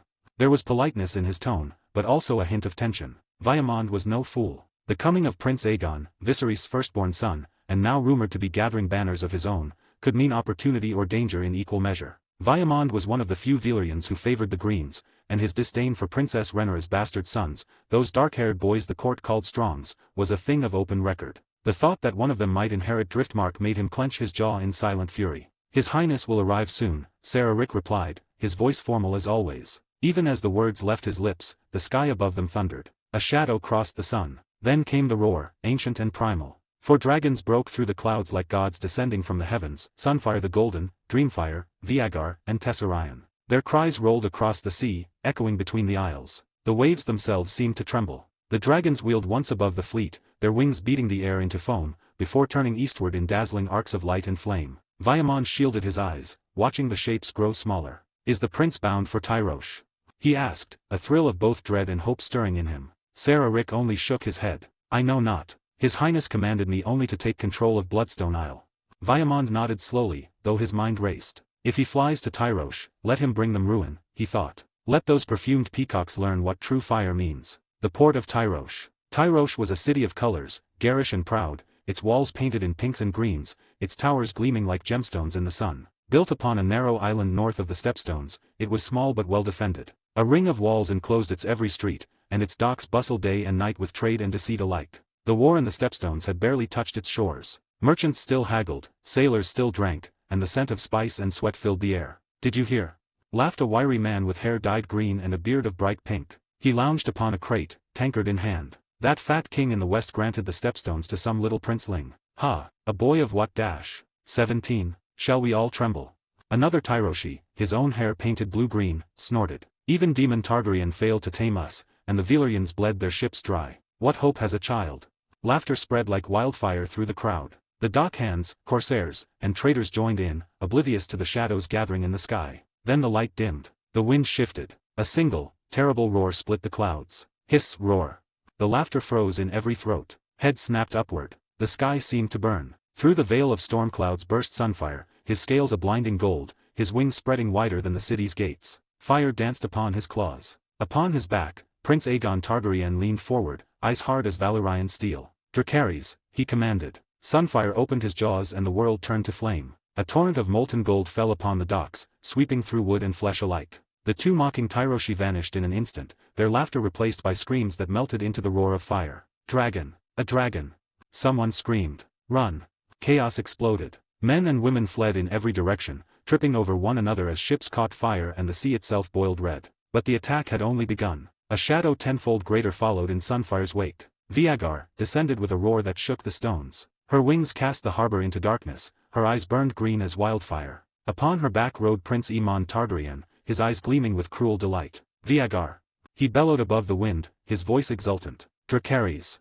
Fire unlike any mortal flame poured forth. The great walls of Tyrosh melted like wax. Towers crumbled, banners burned, and men turned to ash where they stood. Vagar's fury tore through the defenses while Sunfire swept toward the city's heart. The air shimmered with heat. From the east came yet another roar, shrill and keen, like a song turned to battle cry. Dreamfire, pale blue and beautiful, glided through the smoke. On her back, Princess Helena clutched the reins, her hair streaming silver in the wind. Together the dragons danced above Tyrosh, gold and blue twining like flame and sky, their fire raining upon the city below. Through Sunfire's eyes, Aegon beheld his target, the marble domes and glass towers of the Palace of the Three Daughters, seat of the Triarchy's High Council. The Triarchy's power was born there, 33 archons from Lys, Myr, and Tyrosh, 11 from each city, who ruled their alliance in greed and vanity. Let them see their throne burn, Aegon thought. He dove. Dreamfire followed. The two dragons streaked downward in perfect tandem, one golden, one pale as ice, their wings folded close to their sides. The air shrieked around them. Dracarys. Twin torrents of fire, crimson gold and pale sapphire, struck the palace. Marble shattered, glass burst, and the Grand Council Hall erupted into a sea of molten ruin. Sunfire's flame was heavy and liquid, like a river of molten gold, searing stone and steel alike. Dreamfire's fire blazed white-blue, hotter than the forge, sweeping the upper towers clean of life. Within moments, the proud palace of the Three Daughters was gone, a blazing crater of fire and death. The Tyroshi, who had once preened in their dyed silks and painted beards, now ran howling through streets of flame, their pride stripped bare. From above, Aegon watched them scatter. He felt no pity, only contempt. Here, in this world of dragons and kings, he knew the true law. Those without dragons are meant to burn. To him, the first and second wars for the Stepstones had been petty games, skirmishes fought by men too small to grasp true power. But Aegon Targaryen would not waste years trading ships and swords with pirates and merchants. He had come to end it. Let the Triarchy flee to their disputed lands, he murmured, his voice lost in the wind. Let them burrow deep and pray to false gods. The skies belong to me now. Sunfire roared in answer, a sound that rolled across the sea like judgment. That day, Tyrosh burned for hours. When the flames at last began to die, the city's walls were blackened ruins, its harbor choked with smoke. The Triarchy's banners had turned to ash, and the once bright domes of the Palace of the Three Daughters lay molten and broken. From afar, the people of the Stepstones saw the glow upon the horizon and whispered of dragons. Some called it vengeance. Others called it the beginning of conquest. And so began the Prince's War, with dragons. A/N The fall of the Three Daughters begins at last. Tyrosh stands in flames, and the first sparks of a greater war are catching across the Stepstones. If you wish to read ahead and see how the fires spread, you can find up to 19 advanced chapters on my Patreon. The first 2 are free to all readers. Patreon.com/fanfic novels. 36. When the dragons came to Lys. 3 dragons tore across the skies above Tyrosh. One moment the sky was clear, the next, wings blotted out the sun and fire rolled across the rooftops. Screams rose. Bells clanged. After the first wave of chaos, the city finally stirred itself to action. On the battlements, men scrambled for the dragon-slaying scorpions, only to find charred metal and shattered wood. Vagar had smashed them hours earlier into smoking wreckage. All that remained were the heavy machines hidden deeper within the city. But weapons forged to kill dragons were immense, unwieldy things, difficult to move even in peacetime. Daeron, sweeping his gaze over the maze of streets below, soon caught sight of the sluggish caravan. Within the city, the hidden engines groaned to life. Massive, iron-banded, slow as dying oxen. Dozens of slaves dragged them through the streets in panic. Tessarion hissed twice, sharp and urgent. With the warning ringing in his ears, Aegon did not hesitate. Sunfire banked sharply, golden wings beating hard as he climbed toward the clouds. Dreamfire and Vagar followed, vanishing into the white veil above. Above the cloud line, the world grew quiet. Sunfire hovered, wings beating in steady rhythm. Aegon raised a hand toward Helena and the others, signaling them to withdraw. The 4 dragons wheeled in formation and turned eastward, leaving Tyrosh behind as they swept toward Myr, crossing the pale blue waters of the Myrish Sea. The bay lay wide and tranquil beneath them, sheltering the city it had guarded for centuries. Soon the spires and domes of Myr rose within Aegon's sight. Myr, arguably the most advanced of the free cities, celebrated for its artisans and scholars, famed for the precision of its craft work. Its exports ranged from carpets and lace to the finest lenses and telescopes in all Essos. Screens, mirrored glass, and delicate panes were sold at prices rivaling the spices of the East. Their paintings and miniatures were prized for their vivid detail. Their workshops forged 3-shot crossbows and delicate stiletto blades. Even their meads and wines were distinct: pale green mead, fire wine, and the medicinal gunpowder grass used for treating wounds. But none of it mattered when a dragon roared. Roar! Sunfire's cry split the sky. Below, the streets of Myr erupted into panic. One dragon's roar shattered the city's calm like glass beneath a hammer. Yet Sunfire did not lose his flames. Instead, he circled the city 3 times with Vagar, Dreamfire, and Tessarion, casting long shadows across plazas and rooftops before turning away. Aegon wanted contrast. Let Tyrosh burn, and let Myr stand untouched. Then the whispers would spread as intended. Why had only Tyrosh suffered dragonfire, while Myr remained unscathed? Leaving Myr behind, the 4 riders found a lonely mountain peak where the dragons could rest before they continued toward Lys. Like Tyrosh, Lys sprawled across a scatter of islands, controlling a third of the disputed lands. Its alchemists were infamous, the Strangler among their deadliest creations. Lysane beauty was equally famed: blue eyes, pale smooth skin, and hair of silver-white curls, much of it a remnant of old Valyria. When Sunfire, Dreamfire, Vagar, and Tessarion descended upon the city, the Lysane froze for a heartbeat, then fled screaming. Years of war across the Stepstones, yet never had 4 dragons darkened the skies over Lys. And even from high above, the emerald-green bulk of Vagar was terrifying to behold. Aegon rode Sunfire in slow circles, studying the walls below. To his astonishment, Lys had prepared nothing: no scorpions, no ballistae, not even common defensive engines. Only scattered patrols stood watch. So lax. Aegon muttered. He sank into Sunfire's consciousness, searching again. Still nothing. Once he was certain there was no danger, he signaled Daeron. Tessarion dove like a falling star. Cobalt flame spilled from her jaws, washing across the northern walls. At 24 years old, the Blue Queen's fire lacked the destructive force of her elders. It could kill men, but not topple stone. For their purpose, that was enough. Aegon, Helena, and Aemon flanked Daeron, shielding Tessarion as she unleashed her fury. Soon the North Gate became a churning hell's cape. Hundreds perished beneath her blue flames. When the screams began to carry across the harbor, Aegon judged the message delivered. At his command, Sunfire roared. The 4 dragons swept low over the Rogare bank, their shadows passing over its marble roof before disappearing into the distant clouds. On the top floor of the grand banking hall, Lara Rogare stared at the vanishing dragons, terror whitening her face. That blue one, she whispered. It breathed fire without end. Beside her, Lysandro Rogare, the family patriarch, said nothing. His face was stone, but unease coiled in his chest. 2 days earlier, he had received word that the Iron Throne had granted a new royal lord dominion over the Stepstones. Today, that same lord had delivered his message astride a dragon. Lys is no longer safe, Lysandro murmured. He brushed a hand over Lara's hair, then turned away. Send word to Lysero and Drazenko. Tell them to come to my study at once. No delays. Yes, my lord. The attendant hurried off. Lysandro paced his study in tight, anxious strides. He did not wait long. Brother, what's happened? Drazenko burst through the door, breath uneven. Did the dragon strike the bank? Father, why the urgency? Lysero asked, equally perplexed. Nothing seems amiss. Nothing has happened yet, their father said sharply. That does not mean nothing will. He drew a slow, steadying breath. I intend to divide our wealth into 3 parts. One portion will be deposited with the Iron Bank of Bravus, Lysero, that will be your charge. Another will go with Drazenko to Sunspear in Dorne. The last will remain here in Lys, reserved for emergencies. Both men stared at him, stunned. Is that truly necessary?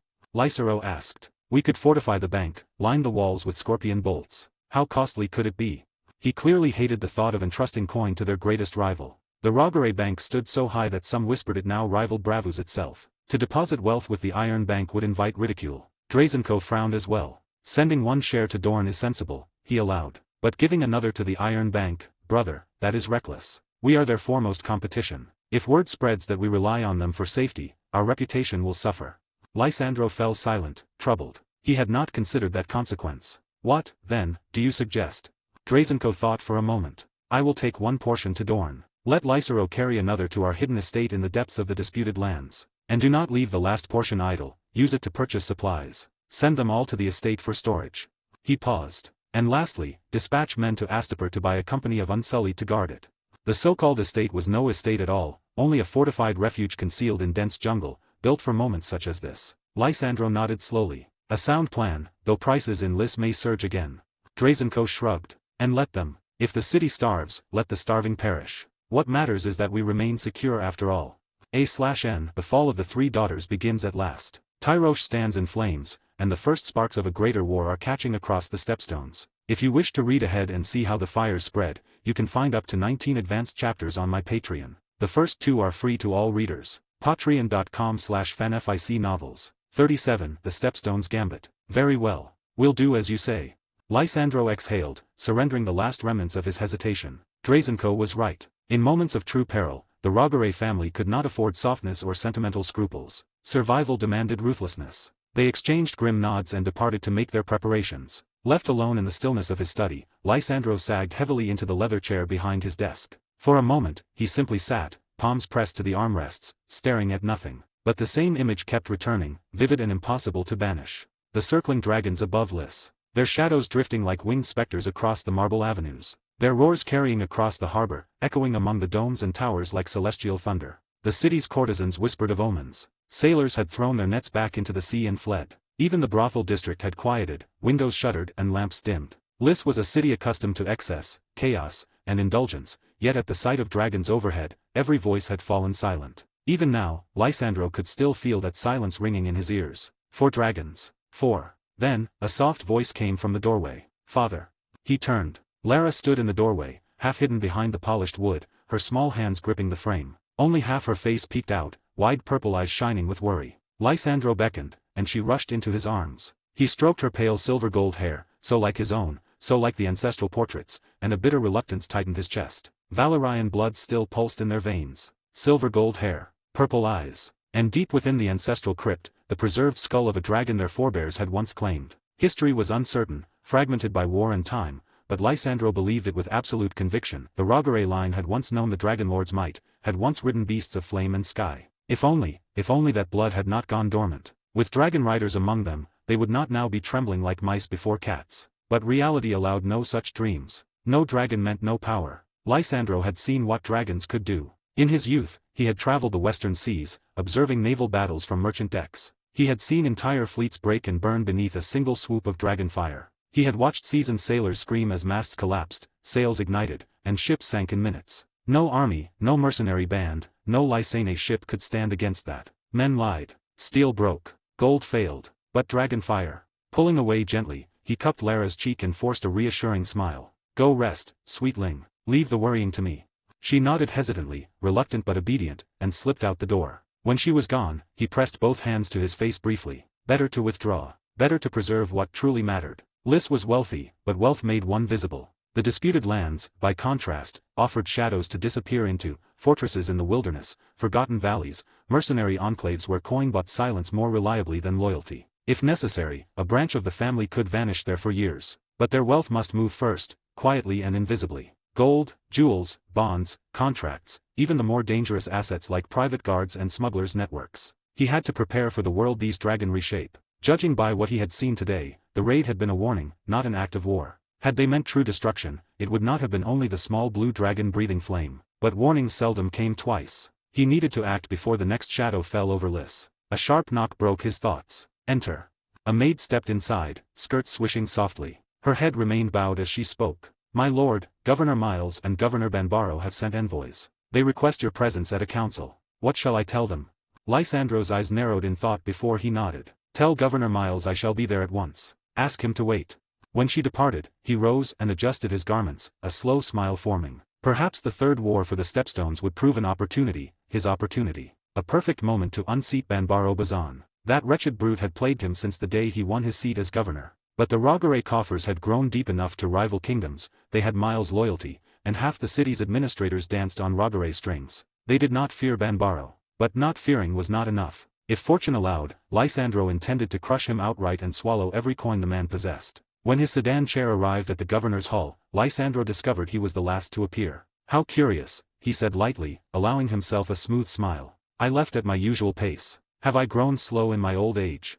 Kalhana, a courtesan and envoy for Euler, laughed softly, breathless in that deliberate way she favored. As expected of Lord Lysandro. Even with flames licking at your heels, you wear a smile. He glanced around. Where is Governor Euler? Don't tell me he has fallen ill again.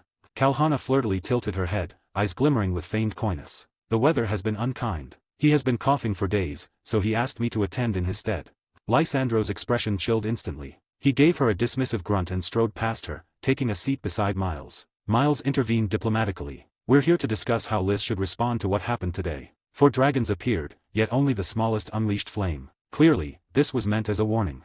Even Kalhana shed her coquettish airs, her tone turning solemn. I have received new information. The man newly granted dominion over the Stepstones is Aegon Targaryen, eldest son of King Viserys. Rumor has it he suffered defeat in some courtly struggle. Thus the king sent him to rule the Stepstones, without even granting him the title of prince.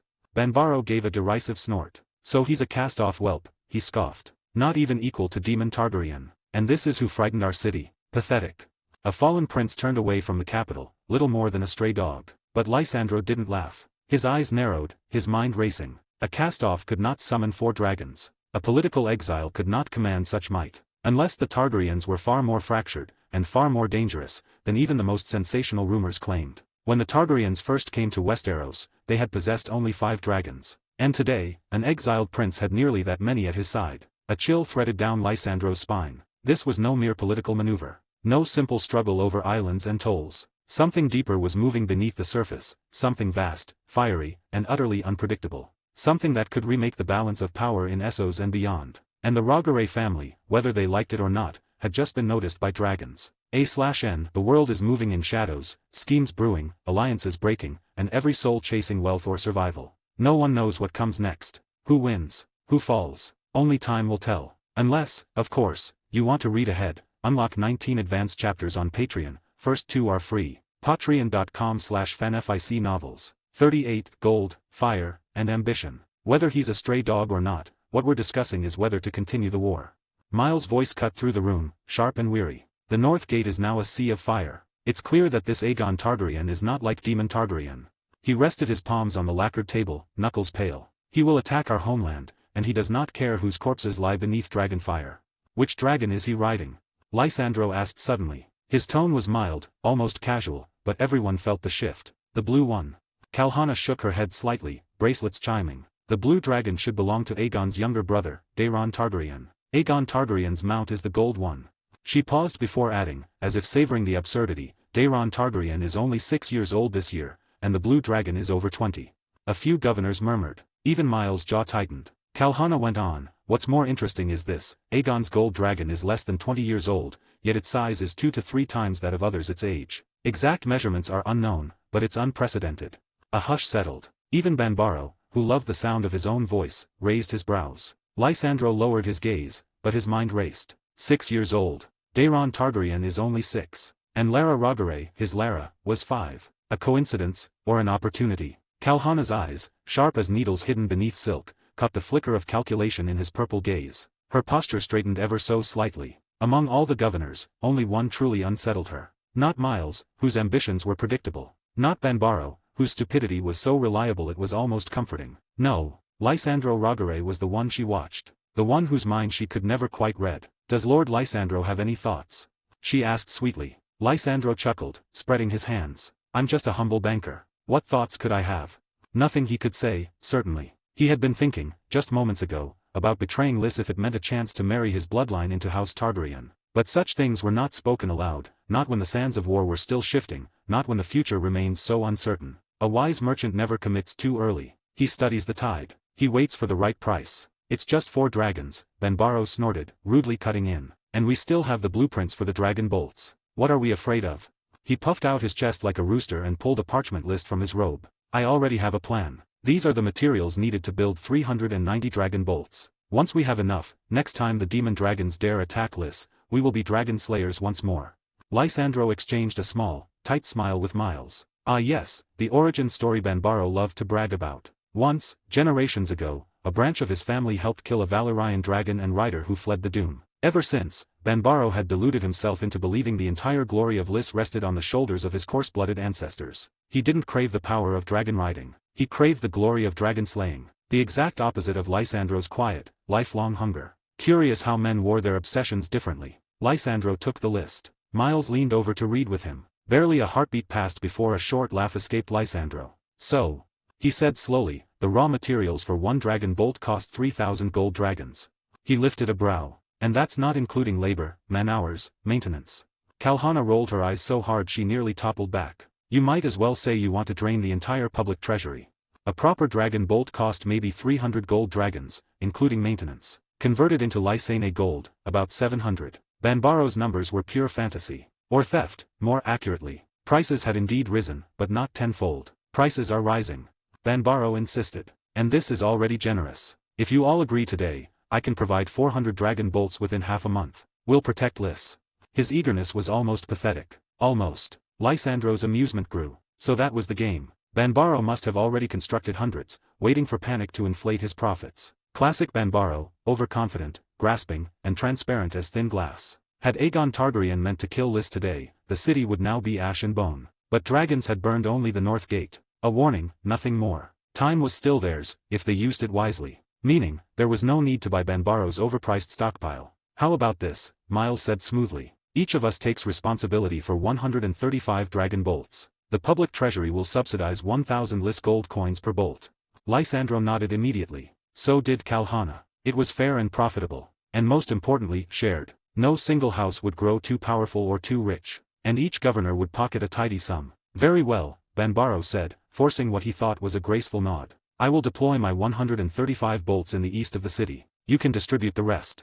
He looked suspiciously pleased. Lysandro could already guess why. Banbaro likely had far more bolts than he admitted. Perhaps 500 originally. Maybe he'd sold 100 to Mir already. And some, Lysandro would wager dearly, were tucked away at Banbaro's personal estate in the disputed lands, ready to be used for extortion or personal profit. If the council accepted buying at his inflated prices, Banbaro would profit extravagantly. If they didn't, he could deploy the rest to his private holdings and demand defense reimbursements from Lys later. A win-win. A typical brute's cunning, relying on greed rather than strategy. The meeting should have ended there, but the atmosphere in the hall felt heavier now, thick with suspicion, greed, and unspoken ambition. The governors shifted in their seats, each calculating what war would cost them, and what it might earn them. Lysandro drummed his fingers on the table absently. Aegon Targaryen. A boy nearly exiled by his own court. A boy who arrived with 4 damn dragons. Every instinct he possessed screamed that this was no cast-off princeling. If this Aegon suffered defeat in some Westerosi court intrigue, perhaps he now intended to carve his own empire south of the narrow sea, far from prying lords and court politics. And what empire does not need gold?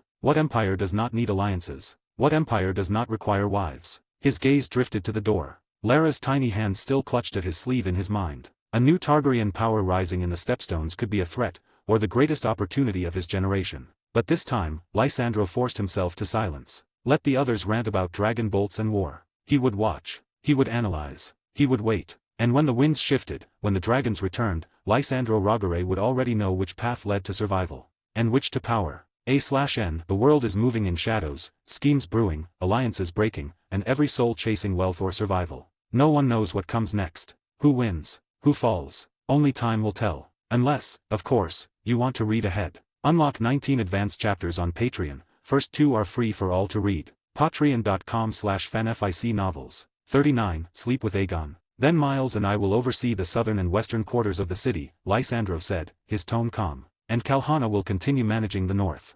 Kalhana tapped her fingers lightly against the polished table, the sound crisp in the tense hall. This war has lasted far too long, she said, voice smooth yet edged with impatience. We should begin discussing how to end it. A derisive snort came from Banbaro. Who doesn't want to end the war? He leaned back in his chair with the swagger of a man who mistook arrogance for authority. If you're so eager for peace, surrender the Stepstones, he continued. Then we can all pay tolls like fools to cross the waters we bled to hold. Tell me, Kalhana, would you still expect your precious governor's seat after that? The words stung because they were true. Their governor positions, the coveted posts, were determined by the votes of merchants, administrators, and the wealthy common folk. Too many powerful men and ambitious nobles were already circling like sharks. One misstep, one sign of weakness, and another would seize the office without hesitation. To advocate surrendering the Stepstones wasn't just madness, it was political suicide. Kalhana rolled her eyes. When, she said slowly, did I ever say we should give them up? Banbaro's mouth twisted. Then what do you propose? Sliding into Aegon Targaryen's bed and warming it for him with your cunt? Is that your grand strategy? Her smile came instantly, sweet, devastating, and beautiful in a way that commanded attention. But her eyes were knives. If every problem in this world could be solved by spreading my legs, she murmured, I wouldn't be standing here wasting words on an idiot like you. Miles choked on his breath. Lysandro looked away. Banbaro went red as a Dornish sunset. Kalhana continued, unhurried, each word crisp and precise. What I am saying is simple. Use Aegon Targaryen's 4 dragons to stabilize our factions internally. Bring Volantis to our side through diplomacy or pressure. Forge a fleet so powerful that the narrow sea trembles at its sight. Once the Stepstones are cleared, we can find any pretext to settle our accounts with Volantis. Banbaro's jaw tightened. Being called an idiot twice, or perhaps 3 times, had stripped away his bluster, leaving only wounded pride. Easy to speak, he muttered darkly. Volantis isn't blind. When the time comes, it won't be clear who's settling accounts with whom. Kalhana clicked her tongue in irritation. I offered a suggestion, not a decree. Idiot. She rose sharply, chair scraping across the stone floor, and strode for the door. Lysandro rose too, but more politely. I have matters to attend to. I'll take my leave as well.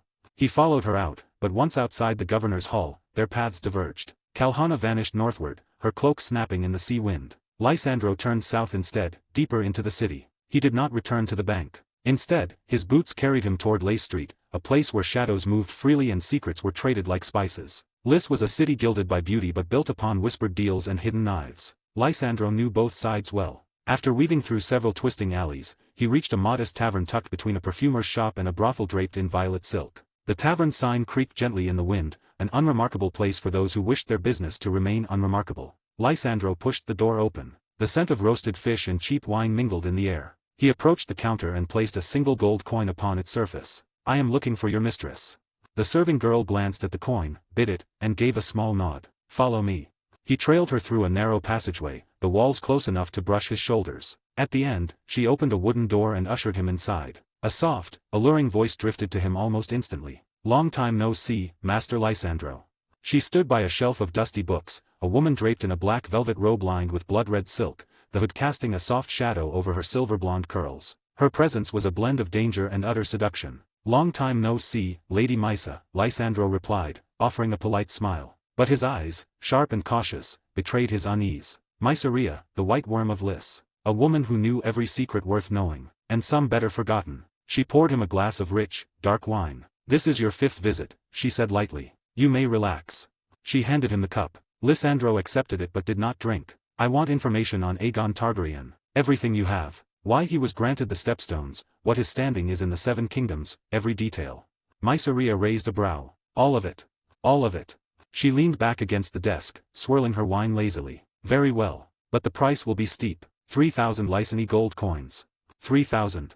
Lysandro frowned deeply. A strong, healthy slave cost 10 silver coins. 3,000 gold coins was no small sum, even for him. He did not like being made a fool. Mysaria took another delicate sip of wine. Aegon Targaryen, she began, has a spymaster of considerable talent at his side. One who knows how to bury tracks, silence tongues, and erase footprints. Obtaining intelligence on him is not easy, nor is it safe. Her eyes gleamed with something unreadable. Still, she continued softly, I suggest you buy the report first. Read it, then decide whether you truly wish to make him your enemy. Her smile was slow, subtle, dangerous, and strangely, sympathetic. Lysandro hesitated only a moment, fingers brushing the jade ring on his thumb. Eventually he exhaled. I hope, he said, that my 3,000 gold coins prove to be well spent. Oh, they will, Mysaria said confidently. Of that, I have no doubt. Bloodstone Isle, night. The sun slid beneath the horizon, turning the sea to molten red. Night swept over Bloodstone Isle like a cloak, bringing with it the distant crash of waves and the sharp cries of gulls settling into their nests. Then came the roars. Deep, thunderous, echoing across the rocky island. Sunfire broke through the clouds first, shining gold even beneath the moonlight, wings beating with radiant power. His descent scattered embers of light across the sky. The other dragons followed, each a monstrous silhouette cutting through the darkness. When Vagar descended, ancient wings stirring the wind like a rising storm, the ground trembled beneath her weight. Soldiers glanced up in awe and fear. Some whispered prayers. Others simply stared. Despite the late hour, the camp bustled with activity, torches blazing, men hauling supplies, carpenters driving stakes, scouts returning with reports. The camp of the Stepstones never truly slept. Your Highness. Sarah Rick Cargyle hurried forward, breathless. Vaimon Valerian strode behind him, his face bright with anticipation. Prince, he said eagerly, you've returned at last. The feast is prepared and may begin whenever you command. Feast? Aegon asked, brows lifting slightly. Your Highness, Arik explained, Ser Vaimon arranged a welcome feast to celebrate your return. Aegon's expression darkened, not angry, but stern, as a commander should be. As the Lord of the Stepstones, he said quietly, how could I allow Ser Vaimon to host a feast in my stead? He turned to Arik. Bring down the finest wine from the ship, and slaughter 10 wool sheep and 20 white-haired pigs. Arik bowed sharply. At once, your highness. He hurried off to relay the orders. Vaimon's face brightened with genuine gratitude. Then I thank you, prince. He had held Bloodstone with 1,000 men, keeping the route stable despite meager supplies. Corlys Valyrian's shipments, though steady, were hardly generous. To the Valyrians, the Stepstones were not yet a true domain, merely a battlefield to be maintained at minimum expense. Wine, fruits, vegetables, fresh livestock were luxuries delivered in sparse, rationed amounts. Most soldiers survived on salted fish and black bread hard enough to break a tooth. Only a nearby stream and its wild greens offered relief, their rations boiled into simple, thin vegetable stew. For men who had lived on battlefield fare for weeks, hearing that sheep and pigs would be slaughtered, and wine served, felt like a small miracle. Vaimon bowed again, unable to hide his relief. Your generosity will raise every spirit in this camp, Prince Aegon.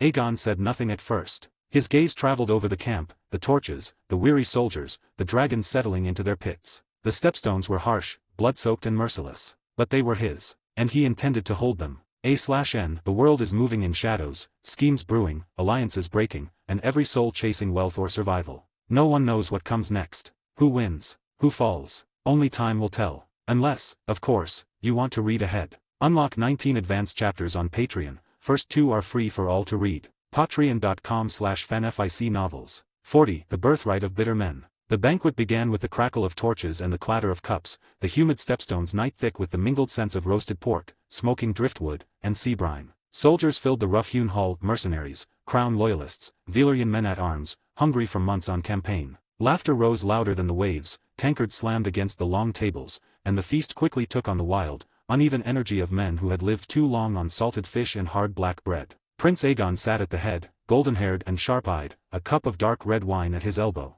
He had not removed the leather from his sword belt, nor loosened the heavy black cloak pinned at his shoulders. Even at a feast, he wore command-like armor. Across from him sat Ser Vaimon Valyrian, already red-faced from drink. Aegon lifted his cup lightly. To the Stepstones, he said, voice steady. My domain, granted by King Viserys, by law, decree, and conquest. Vaimon blinked as though the words took several moments to reach his wine-fogged mind. Then he slapped a palm to the table. Yes, yes, of course. Your rule here is absolute. He said loudly, a bit too eagerly. Aegon's smile did not reach his eyes. He repeated, slowly, deliberately, as though speaking to a child. The Stepstones are mine. By right. By decree. But Vaimon only nodded again, as if repeating a phrase he didn't fully grasp. Aegon felt the realization settle with mild horror. The man truly had no idea what was happening around him. There was no subtlety, no calculation, only blunt emotion and blind arrogance wrapped in a nobleman's colored silks. Still, a dull tool could cut flesh if wielded correctly. After several cups of strong, burning liquor, Vaimon's restraint, what little of it existed, evaporated. His cheeks flushed, his eyes glassy, he leaned forward with the confidence of a man too drunk to feel shame. My uncle, he must be fucking senile. He declared loudly, entirely unprompted, to name that little bastard Viserys as his heir. Even Bela's blood is purer than his. Note in the books, Vaimon is the nephew of Corlys instead of his younger brother. Several soldiers glanced around nervously, but Vaimon barreled on. He was, if nothing else, a fanatic for blood purity. His voice grew sharper, angrier, rising over the music and chatter. History remembers more than names, it remembers bloodlines. And the Valyrians have never had a brown-haired, brown-eyed heir. Never. Aegon did not interrupt. He leaned back, swirling his wine, letting Vaimon's drunken rage spill freely. Mind your words, Ser Vaimon, Aegon said at last, his expression carefully schooled into stern concern. Even if we all know the truth, our voices carry weight, and carelessly spoken truth can invite disaster. His tone was soft, but his meaning was inflammable. And Vaimon, predictably, rose to the bait like a fish to a hook. That whore Vaimon snarled, slamming his cup down so hard wine splashed onto the table. That whore calls herself the future queen, yet she's never had the bearing of one. If she had given birth to even a single silver-haired child, a single true Valyrian, the rumors would have died. He laughed bitterly, a humorless, broken sound. But no, 2 silver-haired dragon riders, and they managed to produce 3 brown-haired, brown-eyed boys. 3. It disgraces the names of 2 ancient houses. Murmurs rippled through the hall. A few men winced. Others pretended not to hear. The roaring fire seemed to crackle louder, feeding on Vaimon's fury. Aegon watched him calmly. He did not disagree. He did not condemn. He simply poured another cup. The key thing, Ser Vaimon, he said gently, is that even if you have complaints, what power do you hold? You have no lands, no army, no inheritance. That leaves you with no voice at all. Vaimon stiffened as though struck. Aegon continued, his voice smooth and deceptively sympathetic. To be sent to garrison Bloodstone Isle, exposed to the winds, the rain, and the Dornish raiders, it must feel rather unfair, mustn't it? Vaimon lifted his cup and drank deeply, bitterness clouding his gaze. Lord Corwine Velaryon had fathered 3 sons. Corlys, the eldest, Vaimon's father, the second, and another who perished young. But succession followed the strict customs of the 7 kingdoms. Even if Laena and Laenor died without issue, the inheritance would not pass to Vaimon. And worse, Corlys had firmly, openly declared Viserys as his heir. Vaimon's jaw trembled with rage. Baela is Daemon's daughter, he muttered, but at least she carries the blood of Laena. Her bloodline is pure. But those strong bastards, they taint everything. He drank again, long, angry swallows. Though I am the eldest son, my father was only the second-born. Driftmark will never be mine, Vaimon said hoarsely, eyes burning with impotent fury. Aegon leaned closer, lowering his voice until only Vaimon could hear. Actually, it is not entirely without hope. Vaimon snorted. What hope? We all know bastards cannot inherit, Aegon said quietly. And Baela is a Targaryen. A royal. Yes, but my uncle will still choose her over me. What if, Aegon murmured, lips curling upward, a king's decree named you the heir?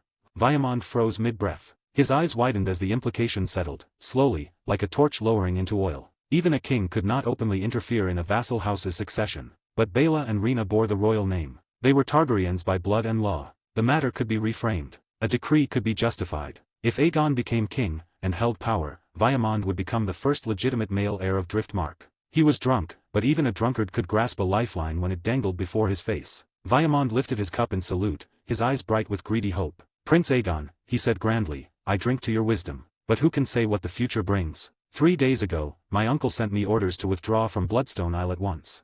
Aegon's fingers tightened around his cup, though his smile remained. Vaimon continued. Yet I would never do such a thing. To leave before your arrival would be handing this isle over on a silver platter. So I disobeyed. Aegon raised his cup and drank. He did not thank Vaimon for loyalty, he thanked him for stupidity. What are your plans after returning to Driftmark? I don't know, Vaimon said with a sigh. Rest, perhaps. Recover. Aegon chuckled, his tone turning light. Are you interested in helping me wage this war? I would welcome your support. If he could win over Vaimon, even as a pawn, it would be a blade in the black's ribs. Vaimon slapped the table in agreement. If nothing else holds me, I will come, he declared. I'll help your highness deal with the kingdom of the 3 whores and those savage Dornishmen. Good. Aegon smiled, all warmth on the surface and ice beneath. With your assistance, neither the kingdom of the 3 whores nor the Dornish will trouble us. He lifted his cup again. Vaimon drank with the wholehearted enthusiasm of a man too simple to realize he was being used. Aegon, meanwhile, was cursing silently. Corlys Velaryon is a senile old fool. 5 days ago, Aegon had written, suggesting they join forces to secure the Stepstones. And now the Sea Snake had issued orders for Vaimon to withdraw. It was the act of a whore, slippery, dishonest, maddening. Let Corlys pay for his insolence, Aegon thought darkly. When the Stepstones were secured, every lord and merchant would pay a 10% tax to pass. And House Velaryon would pay 30. Triple. A fitting penalty for defiance. He smiled into his cup, letting the wine hide the calculation behind his eyes. A/N. The world is moving in shadows, schemes brewing, alliances breaking, and every soul chasing wealth or survival. No one knows what comes next. Who wins? Who falls? Only time will tell. Unless, of course, you want to read ahead. Unlock 19 advanced chapters on Patreon. First 2 are free for all to read. Patreon.com/fanfic novels. 41. Vaimon's unfiltered tongue. What should have been a welcoming feast, bright with lanterns, music, and the warm clatter of cups,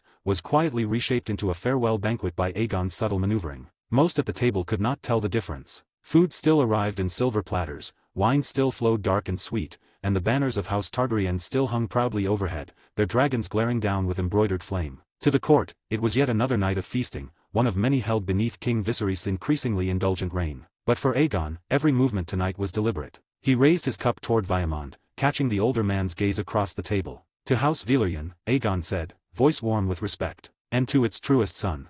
Vaimon, already half-drunk and flushed by wine and long-nursed resentment, straightened in pride and clinked his cup eagerly against Aegon's. Your Highness is too kind, he said, voice thick. Aegon offered a comforting smile and began to praise the man, his naval command, his uncompromising standards, his fierce pride in the ancient Velaryon bloodline. Each word was tailored to Vaimon's vanity, and Vaimon, hearing only affirmation, leaned in more and more. At last, the floodgates of restraint collapsed. Vaimon poured out his bitterness as though Aegon were the only confidant he had ever known. He cursed the 7 for their injustice. He grumbled that Corlys had grown old and soft-headed, too consumed by ambition to see the rot beneath his own household's foundations. And then, emboldened by wine and wounded pride, he struck at the highest target of all. He blamed King Viserys. He blamed him for failing to marry Laena Velaryon, for choosing Alicent Hightower instead, for allowing Princess Rhaenyra to tarnish the noble Valyrian line with bastards not of Velaryon blood. Aegon's mouth twitched despite his best effort to remain solemn. Vaimon truly lacked any sense of caution. He insulted gods and kings with equal boldness, speaking as though consequences were the concern of lesser men. Yet Aegon found himself oddly amused.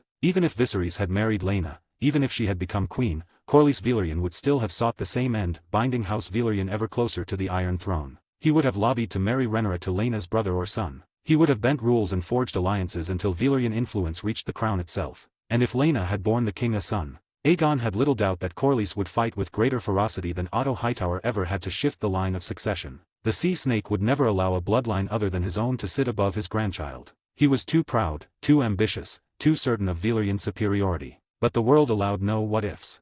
Laena perished in fire and childbirth. Corlys had married his son Laenor to Rhaenyra, heir to the throne. At first, it seemed a triumph. Then came the bitter truth. Laenor produced not a single heir of his own blood. Whispers spread. The shame was deep, particularly for men like Vaimon, who placed their entire identity upon lineage and legacy. Yet despite the dishonor, hope remained. Jacaerys Velaryon, though Velaryon in name alone, had been declared heir to the Iron Throne. If Baela, Laena's eldest daughter, married him, Velaryon blood would still coil its way toward the crown. And if Rhaena married Lucerys, Velaryon rule over Driftmark would remain unbroken. Perhaps Laena died never knowing that her daughters would be expected to mend Rhaenyra's broken legacy. Or perhaps she knew and simply bore the knowledge in silence, as many proud women of Valyria had done before her. But she was gone now, and the realm moved forward, dragging her children into a future shaped by decisions they never made. The night grew deep. The moon, ordinarily rich with silver light, had hidden itself behind thick waves of drifting cloud. The torches in the camp flickered restlessly in the wind, their flames bending like blades in a storm.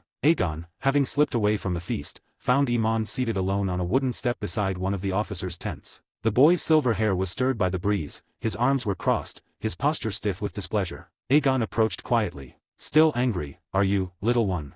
Aemon jerked his chin away, refusing to meet his eyes. "I'm 10 years old," he muttered. "And you still won't let me drink." Aegon laughed softly, a warm helpless sound, and tapped the boy sharply on the head. "You foolish brat, do you know how much I rely on you?" Aemon blinked in surprise but said nothing. "I'm not keeping wine from you because you're young," Aegon continued, lowering himself to eye level. "I need you sharp tonight. I have an important task for you."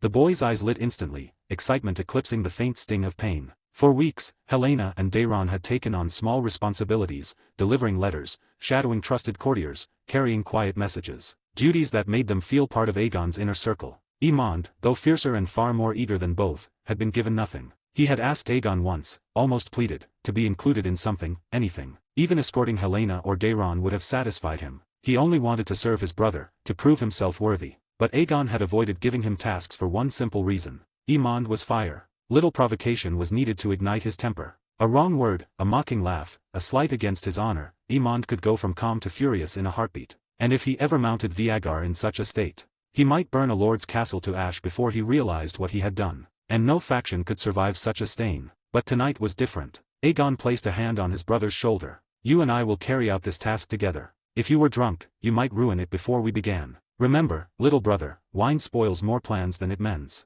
But Aemon just nodded impatiently. "Yes, yes, just tell me the task." Aegon raised a brow. "My lectures bore you that much?" Aemon grimaced. "Mother lectures for hours, but yours make me want to sleep." Aegon flicked his ear. "Ingrate. Ow, just tell me." Aegon leaned closer, his voice dropping into a conspiratorial whisper. "We mount our dragons, and we raid Tyrosh tonight." Aemon's breath caught sharp in his throat. "Just the two of us." He glanced toward the tents. "Where are Helaena and Daeron?" "Asleep. This is for us alone. Brothers in arms. A secret mission. Do you have courage enough for it?" Aemon stood at once, back straight, hand clenching around the hilt of an imaginary sword. "Tonight, Vagar will make the greedy Tyroshi choke on fire and blood." Aegon smiled faintly. "Then why linger?" He stepped into the darkness beyond the tent's edge. "Come, let us remind them of a dragon's wrath." The night sky was thick as ink, clouded and starless. A man could lift his hand before his face and see nothing but a black blur. Yet Aegon felt Sunfire's warmth beneath him, golden scales glimmering faintly even in the absence of light. Beside them, Vagar crouched low, ancient and colossal, her breath steaming through the darkness. With a single beat of mighty wings, the dragons rose. They ascended quietly, their flight smooth and controlled, as if even the winds feared to rouse them. The cold bit at Aegon's cheeks. He leaned low over Sunfire's neck, feeling the dragon's powerful muscles shift with each steady stroke. Ahead, Vaimon guided Vagar with fierce confidence. The two dragons climbed higher, then leveled out, gliding swiftly toward Tyrosh. It took little time. Soon the distant glow of the city appeared, a wash of pale gold against the horizon. Aegon frowned. Are they celebrating? Had the Tyroshi already returned to their excesses? They had been struck by dragonfire only hours earlier. Surely they were not so foolish as to revel beneath its smoke. But as Sunfire swept closer, the truth emerged. Those were not lanterns of festivity. They were torches held by overseers. Their whips cracked sharply in the night as they drove exhausted slaves to rebuild the shattered walls. Vile slavers, Aegon muttered, lip curling in contempt, whipping their chattel even past midnight. Sunfire rumbled, a low, simmering growl of shared anger. Around them, the wind shifted, and the night, which had seemed so still, began at last to tremble. A/N The world is moving in shadows, schemes brewing, alliances breaking, and every soul chasing wealth or survival. No one knows what comes next. Who wins? Who falls? Only time will tell. Unless, of course, you want to read ahead. Unlock 19 advanced chapters on Patreon. First 2 are free for all to read. Patreon.com/fanfic novels. 42 A Spark in the Dust. Crack. The whip tore through the evening air before biting into Hidolf Headley's back. The sound was sharp enough to make the nearest slaves flinch. Hidolf staggered forward from the force of the blow, the heavy stone strapped across his shoulders grinding against raw flesh. Sweat and dust stung the lash marks, but he forced himself not to cry out. He would not give the overseer that satisfaction. His breaths came in short, shaking bursts. His vision swam, darkening at the edges. Every bone in his body begged him to collapse. But he remained standing. He lowered his head, letting his matted hair fall forward to hide the fury burning in his eyes. He had been working since sunrise, hauling stones, mixing mortar, dragging broken bodies away from scaffolds, and he had thought, foolishly, that he might rest tonight. But as the sun slipped behind the city walls, the slave master had appeared again, barking orders, kicking men awake, shoving shovels and stones into trembling hands. No supper, no rest, no mercy. You useless animal, the overseer snarled, breath sour with wine. Move, faster. If the wall under my command isn't finished tonight, I'll flay your hide in the morning. Before Hidolf could even lift his head, the whip fell again. Crack. The pain knifed through him. His back was already a ruined map of welts and scars, layer upon layer, some fresh, some years old. This newest cut burned like fire. And something inside him, some cord stretched thin by years of cruelty, finally snapped. The whip lifted again. But this time, Hidolf's body moved before his mind caught up. He flung down the stone basket with a clatter that echoed against the unfinished ramparts. His hands shot to the ground, closing around a jagged stone nearly the size of his palm. The overseer paused, momentarily confused. It was the last mistake he would ever make. Hidolf lunged. The stone struck the side of the overseer's head with a sickening crunch. The man's eyes rolled back, legs buckling beneath him. Before he could scream, Hidolf struck again. And again. And again. A raw, animal sound tore from Hidolf's throat as he hammered the rock down until the man's skull split like an overripe fruit. The final strike sprayed blood across the stones, warm and slick against Hidolf's hands. Silence fell. The slaves around him stared, wide-eyed, frozen between terror and awe. Panting hard, Hidolf rose to his feet, chest heaving, blood dripping from his fingers. The reality of what he had done settled on him like a cloak of iron, but the fear that should have followed never came. Only clarity. If we keep living like this, he shouted, voice hoarse, we will all die on these stones, slowly, choking on dust. And on blood. No one spoke. Hidolf turned, eyes burning with a fierce, desperate fire. But if we are doomed to die, then let us die fighting. Let us die. For freedom. His words struck something deep in the hearts of the younger slaves, those whose bodies had not yet been broken, whose hope had not yet rotted. They exchanged fierce, frightened looks, and without another thought, several bent to seize tools, stones, scraps of iron, anything that could be wielded as a weapon. Hidolf did not wait to see who followed. He snatched up an iron shovel still caked with dried mortar and sprinted toward the soldiers gathering under torchlight. Kill. The single word ripped from his throat like a war cry. Behind him, the younger slaves echoed it. Some out of courage, some out of fear. Their voices blended into a hoarse, rising roar. Damn it, fight. For freedom.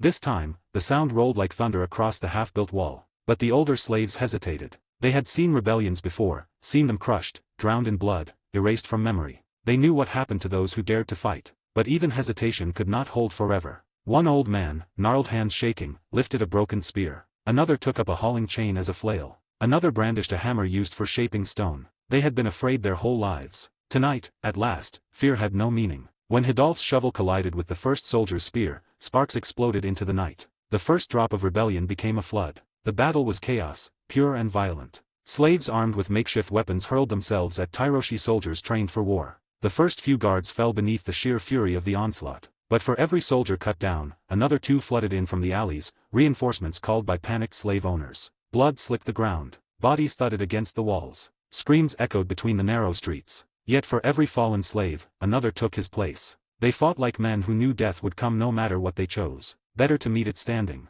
The rebellion surged toward the docks, where the city walls opened onto the sea. But the enemy did not break. The soldiers of Tyrosh came in ranks, shields locked, spears stabbing with cold precision. Still the slaves pressed on. Still they fought. Still they bled. But it was not enough. A ring of soldiers closed around them in the torchlit dark, hundreds at first, then thousands. From rooftops and battlements, overseers shouted orders, sending more armed men into the fray. The air stank of smoke, sweat, and terror. Hidolf's arms ached. His hands were numb, fingers raw from gripping the shovel's haft. But he kept swinging, cutting a path through leather armor and flesh alike. "We must break through," he shouted, voice cracking. "Outside the walls. There we can scatter and survive." His men roared in answer, desperation fueling them as they crashed against the weakest point of the encirclement. The Tyroshi commander, Callum, watched from horseback, the torchlight glinting off his helm. His lips curled in contempt. Shields.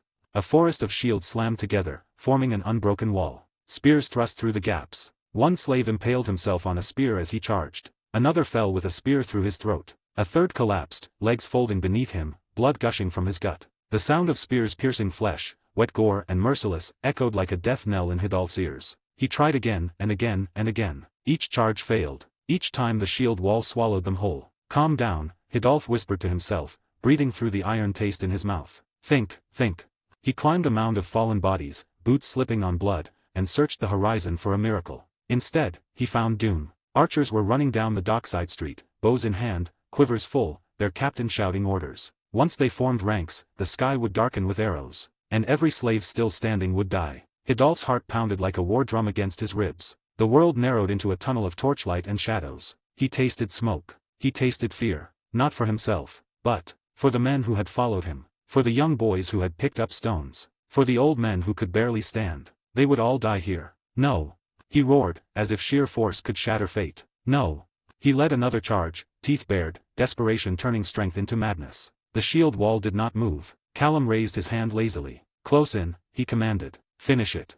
The encirclement tightened. The air grew thick with despair, a heavy, suffocating thing that pressed on every chest. And yet none surrendered. None dropped their weapons. Everyone knew surrender meant torture, execution, crucifixion, whatever punishment the Tyroshi masters felt like inflicting to make an example. Better to die fighting. Hidolf steadied his shaking hands around the shovel. Blood dripped from its blade. His legs trembled. His lungs burned. But he stood. He would fight until the last breath left his body. He braced himself for the final, fatal clash. When the world exploded with a sound not born of any human throat. Hiss dash. The cry rolled through the night like thunder from some vast, ancient beast. It rattled the stones beneath their feet. It sent torches flickering madly. It made soldiers' spears tremble in their hands. Every head turned. Hidolf froze mid-stride, breath caught in his chest. Something was coming. Something colossal. Something that did not belong to chains or masters or fear. His heart slammed against his ribs, blood roaring in his ears. A shadow swept across the moonlit docks. And for the first time that night the battlefield went silent. A/N The world is moving in shadows, schemes brewing, alliances breaking, and every soul chasing wealth or survival. No one knows what comes next. Who wins? Who falls? Only time will tell. Unless, of course, you want to read ahead. Unlock 19 advanced chapters on Patreon. First 2 are free for all to read. Patreon.com/fanfic novels. 43 A City Worth Burning. The night split with a hissing roar. It tore through the smoke-clogged air like a blade, sharp enough to rouse even the dead. The people of Tyrosh, soldiers, slaves, and merchants alike, lifted their heads as a shadow blotted out the moons. Then Sunfire descended, a golden comet trailing fire. His scales burned with their own radiance, molten gold washed in crimson light. Every beat of his vast wings sent gusts rolling across the city. Torches flared, banners snapped, and men who had stood in perfect ranks only moments before felt their courage bleed out through their boots. A column of reddish gold flame plunged downward, carving through the Tyroshi regulars as if the very sky had decided to fall upon them. Shields and spears, disciplined, drilled, and unyielding when facing other men, offered no more resistance than frost meeting boiling water. The front ranks vanished in a flash, charred to drifting ash before they even screamed. Dragon. Callum gasped. His face flushed with fear, voice cracking beneath the roar of wings. Scatter. Scatter.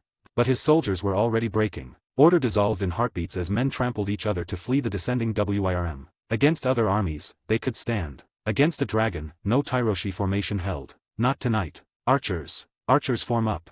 Callum bellowed, fighting to keep the tremor from his voice. 600 bowmen, Tyrosha's pride, its best equipped and best fed, fumbled into 5 staggered squares. They raised trembling bows, trying to track the gold dragon as he wheeled low, wings almost brushing the rooftops. Above them, Aegon smiled. He sat low in Sunfire's saddle, the night wind stinging his face, hair whipping back like a silver banner. His blood thrummed with the dragon's fury. The archer's fear tasted sweet to him, sharp as wine. Faster, Aegon urged silently. Take their courage from them. Rip it out by the root. He slowed Sunfire's glide intentionally, letting the archers believe they had a chance. He could hear their hope, the frantic breath, the desperate thought, aim, aim, aim, gods, let this work. And Callum seized the bait. Loose, loose.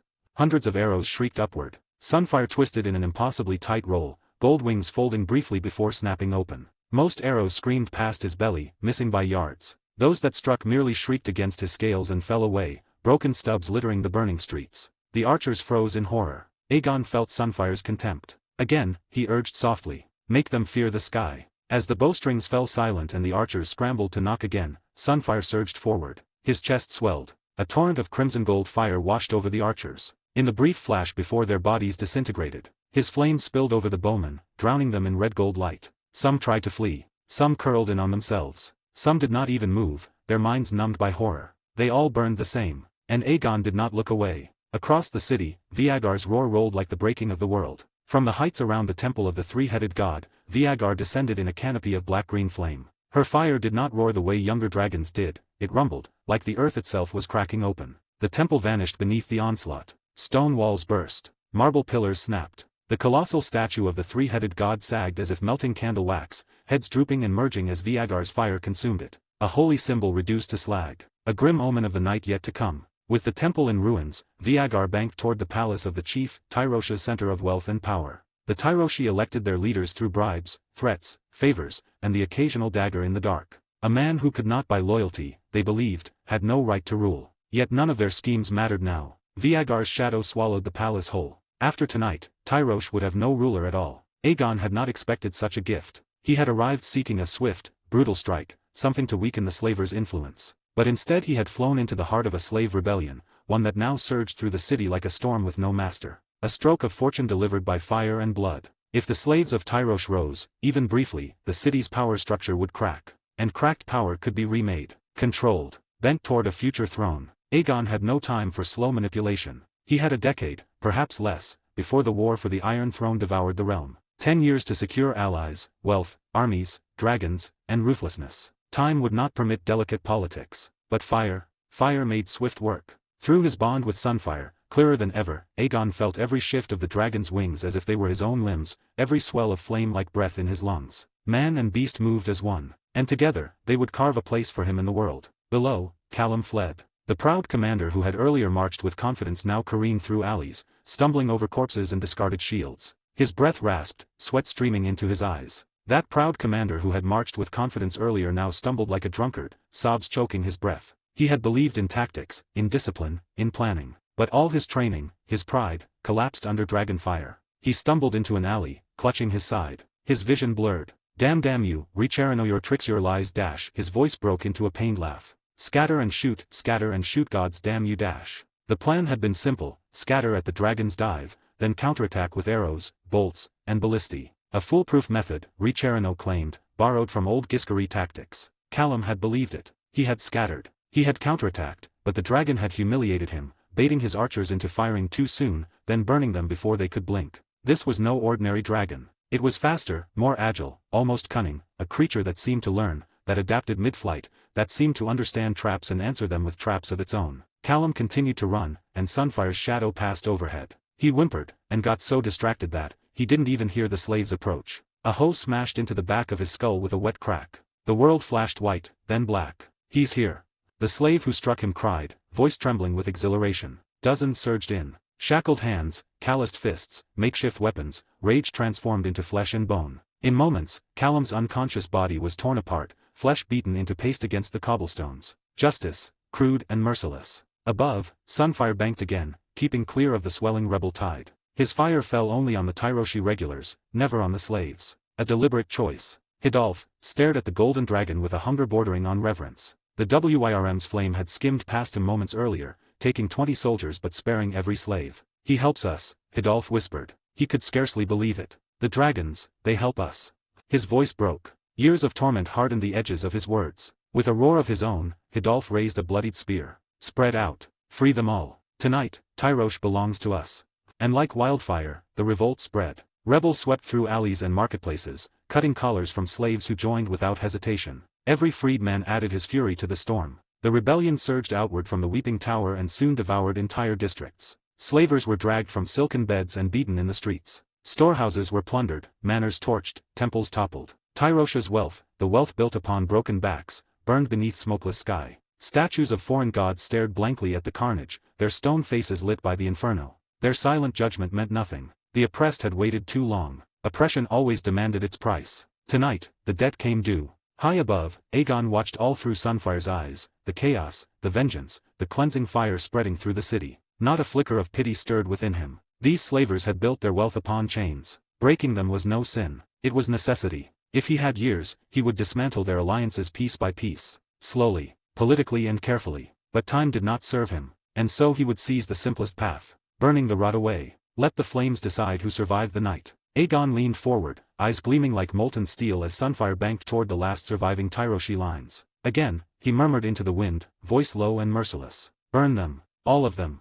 A/N. The world is moving in shadows, schemes brewing, alliances breaking, and every soul chasing wealth or survival. No one knows what comes next. Who wins? Who falls? Only time will tell. Unless, of course, you want to read ahead. Unlock 19 advanced chapters on Patreon. First 2 are free for all to read. Patreon.com/fanfic novels. 44. Councils in the Dark. Dawn was said to be a blessing of the gods, a quiet promise of new beginnings, of warmth after the long cold hours of night. Poets in Mir sang of it as a lover's kiss, septons across the narrow sea claimed it symbolized rebirth. Even sailors hardened by salt and storm believed that sunrise meant hope. But no soul in Tyrosh believed such gentle lies this morning. When the first fragile rays crept over the stepstones, stretching long fingers of pale gold across the shattered city, they illuminated only devastation. The proud walls of Tyrosh, painted in bright dyes and famed across Essos for their vibrant colors, now lay cracked and broken, as if some god had taken a hammer to them. Rubble choked the streets. Statues had toppled and split. Bodies, or what remained of them, were strewn in grotesque contortions across the battlements and courtyards.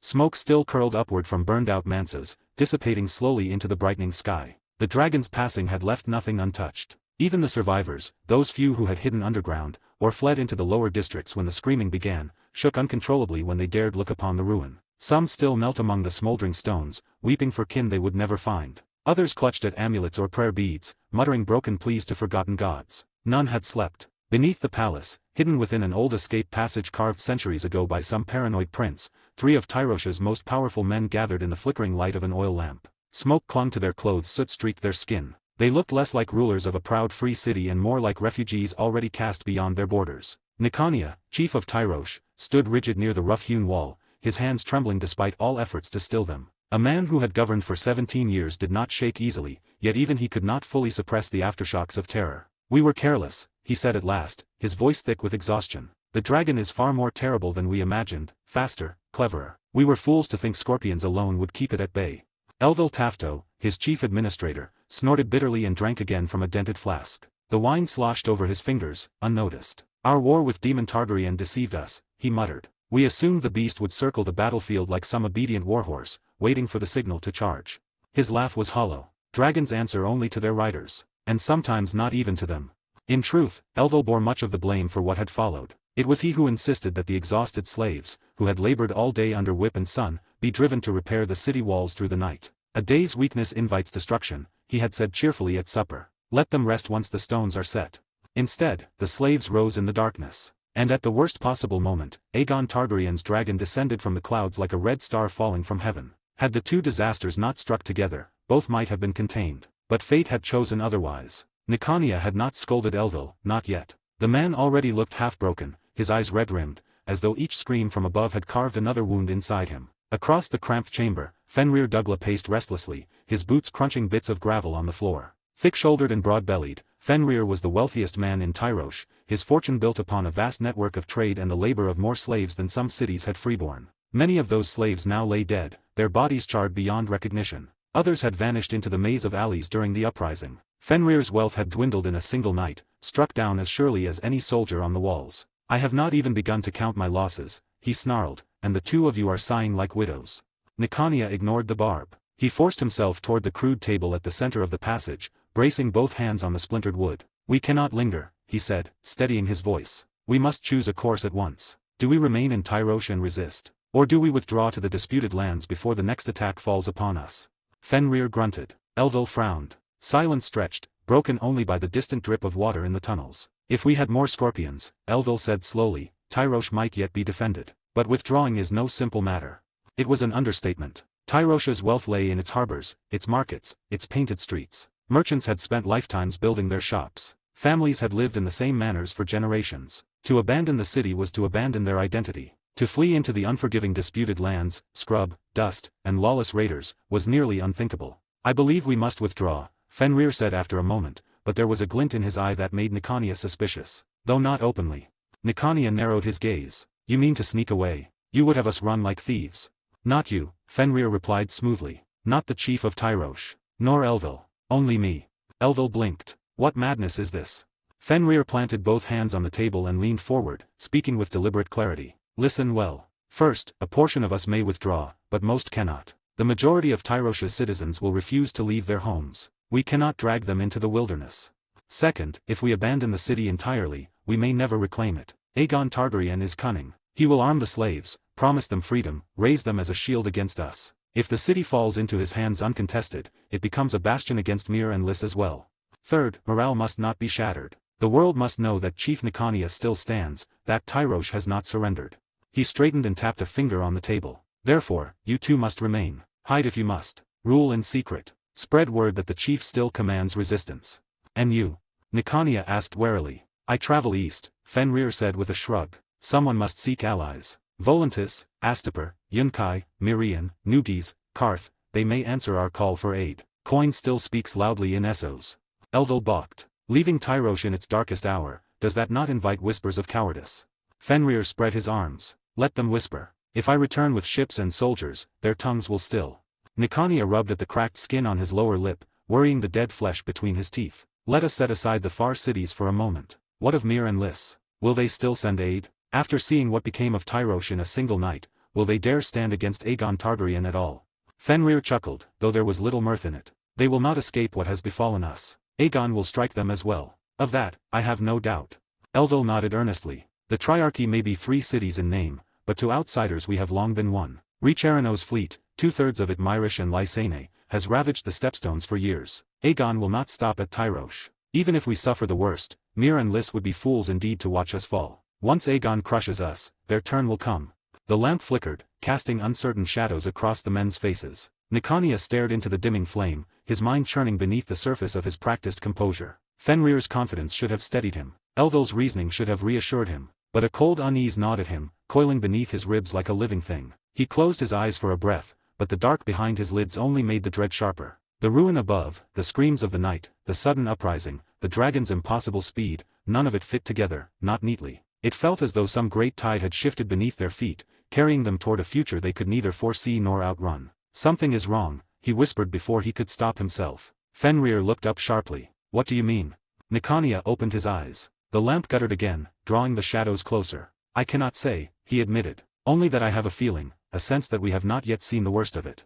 The world is moving in shadows, schemes brewing, alliances breaking, and every soul chasing wealth or survival. No one knows what comes next. Who wins? Who falls? Only time will tell. Unless, of course, you want to read ahead. Unlock 19 advanced chapters on Patreon, first 2 are free for all to read. Patreon.com/fanfic novels. 45, Ink, Threats, and Treachery. Though an ill wind coiled in his chest like a serpent, Nicania had to admit Fenrir's proposal was the only move left upon the board. The city trembled on the brink, its streets still slick with soot and blood, and hesitation would only beckon ruin faster. "Very well," Nicania said at last. His jaw tightened as he gave a single, decisive nod. "We do it your way. And when you ride east, tell them the Targaryens mean to rebuild Valyria itself. Spread the rumor like fire in the wind. Let them fear."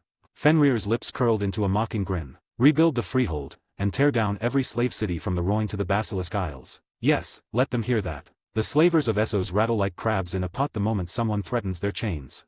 It was a harsh truth, but truth all the same. To rouse the ancient rivals, Volantis with its black walls, Lys with its perfumed courts, and Myr with its weavers and glass rites, they needed both enticement and terror. Pure plea would be ignored, pure threat would be met with silence. But fear mixed with opportunity had stirred cities to madness before. Perhaps the city-states would not believe talk of a reborn Valyria. But if Prince Aegon Targaryen lent even a shadow of support to a slave revolt, then every slave lord from the Summer Sea to Slaver's Bay would see him as a scourge to be cut out before he grew too bold. And should he turn his back on the rebels, then Nicania could crush that ragged, hungry host whenever he wished. The uprising seemed fearsome to the common folk, but he knew better. It was a storm made of dust, loud yet fragile. I trust you, Nicania said quietly. When do you depart? Now, Fenrir replied. Every hour Witari gives the dragons longer to circle above our graves. He bowed sharply and strode from the hidden chamber, 2 guards falling into step behind him. Only when their footsteps vanished into the twisting passages did Nicania exhale. There was no time to waste. Elvil. He barked. His lieutenant stepped forward at once, dusted in ash, the scent of burning rope still clinging to his cloak. Take men and tally everything, Nicania ordered. Count our dead, slave and soldier alike. Mark how many fled, how many fell, how many remain bound. Gather every surviving soldier in the city and bring our stores under strict guard. Not a grain of barley goes unaccounted. Yes, chief. And another thing. Nicania's voice hardened. Send criers into every market and alley. Tell the Tyroshi that I stand with them, that I will defend this city, this island, to my last breath. No dragon will find soft hearts here. A small pause. Elvil listened without blinking. Contact Myr and Lys. Tell them Tyrosh needs support at once. Not in a week. Not when convenient. Now. And reach Arano? What of the fleet? Recall him. He is to bring every ship back to Tyrosh and keep the rebels on the island under watch. They must not grow bold.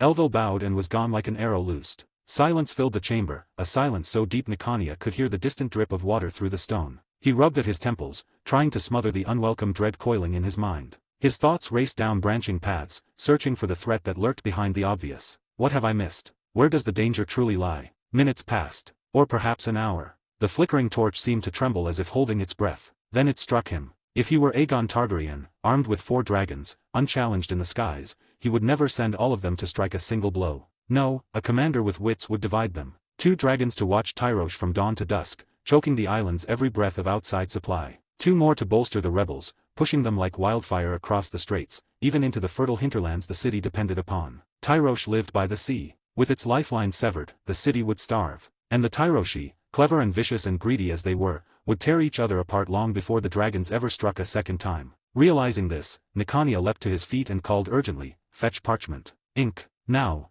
His assistant scrambled in, breathless, and placed the writing tools before him. Nicania seized them without ceremony, writing with swift, angry strokes that splattered ink across the page. 2 letters, one for Myr, one for Lys. When he finished, he thrust them into the assistant's hands. "You will deliver these yourself. No one else. Tell the councils our situation is far worse than any rumor claims. They must send men, ships, and coin without delay. And warn them that every vessel that sails must mount dragon bolts. Aegon may already be moving to blockade the waters." The assistant nodded vigorously. "At once," he said, and fled up the stair. Nicania leaned back, breath easing for the first time since dawn. The letters were not merely pleas, they were warnings. No, more than warnings. Threats. He had written without softness. If Tyrosh falls, he will lead every Tyroshi man, woman, and child to Myr and Lys. They will come by the thousands, refugees and warriors alike. And he himself will stand for governor. If the cities denied them refuge or blocked his candidacy, then the Tyroshi would become a scourge of the sea, pirates preying upon Myrish and Lysane merchants, mercenary hosts raiding manors across the disputed lands, seizing fertile fields with fire and blood. "We will be homeless," he wrote, "and thus fearless. Tyrosh excels at plunder. Let them think twice before delaying. Since the Triarchy's founding, since Volantis was driven from the disputed lands, Myr, Lys, and Tyrosh had never stopped tearing at one another beneath the polite mask of alliance. Without an outside threat, their so-called unity was a hollow shell. He knew them too well. Had he been governor of Myr or Lys, he would have made the same cold calculations. Tyrosh, Myr, and Lys were not partners.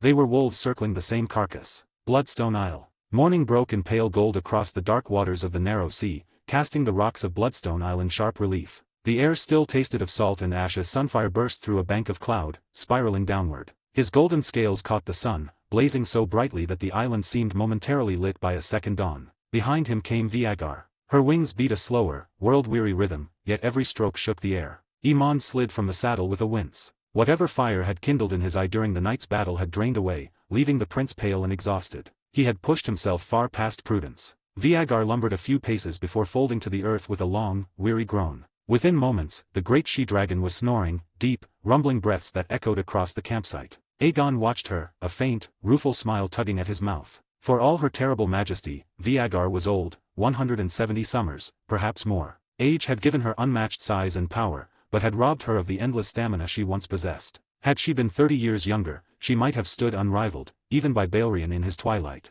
Dragons never ceased to grow, not until death stilled them. But strength was another matter. In Aegon's reckoning, a dragon's true prime lay between 120 and 150 years, when their bodies had reached nearly full might, but vigor still coursed through muscle and bone. During the dance, Vermithor had proved it. Though decades younger than Vagar, he had been only a fifth smaller, and far more enduring in the air. Aegon's eyes drifted to Sunfire, tall, radiant, and restless. He still could not explain the dragon's unnatural growth, nor the way his own mind slipped into the dragon's soul state without his consent. At times, he awoke breathless, unsure whether he had dreamed or wandered through Sunfire's soul while asleep. This should not be happening, he thought. Power should bring mastery, not chaos. He had scoured Valyrian scrolls, ancient grimoires saved from the fires of old Valyria, even fragments of lore stolen from old magi. Yet all yielded nothing. Perhaps one day, after the rebellion ends, he might fly to the 14 Flames themselves, or farther still to the Shadowlands beyond Ashai. Some claimed dragons were born in the shadow, not Valyria. Others called such tales lies. He would discover the truth in time. But exhaustion pressed upon him like a mountain. The night's battle had driven him beyond his limits. His limbs trembled faintly, his eyelids felt carved from lead. He stumbled back toward his tent and summoned Ser Rick Cargyle. Last night, Aemond and I struck at Tyrosh, Aegon said, voice rough with fatigue. While I sleep, no sword is drawn without my leave. Keep watch along the coast. All else waits until I wake. Eric bowed. As you say, my prince. He had already placed the camp under tight patrol before the feast last night. If so much as 2 pigs escaped the encampment, much less 2 dragons, he would know. Aegon managed a faint nod before collapsing onto his cot. Sleep claimed him in moments, deep and dreamless. Above the tent, Sunfire settled beside Vagar, curling his golden wings close and lowering his head. 2 dragons slept upon Bloodstone Isle, their breath a slow, smoldering rhythm beneath the rising sun. And across the sea, trouble sharpened its knives. A/N. The world is moving in shadows, schemes brewing, alliances breaking, and every soul chasing wealth or survival. No one knows what comes next. Who wins? Who falls? Only time will tell. Unless, of course, you want to read ahead. Unlock 19 advanced chapters on Patreon. First 2 are free for all to read. Patreon.com/fanfic novels. 46. Aegon's Sun and Moon. The morning mist had only just begun to thin when Ser Vaimon Velaryon stepped out into the pale dawn, the cool air biting gently at his face. His temples throbbed with a dull, rhythmic ache. Last night's wine had been strong, and far too abundant, but even through the haze of forgetfulness, one memory remained clear: Prince Aegon's quiet understanding, the sympathy in the young prince's eyes as he spoke of duty and loss. That warmth lingered now, easing Vaimon's hangover more than any herbal draught might. He made for Aegon's quarters, hoping to offer his thanks before departure. But the guards at the entrance crossed their spears at once. "I'm sorry, Ser," one of them said. "You may not enter. Prince Aegon still rests." Vaimon blinked. Still, has his highness not risen? Aegon, as Vaimon had come to know him, possessed a restless, burning vitality, a forge fire that seldom dimmed. The notion of him sleeping past dawn felt strange. The guard leaned in slightly, lowering his voice. His highness dealt the Tyroshi a fierce lesson last night. He did not return until the sky began to lighten. Best not disturb him now. Vaimon exhaled softly, understanding dawning. In that case, when he wakes, give him my regards. The guard nodded. Of course. Vaimon bowed in thanks and withdrew, though a faint reluctance tugged at him. He found Ser Rick near the shoreline, directing a small army of laborers carrying timber beams, crates, and rolled tarred cloth. Men shouted, hammers rang, and the scent of sawdust mingled with brine from the restless sea. A warehouse was taking shape plank by plank, vital for storing the growing flood of supplies, food, weapons, tents, barrels of pitch, already arriving from allied houses. House Hightower promised further shipments. The Lannisters had pledged wagons of grain and silver besides. Without a proper storehouse, everything would rot under canvas or vanish into the hands of thieves. Ser Vaimond. Arik called, spotting him. Vaimond lifted a hand in greeting. Good morning, Ser Arik. I've come to inform you that I shall withdraw today. As for those weapons and armor damaged in battle, I will not be bringing them back. They will be a burden for you to clean and sort, it seems. Arik's eyes narrowed just slightly. Understanding glimmered between them. That may be unwise, Eric murmured. If Lord Corlys were to take issue. It is nothing, Vaimond assured him, waving the concern aside. Losses are common in war. Why else do they say warfare devours coin like flame devours wood? A small silence followed. Then Arik inclined his head, the decision made. If you say so, I will see to it. Good. I leave with an easier heart. Vaimon clasped his forearm briefly. Farewell for now. I should at least walk you to the shore. No need, Vaimon said. Your duties keep you well occupied. But Arik insisted, and so he accompanied him to the cliffs overlooking the harbor, where the Valyrian fleet, once 30 ships, now reduced to 17, set their sails. The sunlight broke across the waves as the sleek warships glided outward, their pale hulls and sea dragon banners gleaming gold in the morning light. Arik remained until they vanished beyond the horizon. Only then did he turn away, the weight of the coming conflict heavy upon him. For soon the Stepstones, long soaked with blood and ambition, would become the final crucible, a battlefield where the 7 kingdoms would clash against the Triarchy and, much to everyone's misery, the Dornish besides. The sun rose, burned overhead, and drifted downward again. Evening painted the rugged hills in shades of red and gold, the sky like a brazier inverted above the world. Inside Aegon's tent, silence reigned. At least until, brother. Aegon jerked awake, breath catching in his throat. A face loomed inches away, round-cheeked, bright-eyed, and entirely too close. Daeron, Aegon groaned, pushing his younger brother back by the forehead. What in the 7 flames do you want? You slept all day. Daeron announced as though it were a miracle. He flopped onto the bed beside him. I thought you died.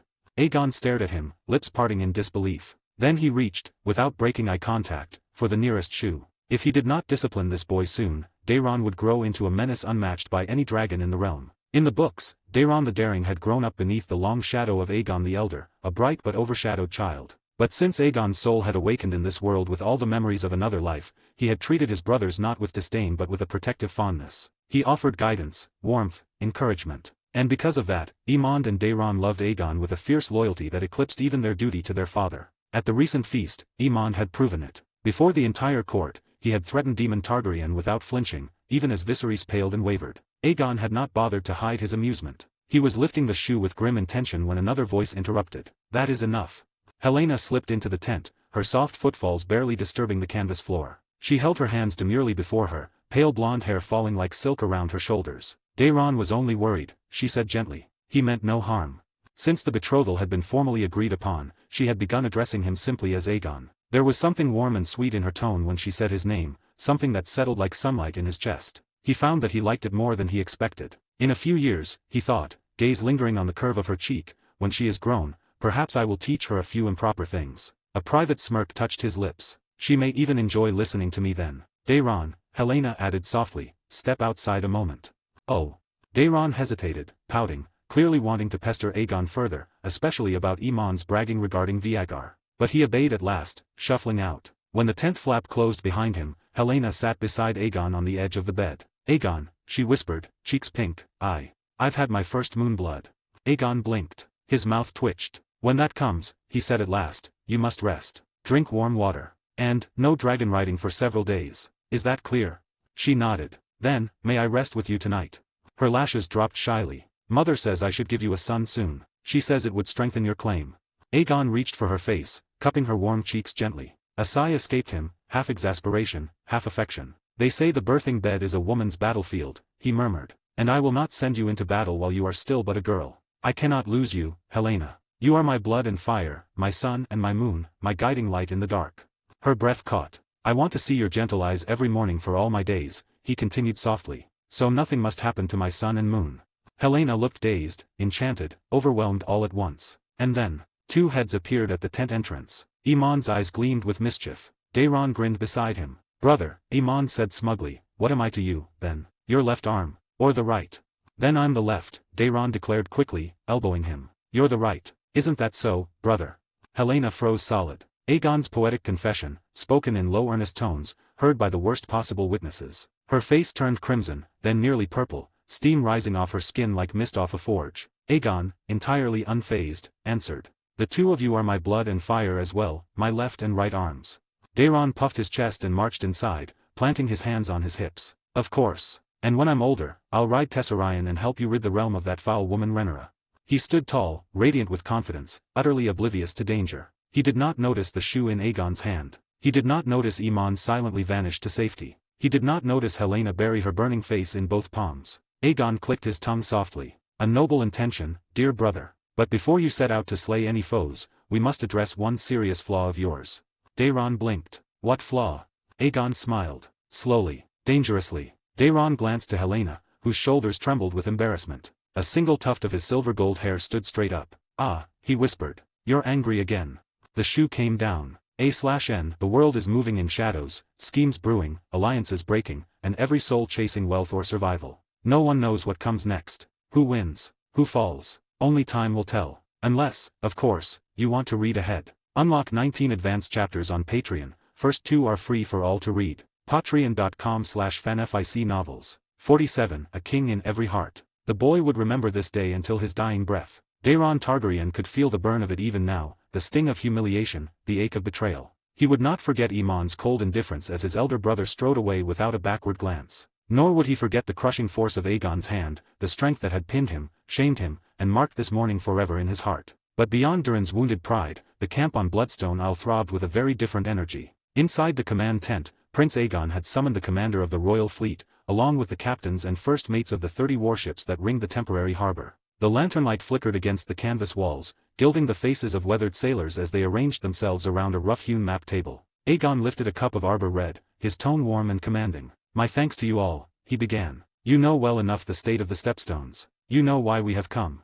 Murmurs rippled in the tent, grim, knowing sounds. The Stepstones meant danger, privation, and months of hard fighting. Even so, men leaned nearer. "But you need not fear," Aegon continued, a faint smile curving his lips. "Aid is coming. And not only aid, dragons. 4 of them."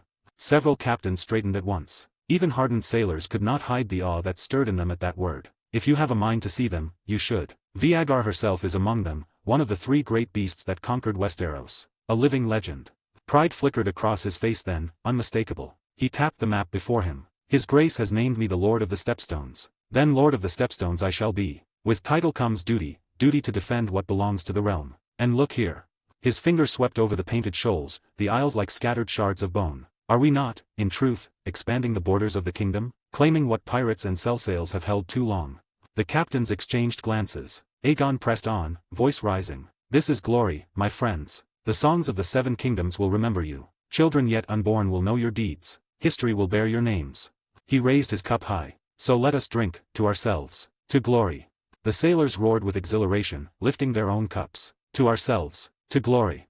Laughter, boasts, and the sharp clink of cups filled the tent. For a moment, they could almost hear the future bards tuning their harps. Outside, the temporary port had grown just as restless, yet the mood there was of another kind altogether. Princess Helena Targaryen, Aegon's betrothed, stood before the assembled soldiers, nearly 2,700 men in leather and mail, their faces taut with expectation. A breeze rolled off the sea, stirring her silver-gold hair, but her voice when she spoke was gentle, warm as soft candlelight. "I am Helena Targaryen," she said. "You all know who I am." Silence settled over the men. Even the waves seemed to hush. "The prince gathered you here not simply for war, but for gratitude," she continued. "Every man among you knows what it means to march for the Stepstones. Wounds, loss, death." Her words were quiet, but they carried. "And still you came, not fearing death. Bold, steadfast warriors who fight to widen the realm's borders." Her gaze softened. "But you are more than soldiers. You are sons, husbands, fathers. You are the pillars of your homes." A murmur rippled through the ranks, startled, uneasy, and grateful. "Prince Aegon has not forgotten this," Helena said. "So at the very least, he wishes to ease your hearts." She lifted her hand. At once, attendants stepped forward, carrying 20 heavy chests. Wood scraped against the stones as they were set down before the men. Helena moved to the nearest, unlatched it, and lifted the lid. Gold gleamed inside. A collective gasp broke from the soldiers. Breath quickened. Eyes sharpened. Her earlier words had stirred something noble in them, but this was something wholly unexpected. Princes spoke of duty and sacrifice often enough. They rarely backed their words with gold. But Aegon had. A voice cracked through the stunned silence. "Princess." Helena turned toward it, smiling with that small, earnest brightness that had always been her charm. "I am here. What is your name?" "Nart, my princess," the soldier said, drawing in a steadying breath. If we fight bravely, will these gold dragons truly be given to us?" All eyes fixed on her, including his. Nart's hands trembled slightly. His wife had delivered triplets, 3 sons, only weeks before. Then the summons came, ripping him from hearth and crying babes alike. Fear had dogged him ever since, fear that he would die, that his family would be left defenseless, that his wife would join the countless widows preyed upon by the crueler corners of the world. He had served twice before. He had seen what happened to those left behind. He was not the only one thinking of home. Every man in the square held his breath. Helena wasted no time with speeches. She gestured, and attendants began to distribute the gold. This is not reward for valor, she said clearly. It is a resettlement grant. 5 gold dragons for each man. When the fighting begins, further service will be rewarded again. Coin after coin dropped into calloused hands. The sound was soft but thunderous. You may spend it as you wish, Helena continued, or send it home. And should any man wish to bring his family to Bloodstone Isle or Grey Gallows, they will receive further support. 5 gold dragons for every person, young or old, and 3 acres of land. In addition, a fund of 10 gold dragons to build a house. Stunned silence washed over the port. Not promises but coin, not hope but certainty. And that too, before a single sword was drawn. 5 gold dragons struck Nart's palm. He stared at the weight of them, dumbstruck, scarcely daring to breathe. A gust of sea wind cut across the harbor, shaking him awake. He looked up at Helena again, slim, soft-spoken, her hair caught in the wind like pale fire, and something in him surged. He raised his fistful of gold high. Prince Aegon is the true king. He shouted. A wave of voices answered at once. Prince Aegon is the true king. Prince Aegon is the true king. The chant rolled across the port like rising storm tide, echoing off mast and stone until it bled into the very air. The cry carried all the way to the command tent. Inside, men froze mid-toast, wine sloshing in their cups. For a heartbeat, the captains could only stare at one another as the roar from the harbor thundered outside. Then the mustached captain, sharp-eyed, quick-witted, burst into a grin. He raised his cup high. Prince Aegon is the true king. He cried. Aegon nearly choked. Do not speak such folly. Westeros has but one king. The captain barked a laugh. Do we? Our eyes are not blind, your grace. Your, what? Aegon began, but the man had already turned back to the crowd. Raise your cups. Prince Aegon is the true king. And the tent erupted. Prince Aegon is the true king. Prince Aegon is the true king. Wine splashed, men bellowed, and the canvas walls trembled with their fervor. Aegon dragged a hand down his face. Oh gods, he muttered under his breath. You'll land me in no end of trouble.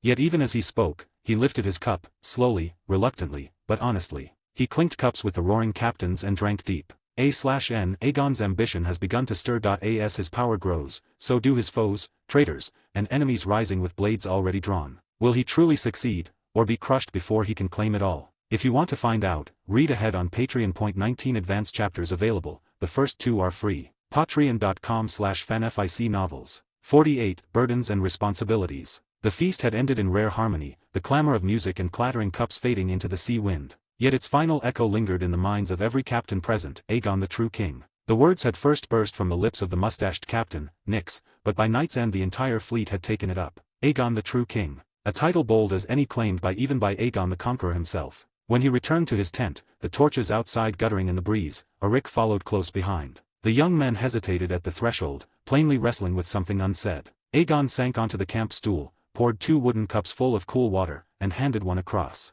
Ask whatever you wish, he said. Do not bite your tongue on my account. Arik accepted the cup with both hands, drank, and gathered his courage. Your Highness, he began haltingly, I fear, you may be giving too much. Aegon arched a brow, amused. Too much? You mean the coin I promised the soldiers? Arik blinked his small, earnest eyes, unable to grasp why the prince found this humorous. Yes, your Highness. Far too much. You may not fully understand the weight a gold dragon carries beyond King's Landing. 15 gold dragons can equip a knight head to toe. 5 gold dragons for a single common soldier is already generous, yet you are giving more, coin for their households, coin for homes to be built. It is excessive. Aegon sipped his water, feeling clarity returning with each swallow. Then he leaned forward slightly, studying the young man with mild interest. So, he said, what would you advise? Arik straightened, grateful to be asked. Exchange the gold dragons for silver stags. The gesture would still win hearts, and the cost would be far less. Even if their families follow them to the Stepstones, silver stags will sustain them until the soil yields harvest. Aegon nodded, acknowledging the practicality of the suggestion. Arik, for all his youth, possessed sharp instincts, sharper still for someone raised in the rigid shadow of King's Landing. With guidance, Aegon mused, he may yet be shaped into something formidable. You are not wrong, Aegon said. Silver would feed them, until the first crop rises. But tell me, Arik, have you considered the rest? Arik frowned. The rest, your Highness. Aegon plucked a green grape from a pewter bowl and rolled it between his fingers before slipping it into his mouth. Imagine, he said, that you were a sworn brother of the Kingsguard, already an honor beyond price. Now imagine the Sea Lord of Bravos takes interest in you. He offers you equal pay, equal dignity, equal steel, to serve him across the sea. The king allows you to choose freely. Would you go? Arik answered without hesitation. Certainly not. Even if the pay matched, I would never abandon the honor of serving as a Kingsguard. And Bravos is strange to me. Even without the white cloak. I would rather remain in Westeros. Aegon gave him a slow, knowing look, the faintest smile tugging at his lips. Just so. He leaned back, voice steady and firm. It is the same for our men. They are small folk of the crown lands. To uproot their wives and children, leave behind fields their fathers worked, abandon the safety of familiar shores for the barren rocks of the Stepstones, why would they do so for anything less than true promise? Auric flushed, suddenly realizing the flaw in his earlier logic. You think I know nothing of coin, Aegon continued, and perhaps you are half right, but I think you know little of fear, of the dread small folk feel when asked to abandon everything they know for the sake of some lord's ambition. He tapped the empty cup lightly against the table. I do not merely want soldiers. I want their families as well. I want them to settle those islands, to clear land in my name. That means tools must be bought, grain must be sown, houses must be raised from raw stone and driftwood. He counted each point on his fingers. Before the first crop is harvested, they must eat, they must drink, they must survive storms and sickness and the stench of the sea. All of it costs coin, and all while pirates still plague the waters like vermin. Aegon's voice dropped, lower, sharper. If I command entire families to follow me to the Stepstones, then I must give them reason. I must show them that I am responsible for those who bleed for me. He looked Auric squarely in the eye. And if I cannot even bear that burden, what sort of lord of the Stepstones am I to be? What sort of king, for that matter? Auric's face burned with shame. Forgive me, your highness. I did not realize you had considered all this. There is nothing to forgive, Aegon said with a careless wave. The Stepstones are barren. You could not know the demands they place. But he knew, and he knew more still. If he failed to uproot these families and bind them to him, then Viserys, gentle, malleable Viserys, would forever hold a leash on the fleet. Aegon would command ships, yes, but his father would command the hearts of the men aboard them. That was something he would never accept. Only with full control of the fleet, every crewman, every captain, every family, could he make his next move. He stood and brushed aside his lingering thoughts. Go find Nyx. Tell him I require his presence.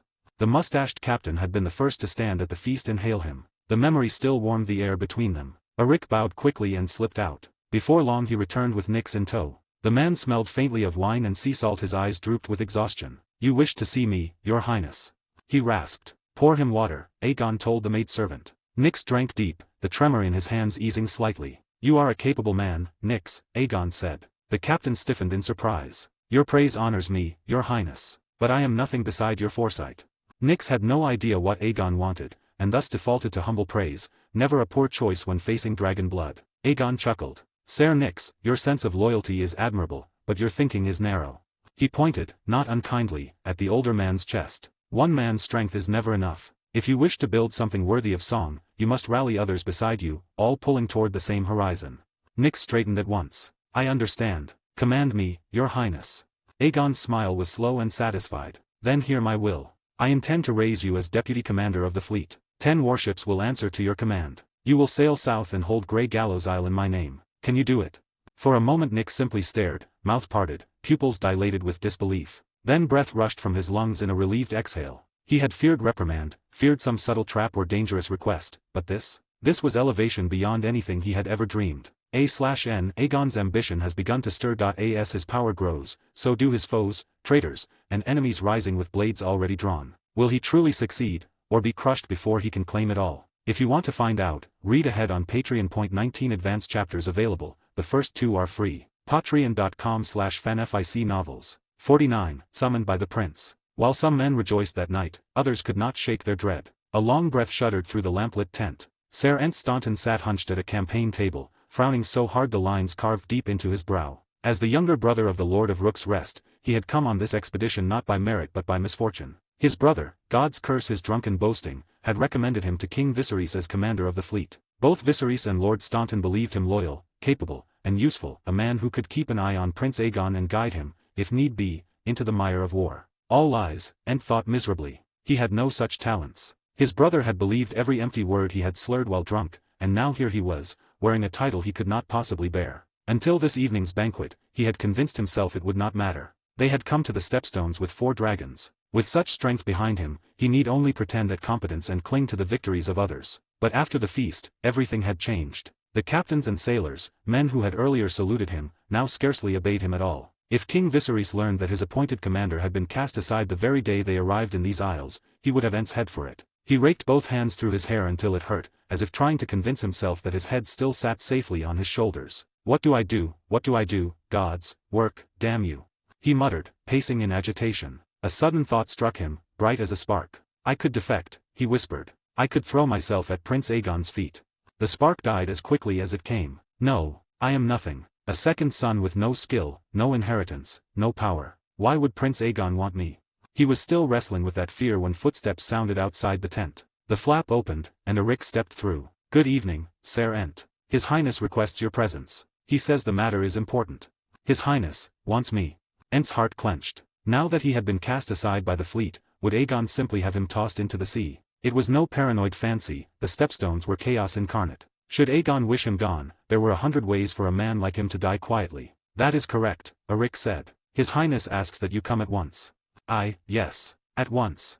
Though every instinct told him to flee, Ent forced himself to follow. Eric led him through the darkened camp to Prince Aegon's command tent. Inside, torchlight flickered along canvas walls. Aegon sat at the head of a low table. Opposite him sat Nyx, and at the sight of the man, Ent's heart sank like a stone. He has already found my replacement. Come, sit, Aegon said, beckoning. Ent forced a smile and lowered himself beside Nyx. The prince took a slow drink of water, then lifted his head and studied him with raised brows. You seem very nervous. Is that so? Ent stammered. Aegon stared at him for a beat, half amused, half exasperated. What do you think?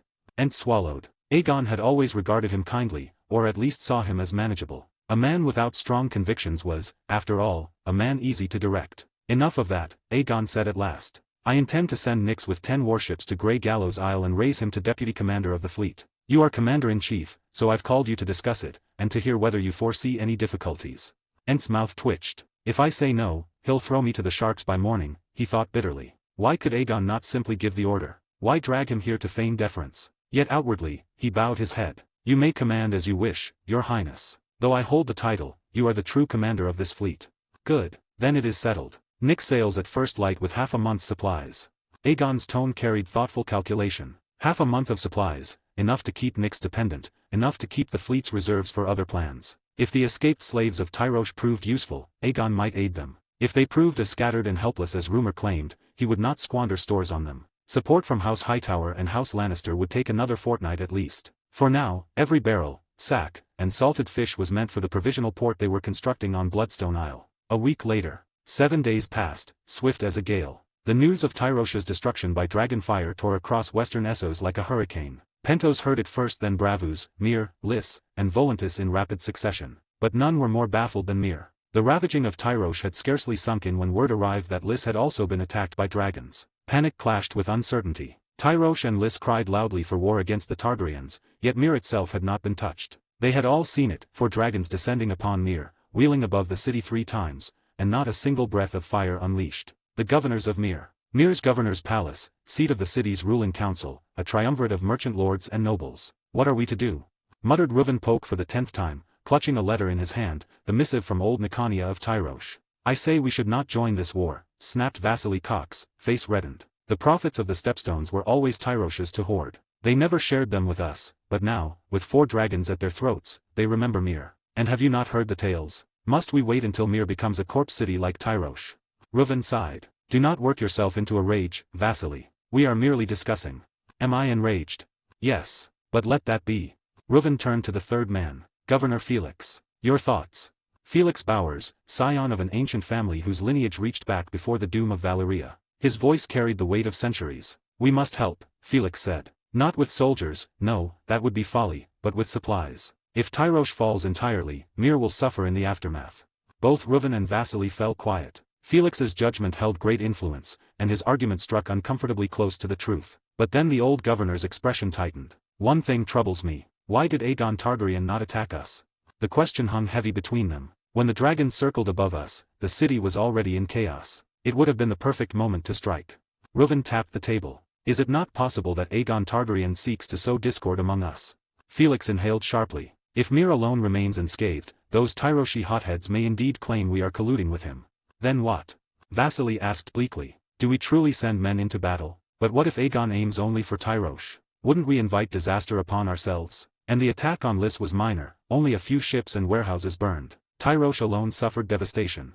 Neither Reuven nor Vasily wished to risk Myr's armies. Felix saw it plainly, and could not help the grim admiration curling in his chest. Aegon Targaryen understands us too well. Understands the Triarchy too well. Even knowing this was likely manipulation, they all wished to gamble that Myr would be spared again. Felix felt that temptation too. for Myr had not taken a single wound. And should Myr suffer dragonfire through his misjudgment, his rivals would destroy him. House Bowers had warred bitterly with House Hoston for years. A single calamity, a single failure, would give the Hostons all they needed to pull him down. He would not allow that. Not when his family's ascendancy was within reach. Even if Aegon Targaryen was indeed playing them against one another, Felix would wait. First he must crush the Hostons completely. Only then could Myr consider military action. After all, what were the interests of Myr, compared to the interests of House Bowers? Had he not won the governorship for the sake of his family's power? Family above all. Such had always been the Bowers' way. Aegon's ambition has begun to stir. As his power grows, so do his foes, traitors, and enemies rising with blades already drawn. Will he truly succeed,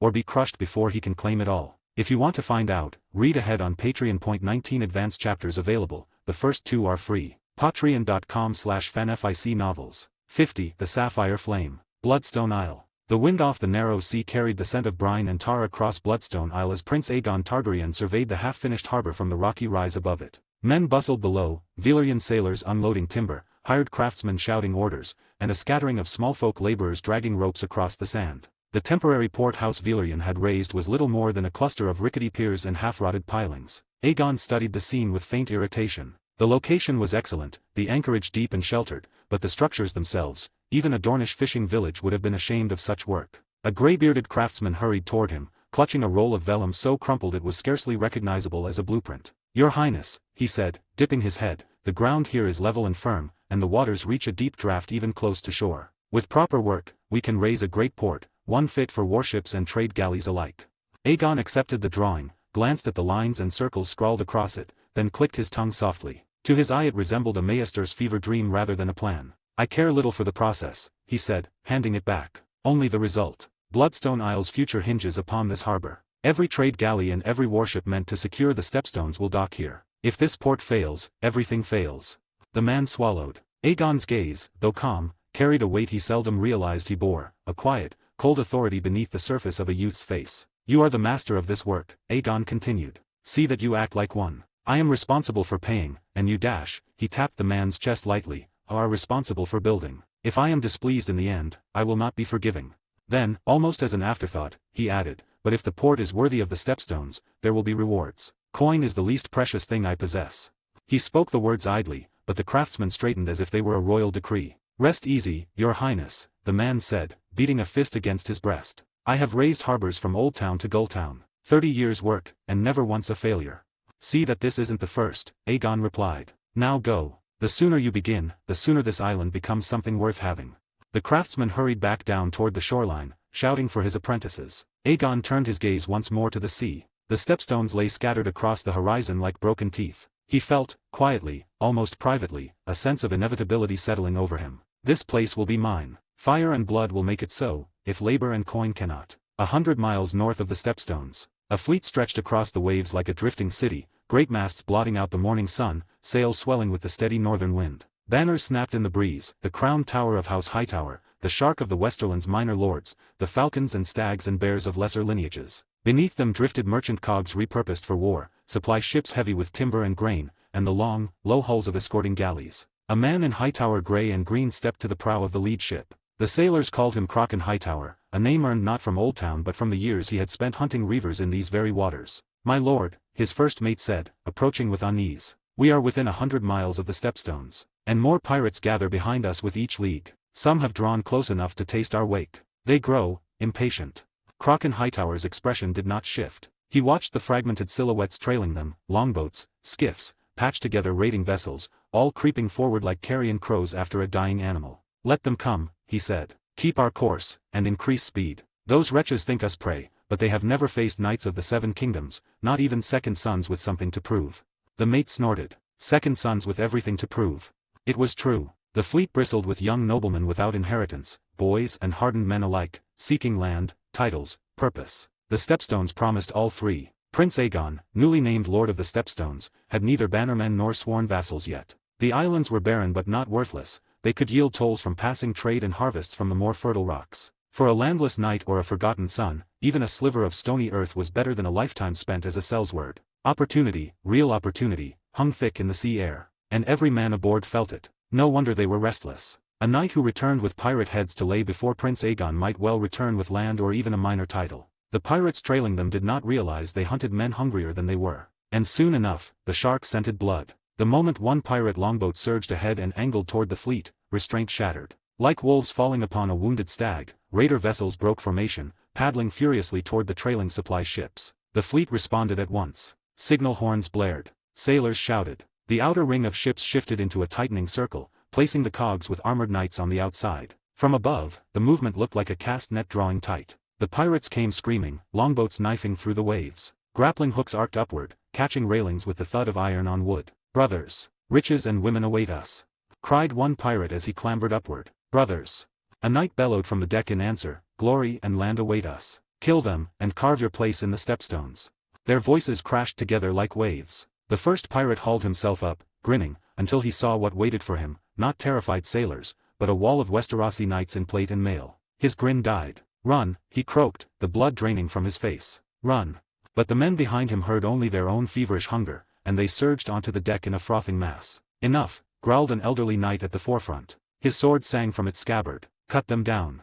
Steel rang out as he charged, and the deck dissolved into slaughter. Blood splashed across boards as bright as the seafoam. Knights in gleaming armor carved through ragged pirates like reapers through a summer field. The raiders' chipped blades clattered harmlessly off steel plate in return, the knight's longsword split bone and flesh with brutal efficiency. Minute by minute, the bodies mounted. Then the true threat arrived. The sea darkened beneath the shadows of larger hulls. The pirate fleet, those who had hung back, waiting, drove their heavier ships toward the struggling cogs. Thick planks crashed against the Westerosi hulls with echoing booms. Better armed reavers vaulted across the gap with axes and iron-bound shields. The slaughter became a battle. Blood trickled across the decks, down through the scuppers, staining the blue waves red. Beneath the surface, dark shapes circled, drawn by the carnage. Balkan and Bars, brothers from the Crown Lands, who had once tended villages for indifferent lords, stood shoulder to shoulder near the starboard rail. Balkan split a pirate cleanly from shoulder to waist. He did not pause. "Bars," he barked. "A true knight kills 3 common men in 10 breaths. You hear me?"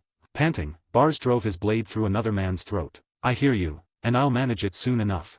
They had come seeking land, titles, a future no one had granted them. Here, amid screaming men and clashing steel, they were earning it inch by bloody inch. Balkan turned to shout another warning, and froze. His eyes widened. "Down!" he roared. He tackled his brother just as a crossbow bolt hissed past, grazing Bars's arm. Bars grunted in pain. Balkan hauled him to his feet. "Keep your wits," Balkan snapped. "Save your breath for killing these fools." The brothers stood back to back once more, blades flashing. All across the fleet, the fighting intensified. The shriek of tearing wood, the crash of shields, the guttural roars of dying men blended into a single chaotic storm. And then, a sound tore the sky open. Hiss! The roar rumbled across the sky, shaking every mast and helm. Men froze mid-swing. Pirates glanced upward in terror. Even the knights paused, breath held. Tessarion burst through the clouds like a shard of living sapphire, her wings blazing in the sun, her scales shimmering with deep cobalt and glimmering copper. The blue queen dove, trailing a streak of firelight behind her, the wind keening along her wings. Her arrival blotted out doubt. It meant one thing. The Targaryens are here. A/N Aegon's ambition has begun to stir. As his power grows, so do his foes, traitors, and enemies rising with blades already drawn. Will he truly succeed, or be crushed before he can claim it all? If you want to find out, read ahead on Patreon. 19 advanced chapters available, the first 2 are free. Patreon.com/fanfic novels. Due to copyright restrictions on YouTube, I have decided to create a collection of fanfiction novels in audiobook format. If you would like to access the collection, you can purchase it through one of the following platforms. Patreon or Ko-Fi. You will find both links in the description. After completing your payment, you will automatically receive a link to a private Telegram channel that has a great collection of fanfiction audiobooks in audio format. This is a one-time payment that grants lifetime access to the existing collection. Please note that the collection is continuously expanding. I regularly add new audiobooks over time, so the library keeps growing. If you would like to update a novel or add a new one, you must subscribe to my Patreon. Depending on the tier you select, you will be able to request a specific number of chapters weekly, which I will then produce in audiobook format.